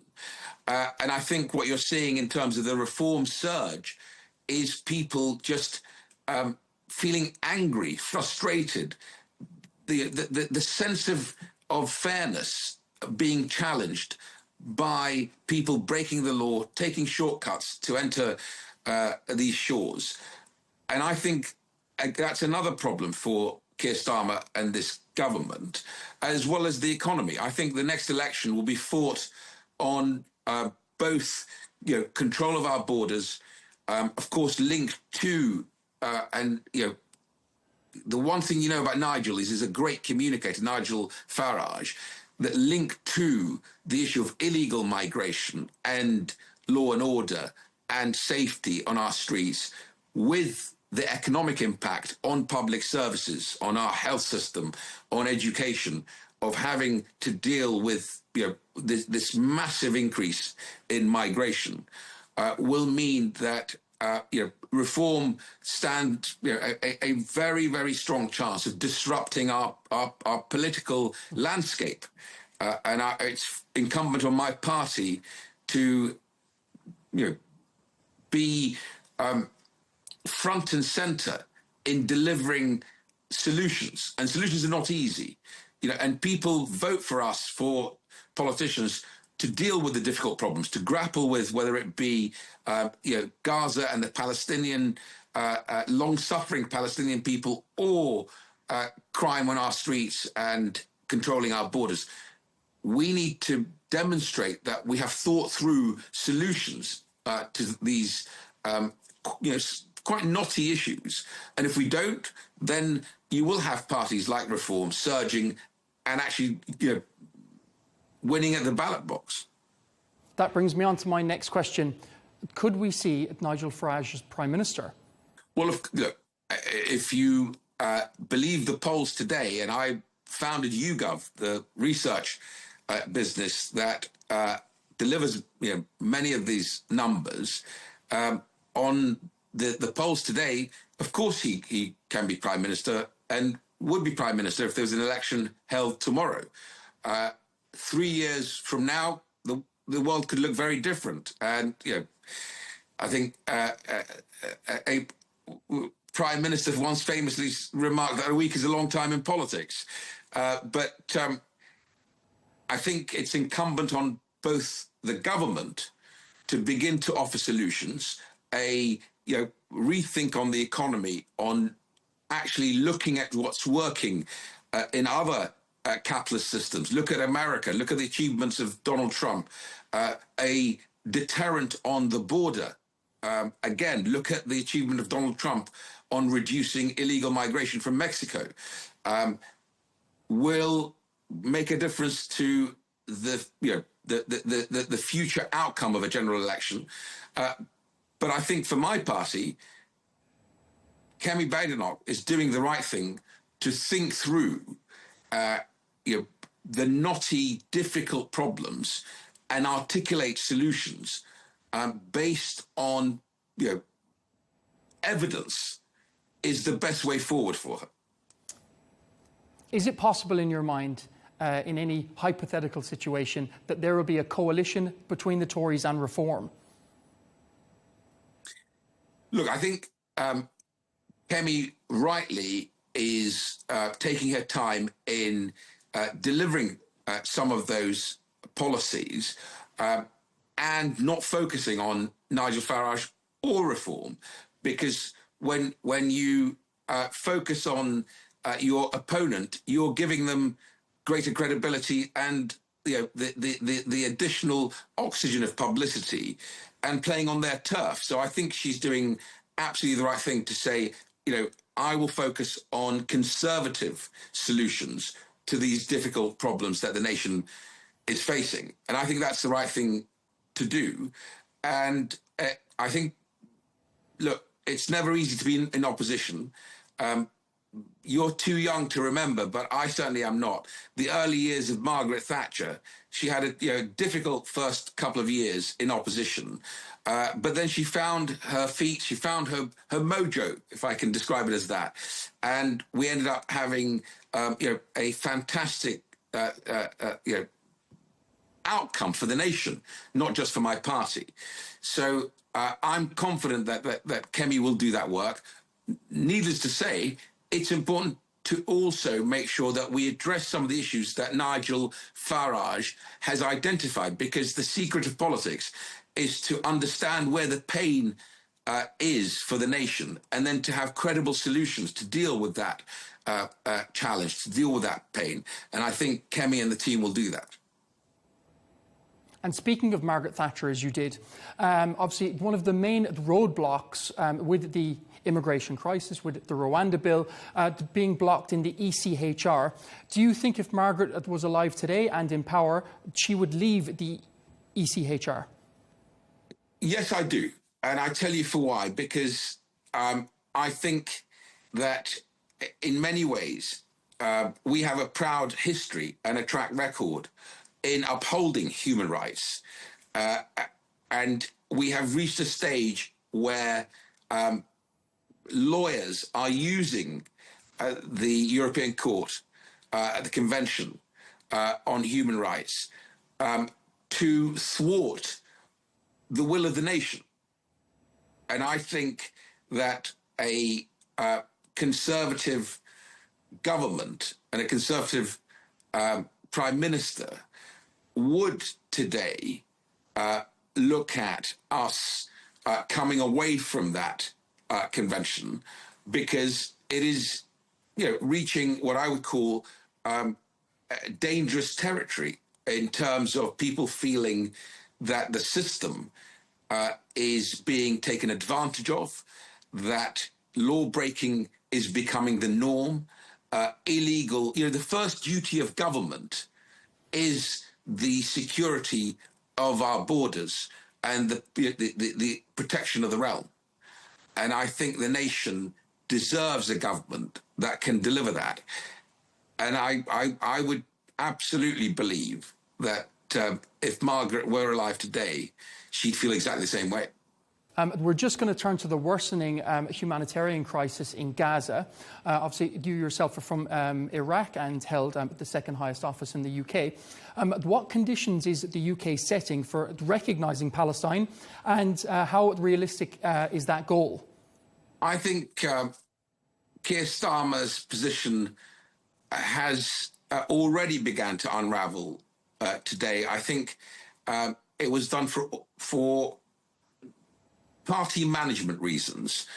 He was coming under huge pressure internally from Labour members of Parliament to do something that made a difference to the beleaguered Palestinian people. I don't agree with him. I think the Palestinian people have an inalienable right to statehood. And what he's done is really stood in the middle of the street because of his own internal pressures in his party, where he said, well, we'll only recognise a Palestinian state if Israel doesn't fulfil the following criteria. And I think, again, it was Margaret Thatcher who said, if you stand in the middle of the street, you're in danger of getting run over. And I think he's in a difficult place because, making announcements at a lectern doesn't deliver an outcome for the Palestinian people on the ground. My very strong view is they're being held hostage by Hamas. Hamas is a terrorist organization that needs to surrender its weapons and to get out of Gaza and allow the Palestinian people to have a future, to have a Palestinian leadership that can be supported by the region. And we should be talking to our regional allies. Take, for example, the UAE, where I think the UAE is the second largest contributor of aid on the ground in Gaza after the United States of America. Are we talking to the likes of Mohammed al-Dahlan, a Palestinian leader who defeated Hamas in the only election they ever had in Gaza, in Khan Yunis? It's all well and good to make speeches in London. Does it really deliver an outcome for the Palestinian people? I think not. And I think that Keir Starmer is going to find it very difficult to hold the line he's holding at the moment. How do you respond to Israel's claim that this move has harmed any chance of peace talks?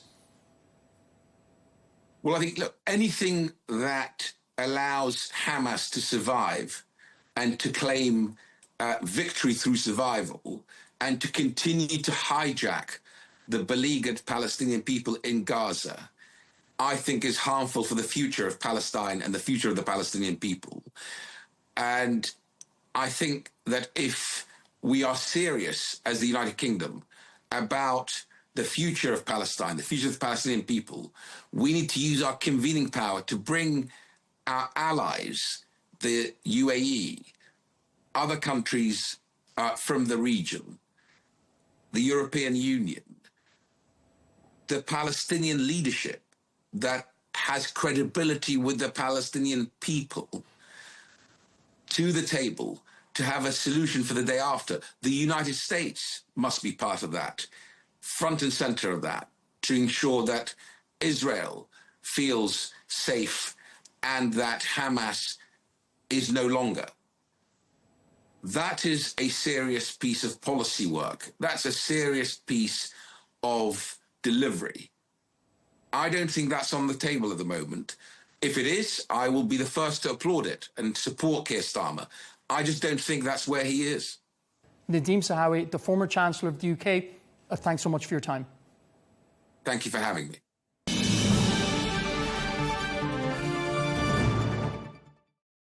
Now, it's been more than a week since President Trump brokered a ceasefire, drawing a line under the 12-day war between Iran and Israel. Well, Washington has suggested that nuclear negotiations with Tehran could resume as early as this week. But the Iranian Foreign Minister Abbas Araghchi seems to be suggesting that talks are unlikely to restart quite so soon.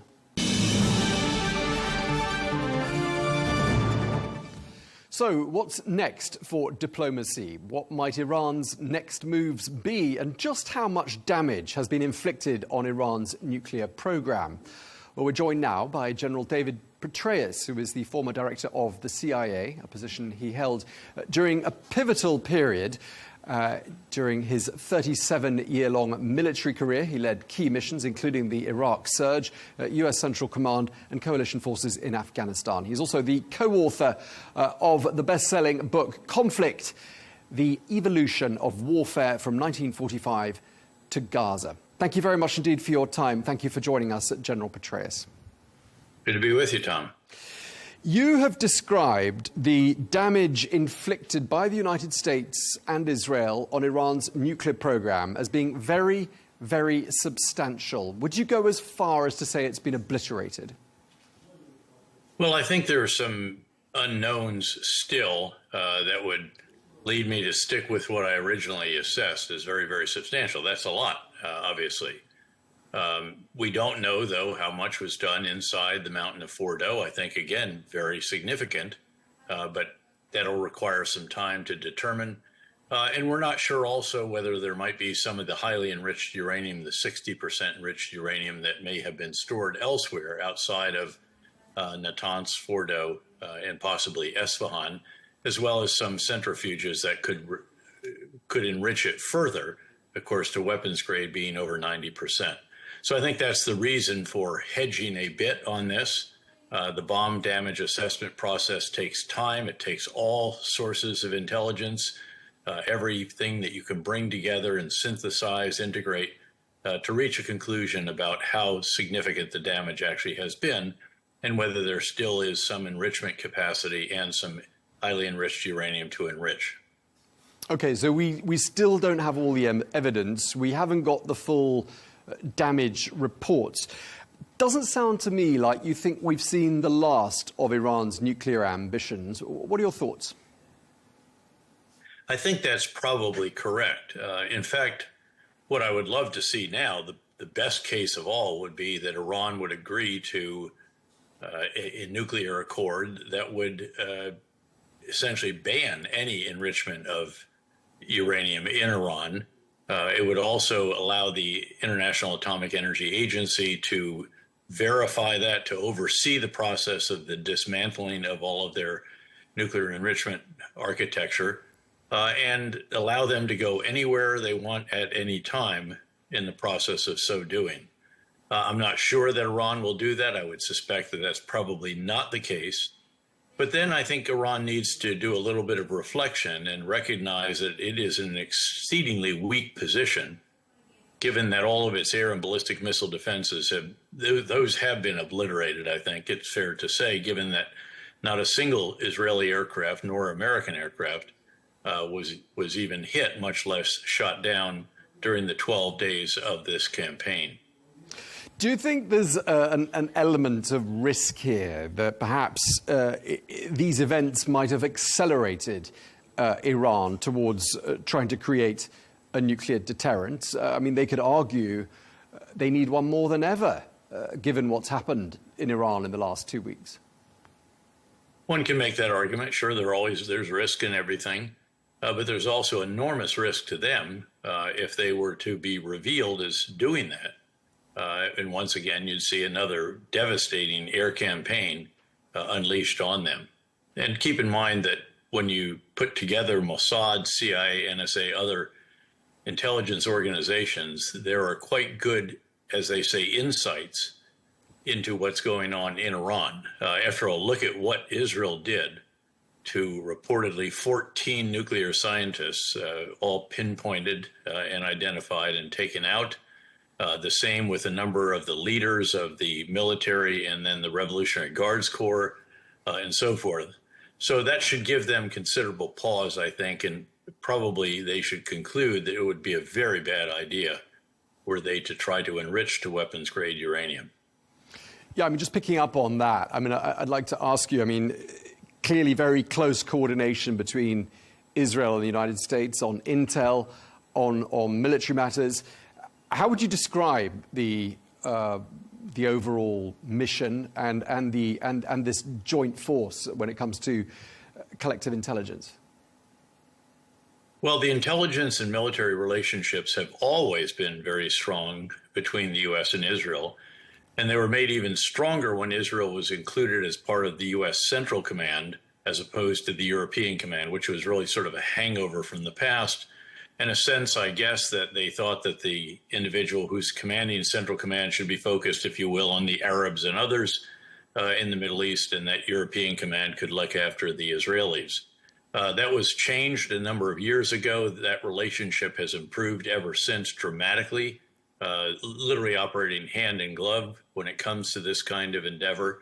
And that's been very, very good, as it turns out, in operational terms, as we have seen with this very, very impressive 12-day campaign by Israel and also the very impressive strikes by the United States. And there was talk of a rift between Prime Minister Netanyahu and President Trump in the weeks preceding the first Israel strikes. Do you think that rift was somehow manufactured to add a little bit more sort of a surprise element? Not necessarily. There have been rifts between presidents of the U.S. and prime ministers of Israel as long as I can remember.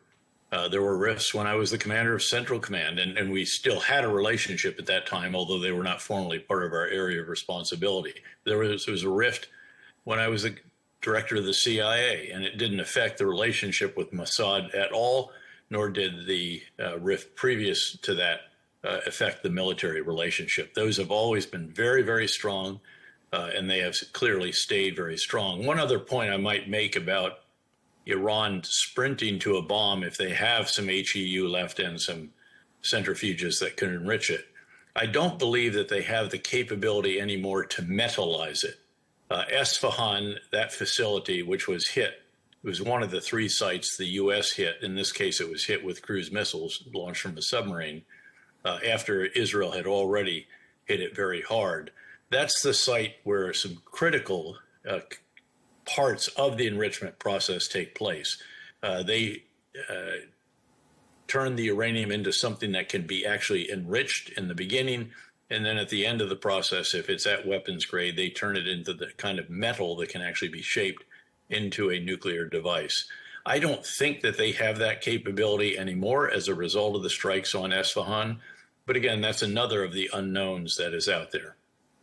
Sure. I mean, events move very quickly during the course of the last couple of weeks. I mean, within hours of an Iranian attack on a U.S. military base here in the Middle East, President Trump was brokering a ceasefire with Iran. I mean, were you surprised by the pace of events? And did you think perhaps things were perhaps a little on the hasty side as far as President Trump's handling of all this?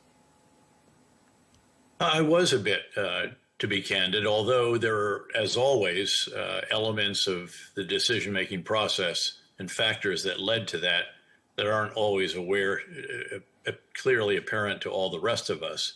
One of those undoubtedly had to do with the opportunity for Israel to refurbish, to replenish its interceptor stocks for intercepting the Iranian missiles.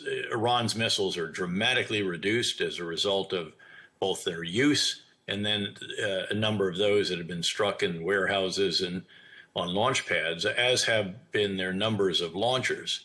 Nonetheless, that gets a bit concerning over time. You know, how many missiles and launchers does Iran have relative to how many interceptors does Israel have? And I'm sure that Israel is making the very most of this opportunity to manufacture more and more and more of those interceptors to be sure, absolutely certain, that they never run out before Iran does.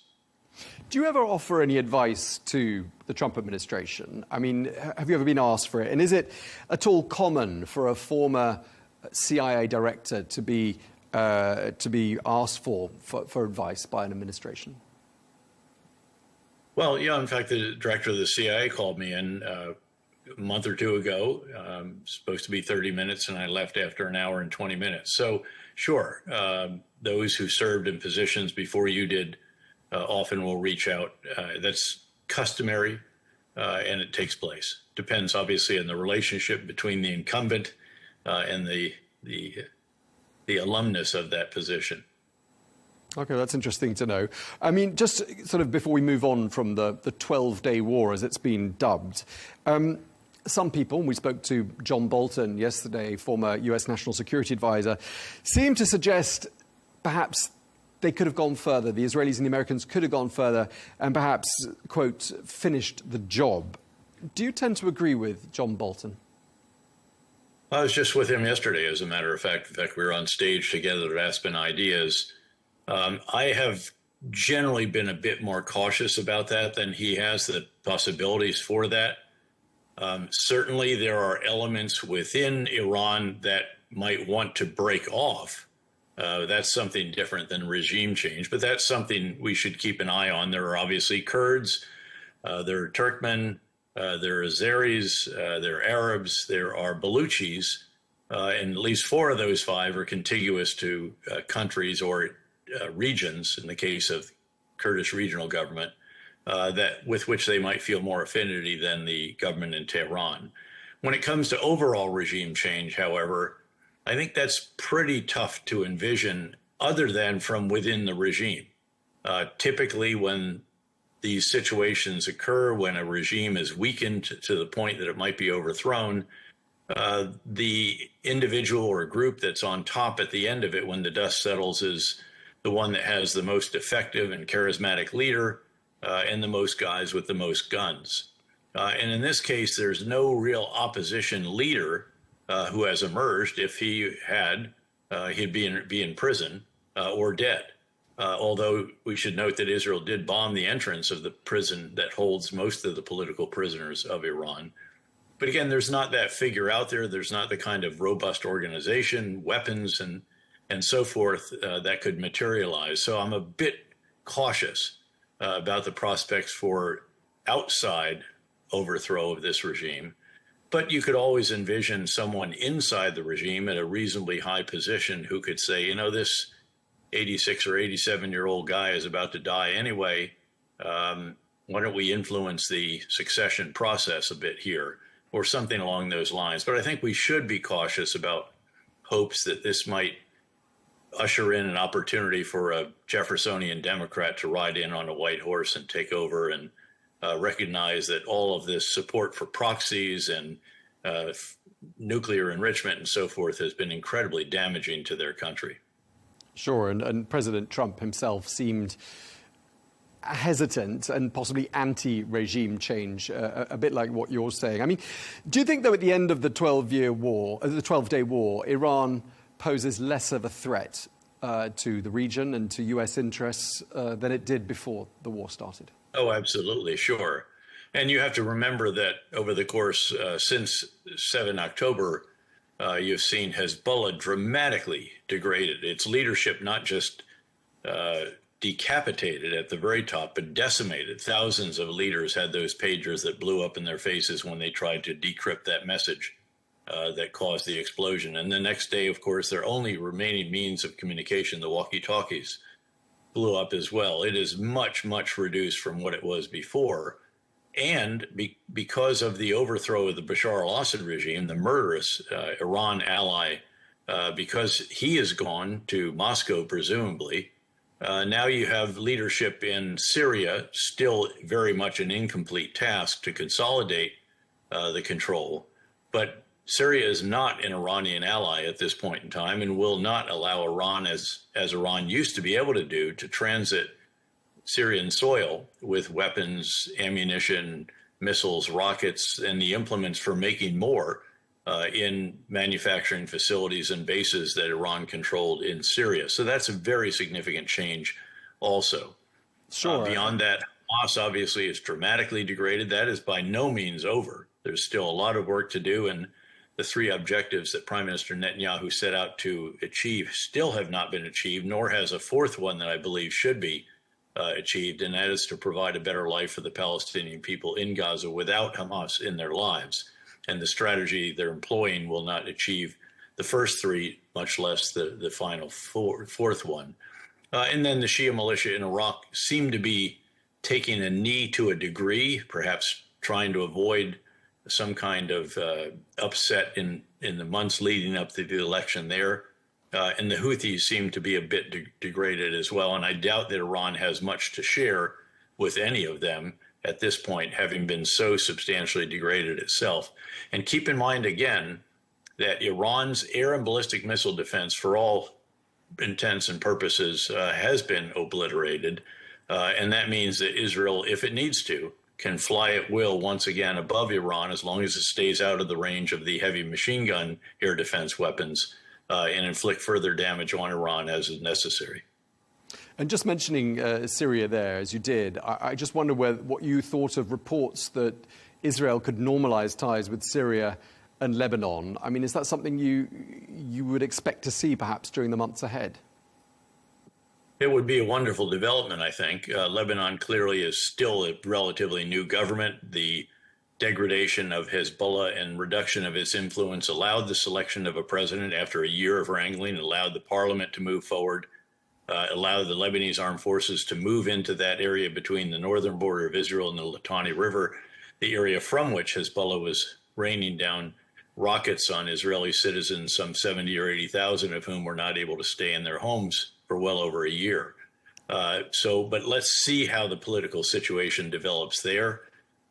Likewise in Syria, I've been impressed that the leader who overthrew Bashar al-Assad, who I should acknowledge was in our detention facility in Iraq during the surge, then to be sure was with ISIS, then broke off from them, Al-Qaeda, and then broke off from them.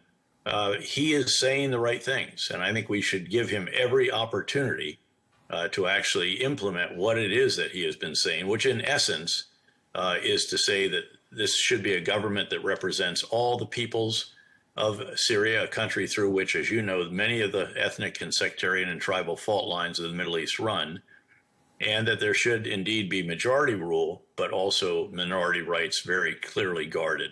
And I'd love to see that come about in Syria after many decades of the al-Assads running it as their own little fiefdom in a very, very brutal and murderous fashion.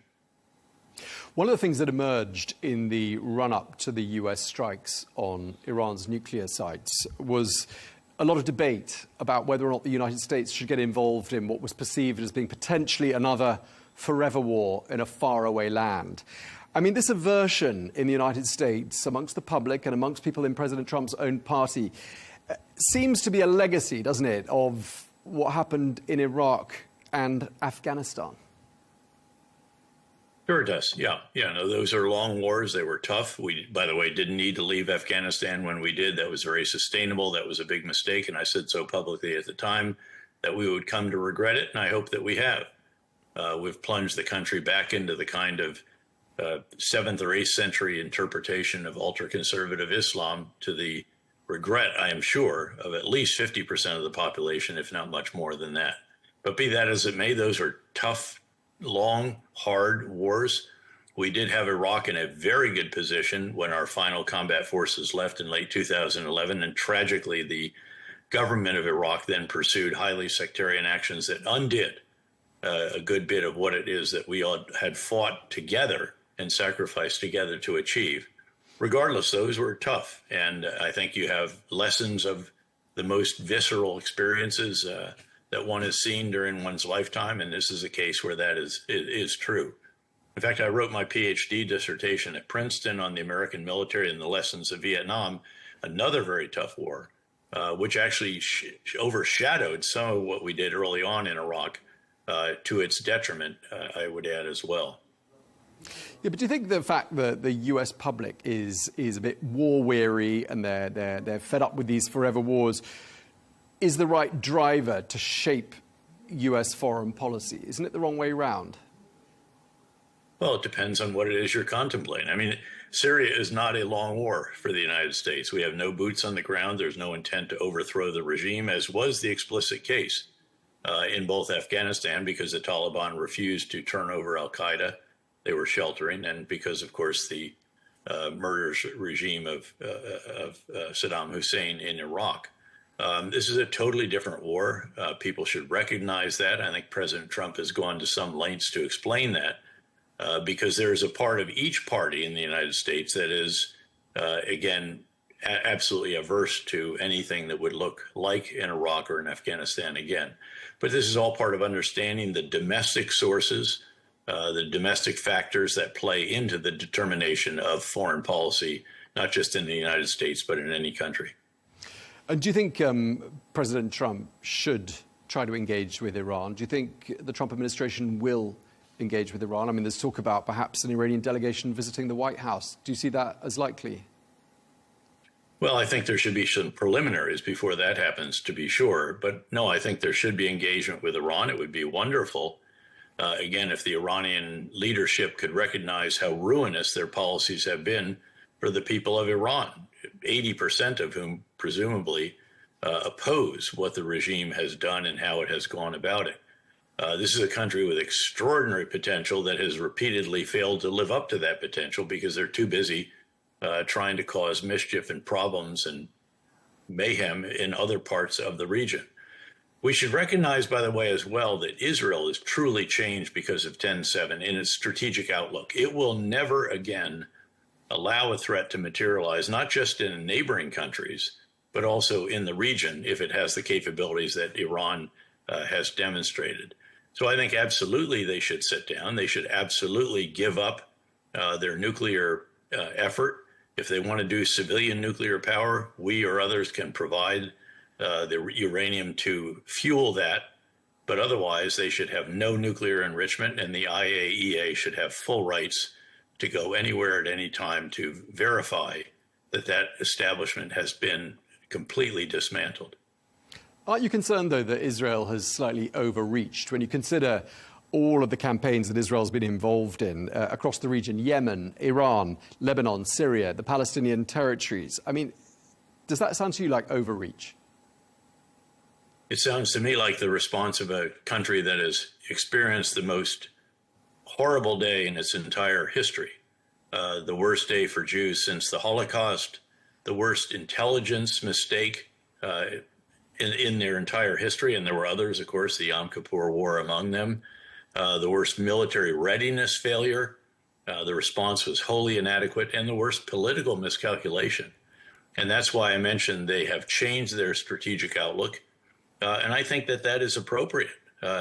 Think about what took place on that day, what they experienced, the losses. Keep in mind that we lost not quite 3,000 on 9/11. The equivalent losses for us of what they sustained for their population would be over 40,000 killed and 7,000 taken hostage.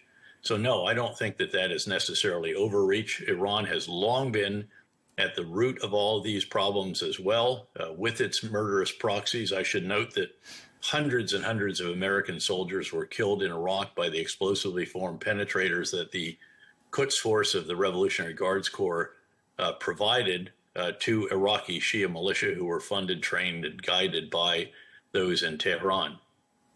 Okay, and just lastly, I mean, just to wrap up this conversation, overall, how would you rate the Trump administration on foreign policy? Does the world feel like a safer place with President Trump in the White House?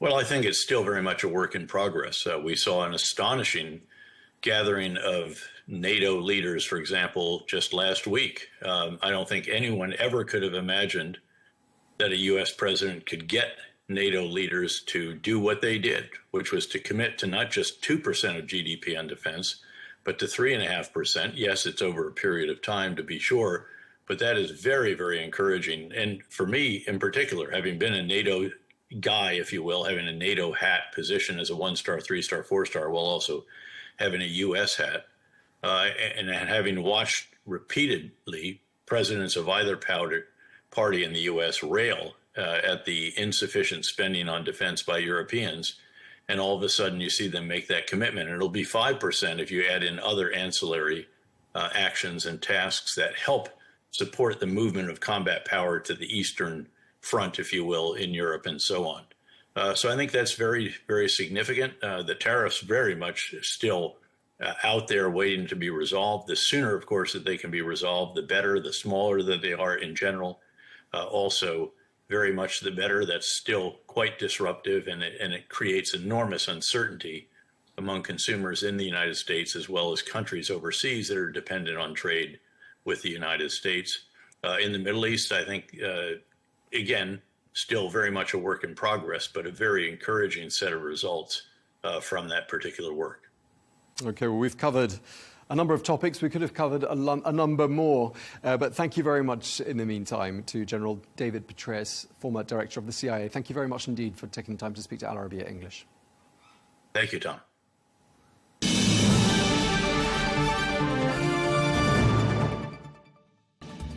Well, that's all we've got time for on Global News today. Thank you very much indeed for watching. Be sure to join us again tomorrow for more exclusive interviews. Till then, bye-bye.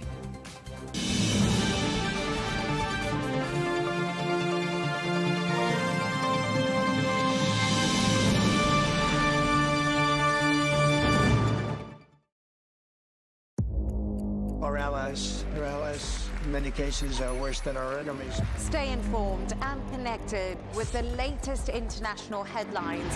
There obviously is a risk. From breaking news to in-depth analysis, it would appear that this war is coming to an end. who buys this stuff? Investors, pension funds. We deliver the most important developments straight to your screen. Iran always wanted to deal with militia. Join us for compelling, expert-driven conversations. A curfew order has been established. And an insightful look at the issues shaping our world today. There are lots of proposals about European architecture for security. I'm Leigh Ann Gerrans, and this is W News. We dealt with this when I was Chief of Staff in the first term. Where you don't just hear the headlines, you get the full story.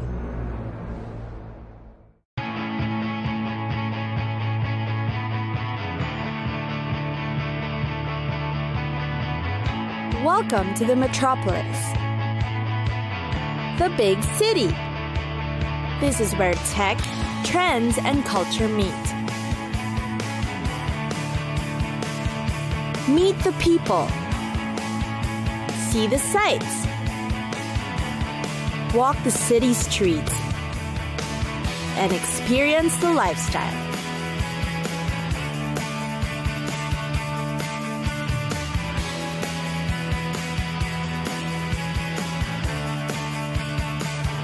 This is your first-class ticket to the cities of the world.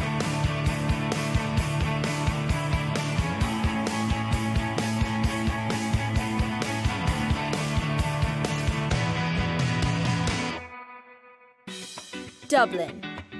The capital and largest city of Ireland, Dublin. It has become a historical and contemporary center for education and the arts, a fast-improving economic industry. And today, it's become one of the frequently visited cities in the world. Dublin's unique charms is its string of attractions that offers a bit of everything for everyone. The Guinness Storehouse is one, being one of Ireland's top visitor attractions. It is a massive 7-story building that once served as a Guinness fermentation plant. Now it has been remodeled into a shape of a giant pint of Guinness. The storehouse teaches guests how to make the world-famous beer. The Gravity Bar inside is a favorite, where they get to enjoy drinks while enjoying breathtaking 360-degree views of the city. The Dublin Zoo is a highlight too. See many rare and exotic animals in their natural habitats. There's a gaze of giraffes, zebras, scimitar oryx, and ostrich. There's also the Kaziranga Forest, where you'll see a herd of ancient elephants. One of the most innovative water parks in Europe is the National Aquatic Center. It's great for family fun and thrilling adventures with friends. Go through caves or water adventures, fly through the air, or have an enjoyable family day. It's got the biggest water rides and attractions. The National Gallery of Ireland is where you'll find over 2,500 paintings and some 10,000 other works in different media. Watercolor art, drawings, prints, and sculptures are all there. Another museum is the National Museum of Ireland Archaeology, where you'll be transported back in time. The finest collection of prehistoric gold artifacts in Europe can be found here. Then, there's also the National Botanic Gardens. It has many attractive features like an arboretum, sensory garden, rock garden, and burn area, large pond, and extensive herbaceous borders. Plus, it has an annual display of decorative plants, such as a rare example of Victorian carpet bedding. Another popular destination is St. Patrick's Cathedral. It is one of the few buildings left from the medieval city of Dublin. It remains as the largest cathedral in Ireland, with a fascinating history worth knowing.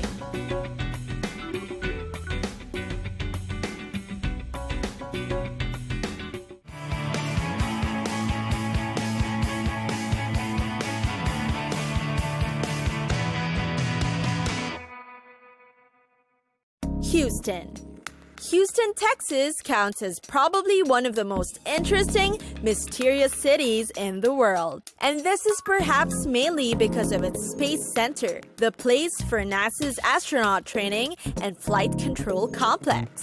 Alongside its outer space and otherworldly curiosities, the city also includes the Theater District, the Houston Grand Opera, the Historic District, among others. The city is beautified with 19th century inspired architecture with trendy establishments. It's known for being one of the diverse places to live in Texas. Welcome to Houston. Here you'll find world-class attractions and events. Its dining, shopping, entertainment, and nightlife are commendable as well. Space and science is, of course, one of the things unique to the city. Houston was actually the first spoken word from the moon. You'll find NASA's Johnson Space Center here. Energy, aeronautics, transportation, manufacturing, and with a leading healthcare sector are things to boast about Houston. Best of all, the city's resources for space and science is what provides tourists and residents an abundance of employment opportunities and educational advantages. At the same time, Houston is also home to a lot of shopping fun. The Galleria is the largest mall in Texas, providing pure shopping gratification for visitors. The suburb is in fact called a leading outdoor retail outlet spot, as it hosts over 200 specialty stores in its compound. Another thing you've probably heard about the city are its sports teams. Professional football, baseball, basketball, and soccer games are big here. Houston is home to Reliant Astrodome, Minute Maid Park, Toyota Center, and BBVA Compass Stadium, and sports enthusiasts flock to see the Astros, Texans, Dynamos, and Rockets play their best game. College sports are major here too. Houston has 5 prominent teams to follow. Minor leagues play around town as well, including the women's teams. At the same time, a variety of annual sports-themed events are scheduled all year round, such as golf tournaments, running marathons, and the rodeo, among others. Also find in the city a 17-block area full of entertainment and arts.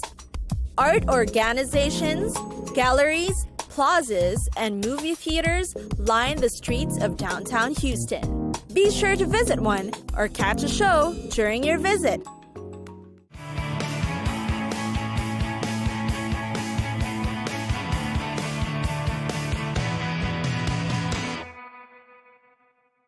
Luxor, the famous city of Luxor, Egypt. On the outside, the city is admittedly not all that charming. So what is it that will make you visit the city, with its scorching hot weather and dust-choking streets? Dare to explore deeper into the sun and sand to find its hidden gems. Egyptian sites, monuments, tombs, and temples. Amid the ancient sites are modern attractions as well. First is the Temple of Karnak. It's a massive ancient site that has several different temples that are dedicated to specific gods. The hypostyle hall is a pinnacle part of this temple. The pillars, so grand, will make you feel like you're in the middle of a canyon with cliffs surrounding you. Visit this majestic place that will make you want to learn more about the ancient gods and their beliefs.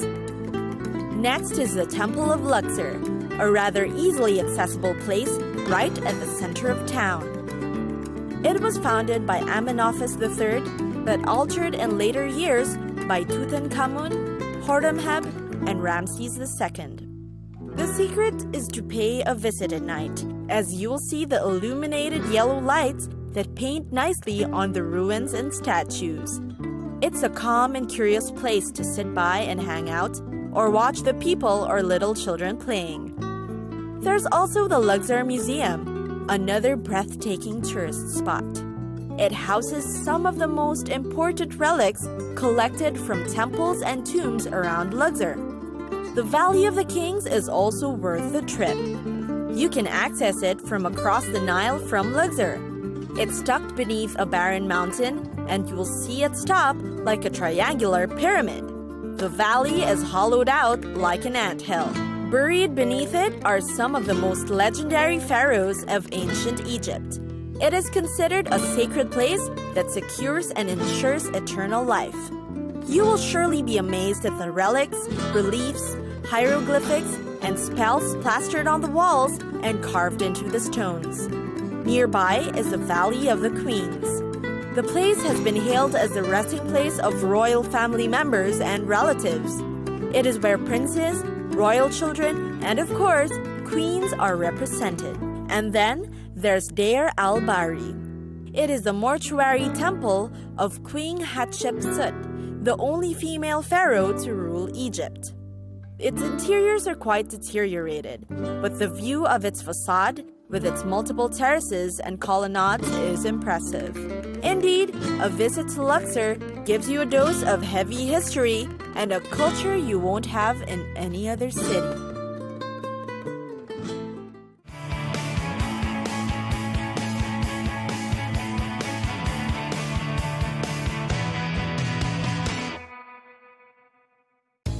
New Orleans.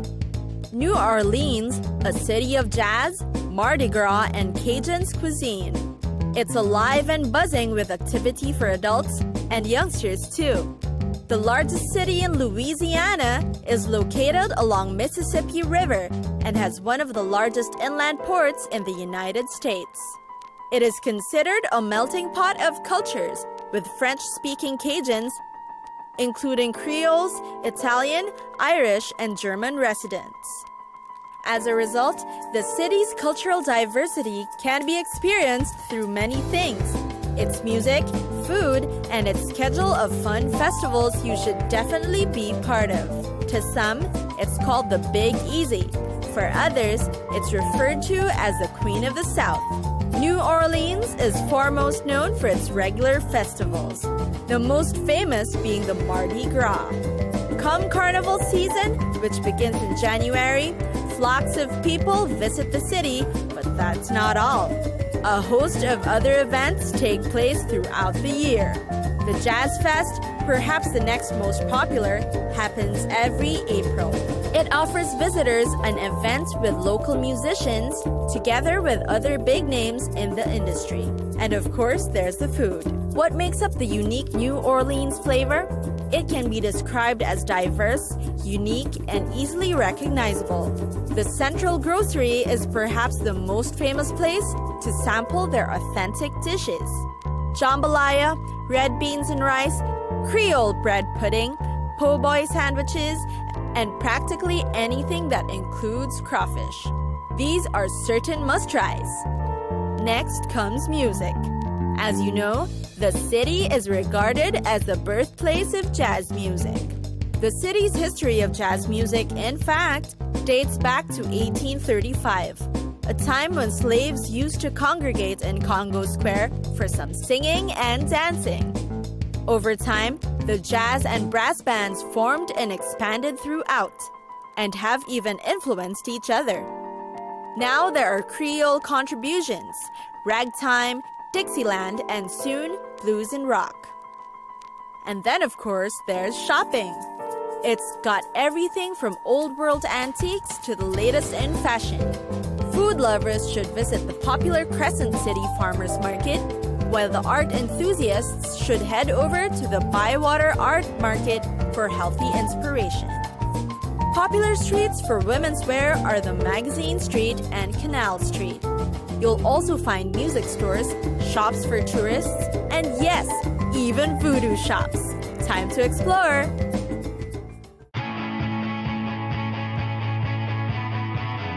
It's time for us to go! Pack your bags and get your tickets ready. And we'll see you on the next destination. Catch us again next time on Cities of the World.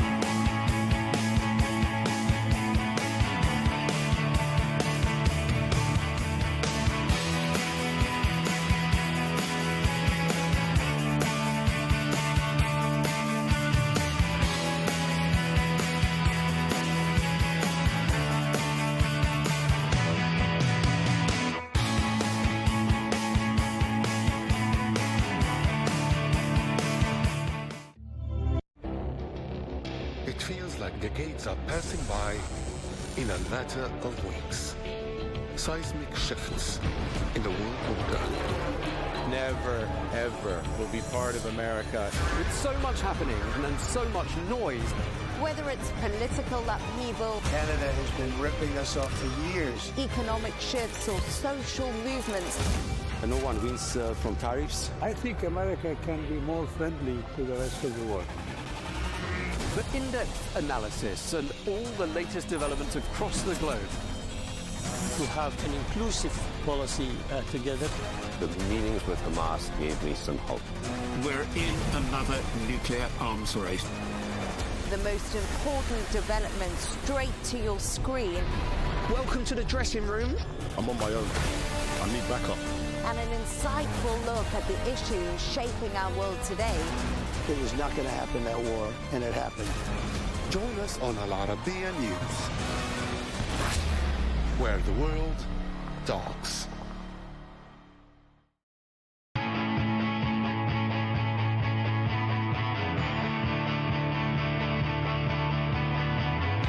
Welcome to the metropolis, the big city. This is where tech, trends, and culture meet. Meet the people. See the sights. Walk the city streets. And experience the lifestyle.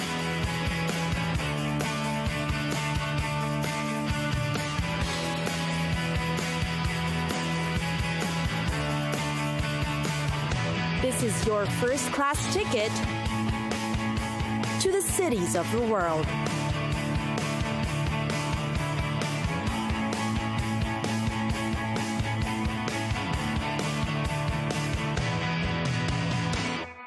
Singapore, one of Asia's top city attractions and a quick developing place for business, Singapore. The city's unique cosmopolitan culture is a harmonious marriage of the old and the new. You'll see high-rising modern skyscrapers alongside heritage buildings all around this island city. Transportation is also fast and efficient for the locals and tourists. The award-winning Changi Airport provides connections with over 100 airlines flying to more than 200 cities around the world. Because of its pro-business environment, more than 7,000 multinational companies makes Singapore an often visited city for work-related transactions. For visitors, Singapore's attraction lies in its good impression as a safe, clean, and efficient place to be. One of the most popular tourist spots is the Singapore Flyer. It is the world's largest observation wheel outside the United States. It stands at a stunning 165 meters and offers a magnificent view of the cityscape. As the wheel turns, you'll get a 360-degree view of Singapore's iconic and historical landmarks and views, from the Marina Bay to the Singapore River, Raffles Place, Merlion Park, Empress Place, and the Padang. On the other hand, set your sights on the historical structures resting within the modern city. The old Chinese buildings in Chinatown, Muslim characteristic of Kampong Glam, and Little India's district are still popular among tourists. Also known for their history are the Chimes, Dalhousie Obelisk, Merlion Park, Old Parliament House, National Museum, Asian Civilizations Museum, and World War II sites like Battle Box, Changi Chapel and Museum, Fort Siloso, and Kranji War Memorial. Visitors of the city can enjoy the best of Chinese, Malay, Indian, and Eurasian cultures through the many traditional and religious festivals that fill the Singapore calendar. Proof of its multicultural feats are the hawker centers scattered throughout the island city. Singapore's first 1960s-themed food street, the Singapore Food Trail, serves up a wide selection of local hawker delights. A melting pot of a city, Singapore is a place where individuals of different races live harmoniously together.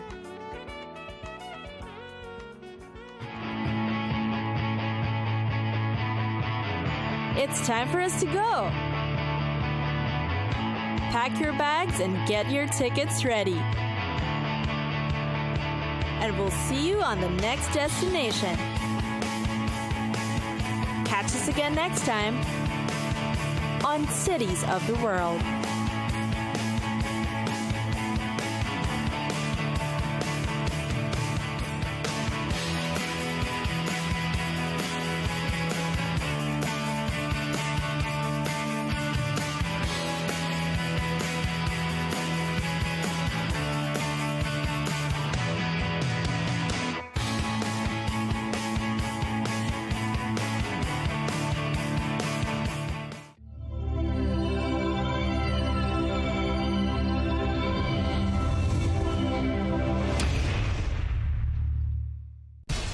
We have to take care of our people, and we're going to take care of our people first.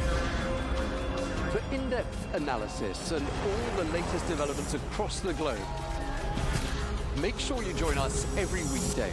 President Trump is trying to negotiate a ceasefire. With so much happening, so much information, and so much noise, International law will have no part in his administration. it can be hard to keep track. Tariffs will just fuel inflation. We're going to fight these tariffs. But you can count on us to tell you what you need to know. We stand by your side. Join me, Tom Burges Watson, for Global News Today, right here on Al Arabiya News. Well, let's head over now to the Ukrainian capital, Kyiv, and we can speak to Solomia Bobrovska, who's a Ukrainian MP and deputy head of Ukraine's delegation to NATO. Thank you very much indeed for taking the time to speak to us.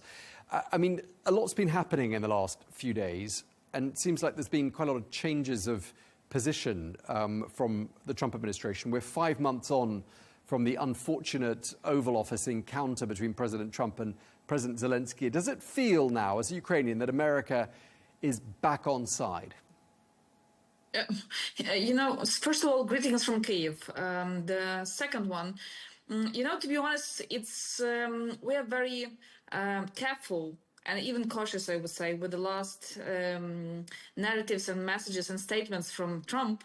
First of all, Yes, we are thankful and we are glad to hear about Petraeus because that's the only missiles that we can use to hit the air ballistic Russian missiles. That's the first point. And that's the only way how we can protect the sky and civilian cities and the capital as well from the Russian terroristic attacks. Because what they have been doing for the last couple of months with the combining the weapons to hit the different objects, even civilian, mostly civilian, especially in Kyiv.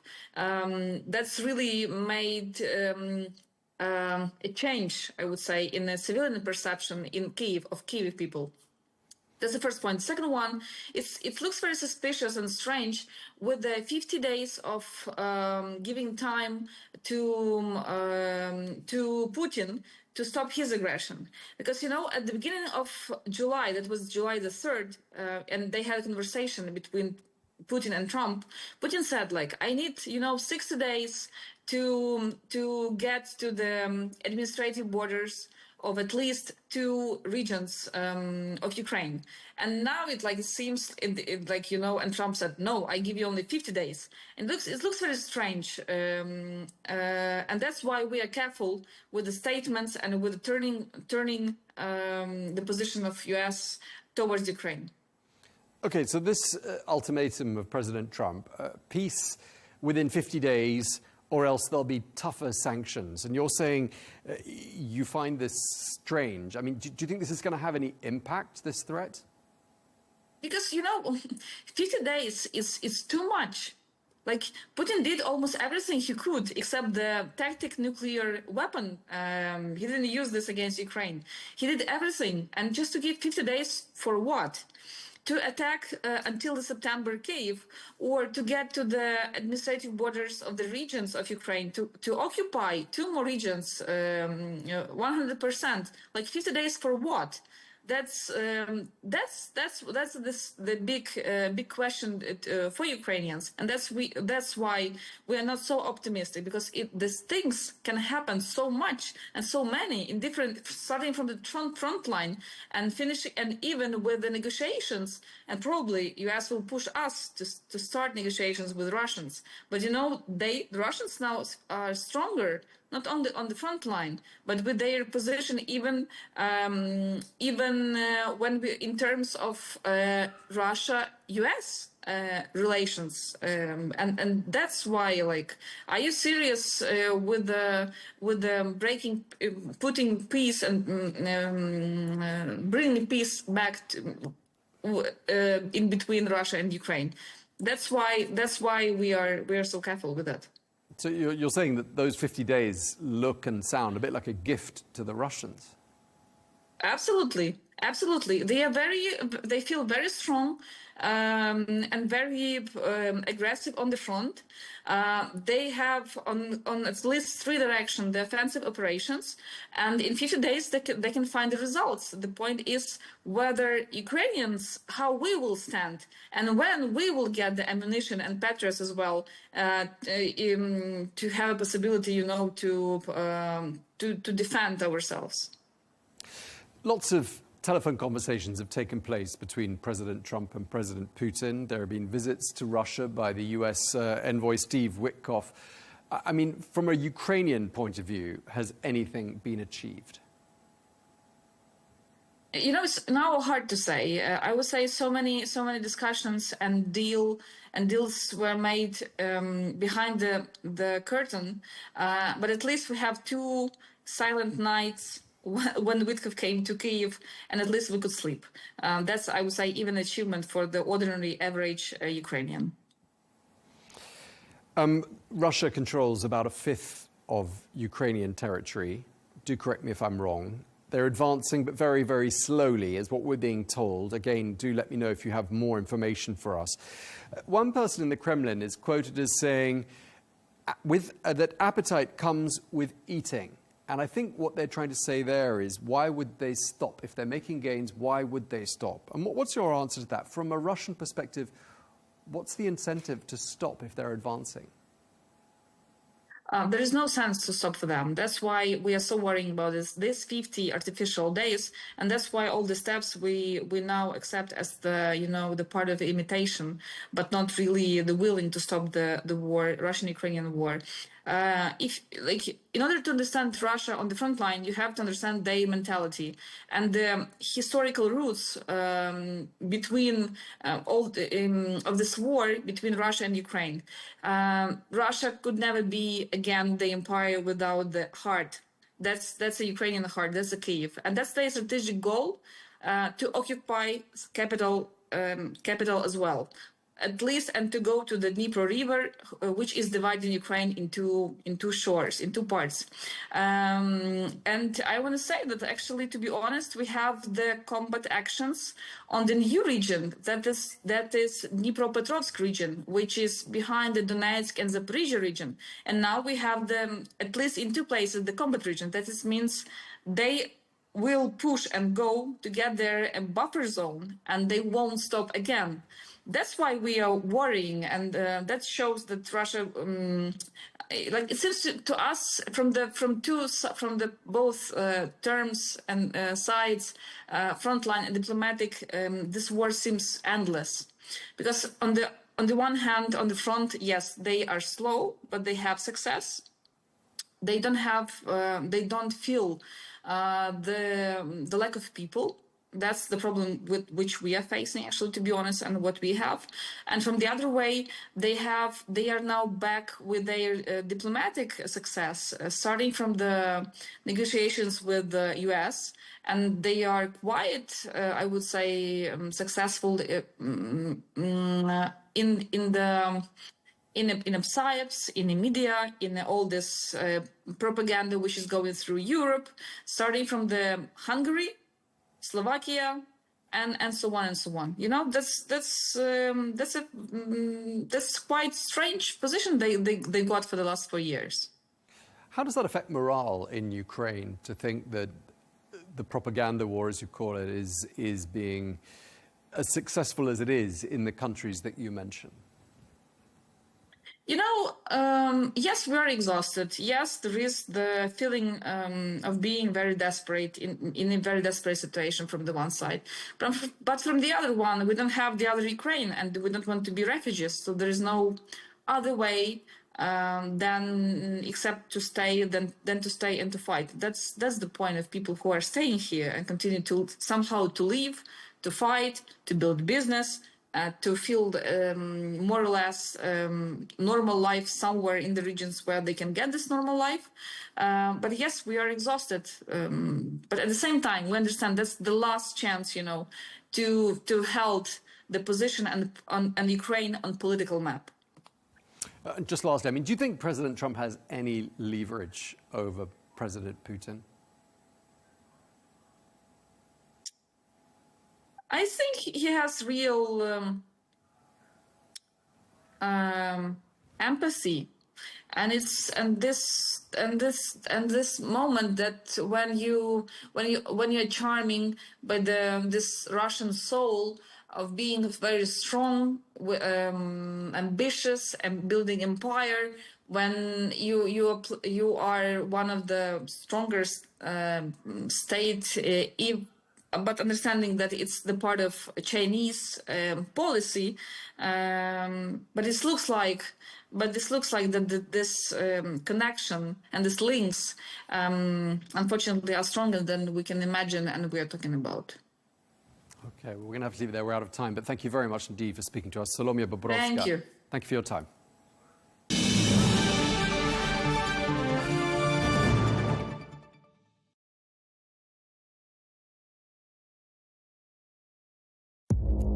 Our allies, in many cases, are worse than our enemies. Stay informed and connected with the latest international headlines.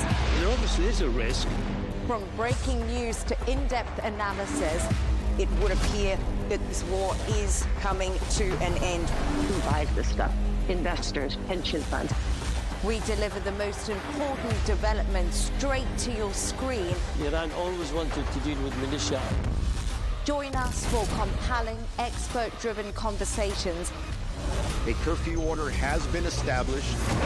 And an insightful look at the issues shaping our world today. There are a lot of proposals about European architecture for security. I'm Leigh Ann Gerrans, and this is W News. We dealt with this when I was chief of staff in the first term. Where you don't just hear the headlines,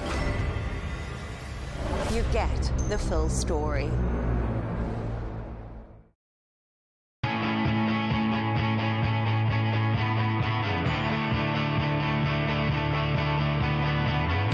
Welcome to the metropolis, the big city. This is where tech, trends, and culture meet. Meet the people. See the sights. Walk the city streets. And experience the lifestyle.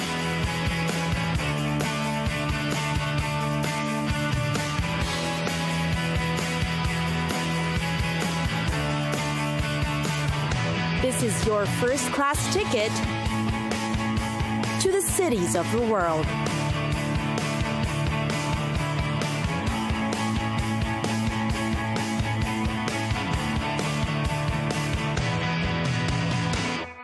Tokyo, the world's most populous metropolitan area with 35 million people and one of the most expensive cities, Greater Tokyo.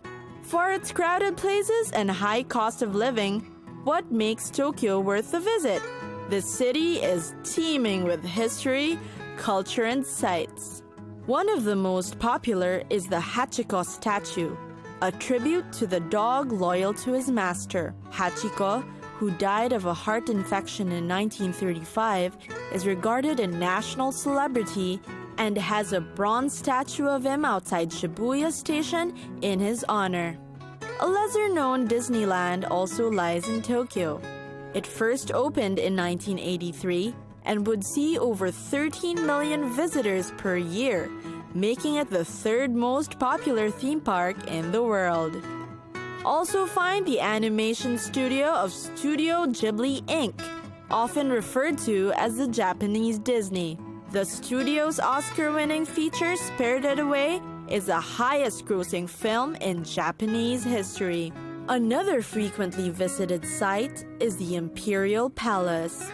The palace became the official imperial residence in 1869. It remains the main residence of Japanese Emperor Akihito. For historic Shinto sites, most recommended is the Meiji Shrine in Shibuya.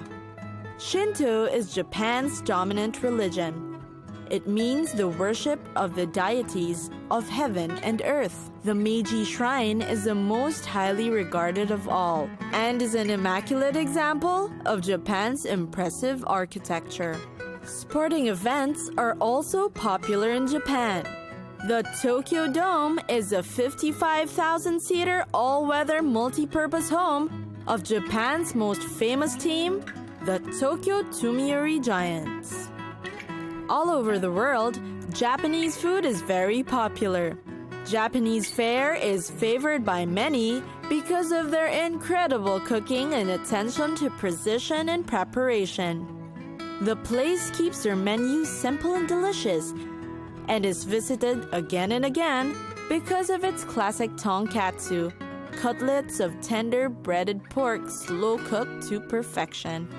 When it comes to shopping, many visit Tokyo for its haven of electronics and gadgets. For Japanese fashion, visit the hip, edgier Harajuku district.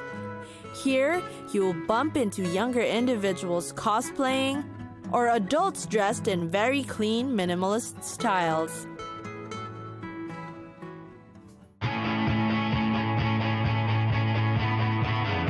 It's time for us to go. Pack your bags and get your tickets ready. And we'll see you on the next destination. Catch us again next time on Cities of the World.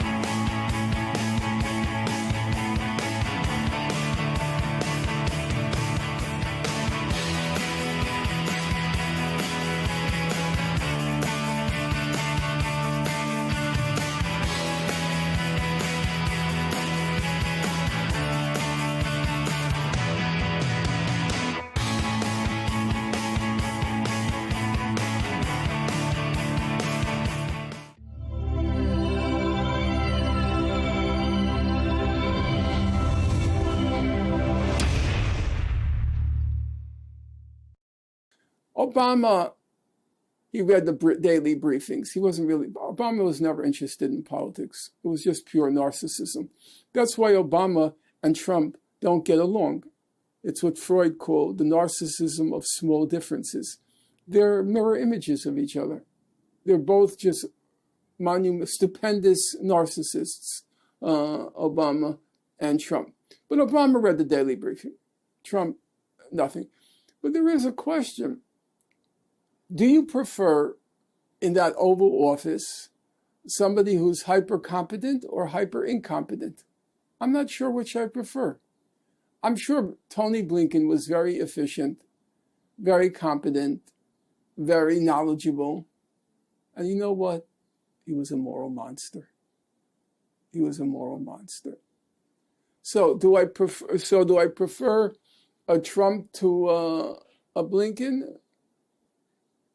Or a Blinken to a Trump? I don't know. I don't know if I want somebody hyper competent or incompetent office. But you say it's true. Trump is so erratic that you can't really predict what he'll do. It's true. Even he says he doesn't know what he's going to do. Yeah,